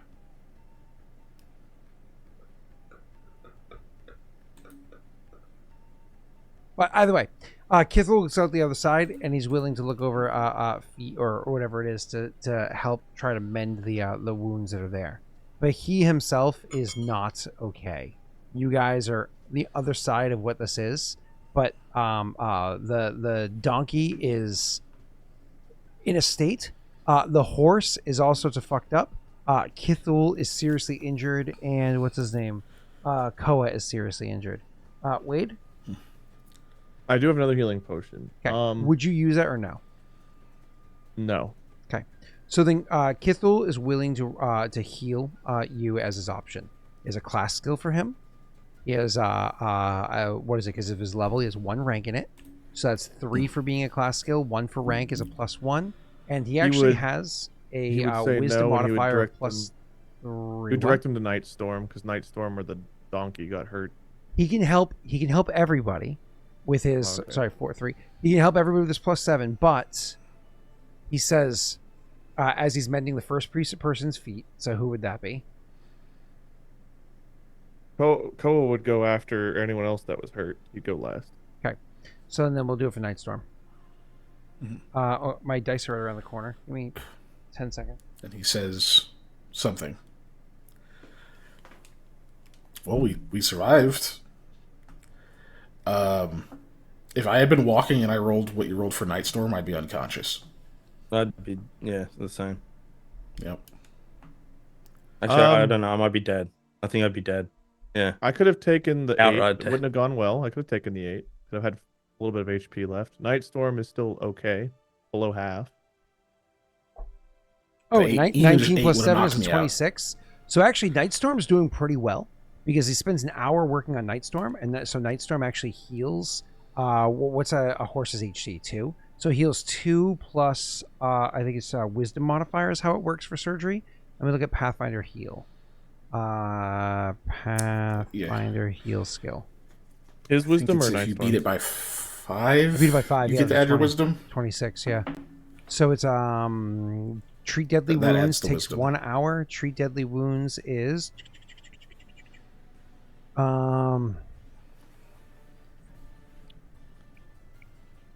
where's treat deadly? Here we go.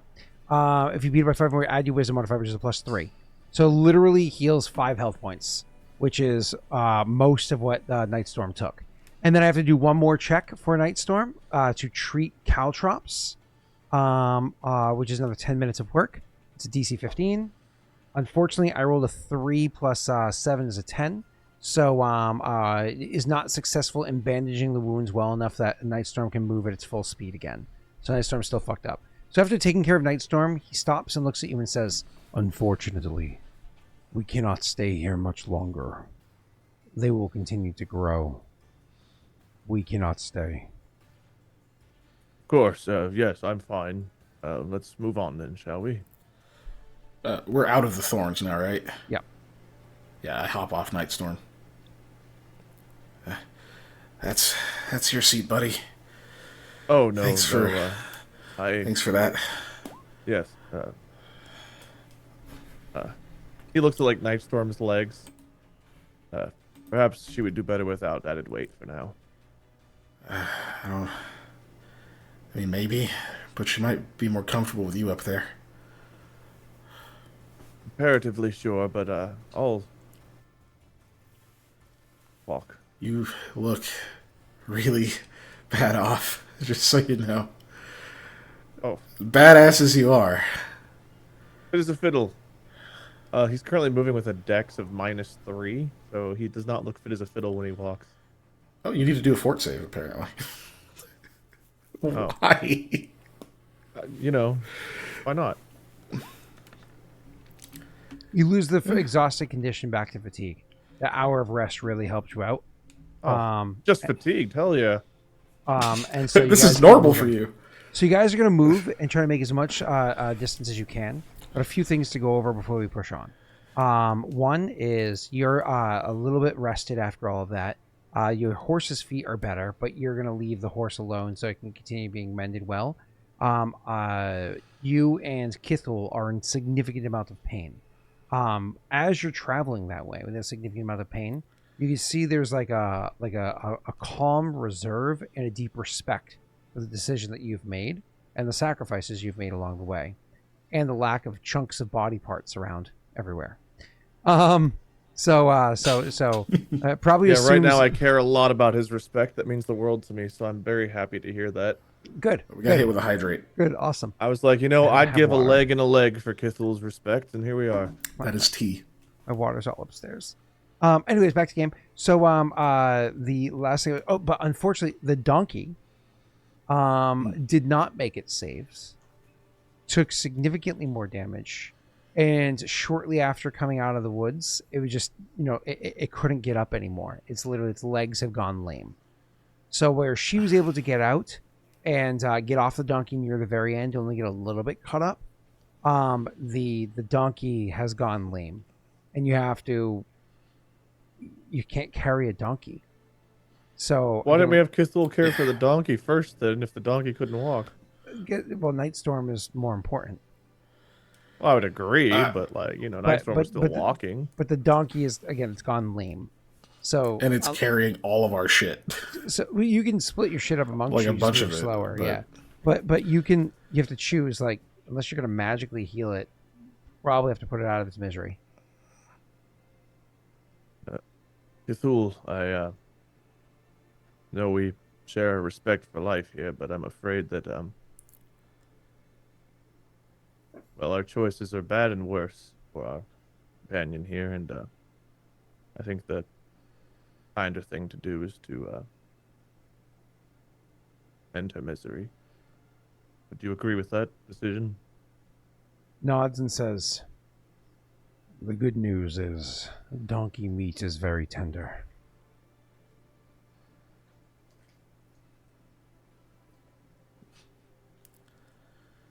You all may not want to be privy to this part.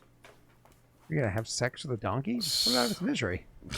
Something He's else gonna has grab to like a die. piece of food, like give it a nice bite of food, pat it on its head, and give it one last happy moment before he ends its life. Okay. But they still As might not I'm want to take- watch a donkey get murdered in front of them, you know? But I mean, like, been Aldo our had no companion problem for like a murdering week, Bambi. dude. Shut up, Phoenix. As I'm taking my stuff, or like getting our stuff off of it, Mikhail will kind of pets like the side of its neck. Does it finally bite me? mean- How does this bit end? I mean, How does it bit? how does that? Yeah. How does this bit end? If you go over there and pet it while it's still alive, it will whip its head around and try to bite you. Okay. I guess. Do I get a reflex save or something, or Yeah, what? sure, go ahead. Well, nothing crazy, like a DC 8. Well, It I'm bites glad you. you said something. It bites you.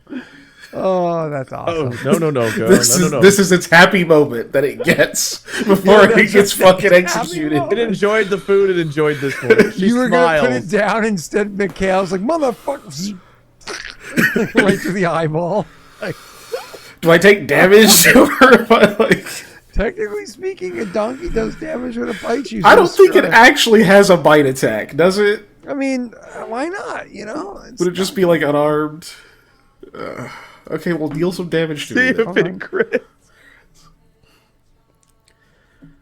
Mikhail's unconscious. The Yeah, donkey roll an attack and see. Yeah, no, I already rolled a save, so that's already the. Give me 1 second. There it is. It does have a bite attack. It does have a bite attack. It does a flat 1d2 damage. You know, if I didn't have only 7 hit points, that wouldn't be very upsetting. Oh, 1. Oh, that sucks. That's gonna take you 2 days to heal. Imagine It is. losing more than that.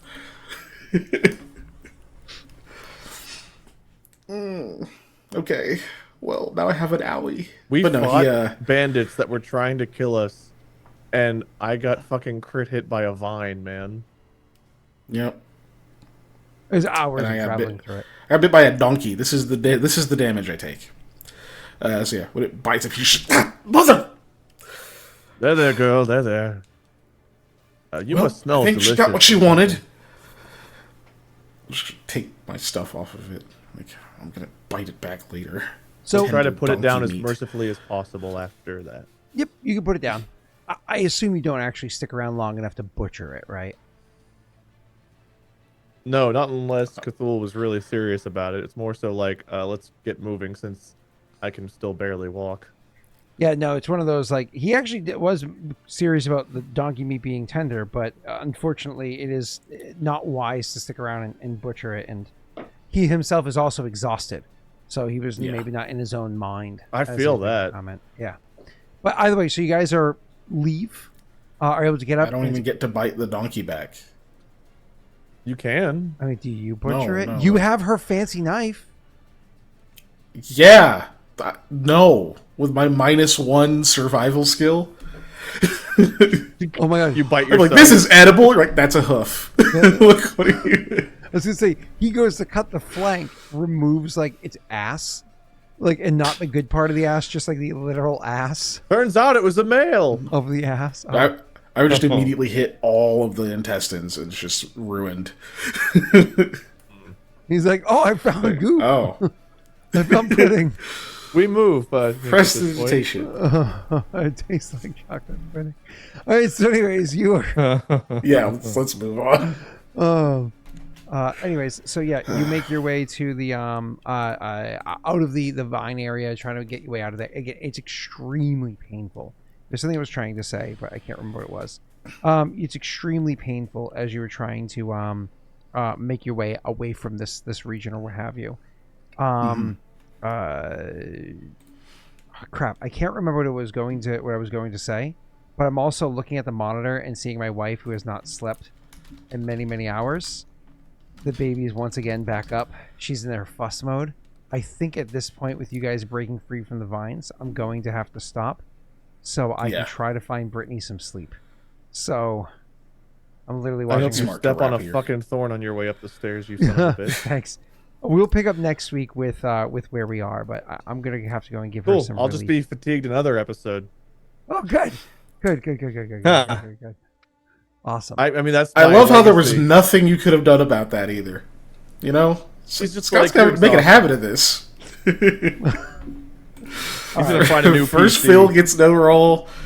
Scott, you're in charge of. That's what I was gonna say. I was gonna say. I remember. Oh. Let me say that one last bit before we go, because I'll forget for next time. As you're traveling with Cthulhu, making your way as far away from there as possible, Cthulhu would say, "I've thought about how this may be traversed. If only we had a wagon or something, perhaps well-made, iron-banded wheels or metal wheels, something strong enough to move it through, properly hooved bull or draft horses that might allow us to travel across this. Something like that might be difficult to find, though.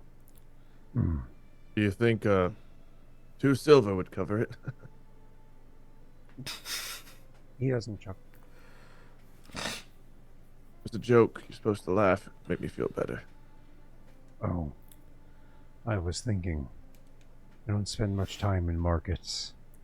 The answer's no. We need. Are you rich by any chance? No.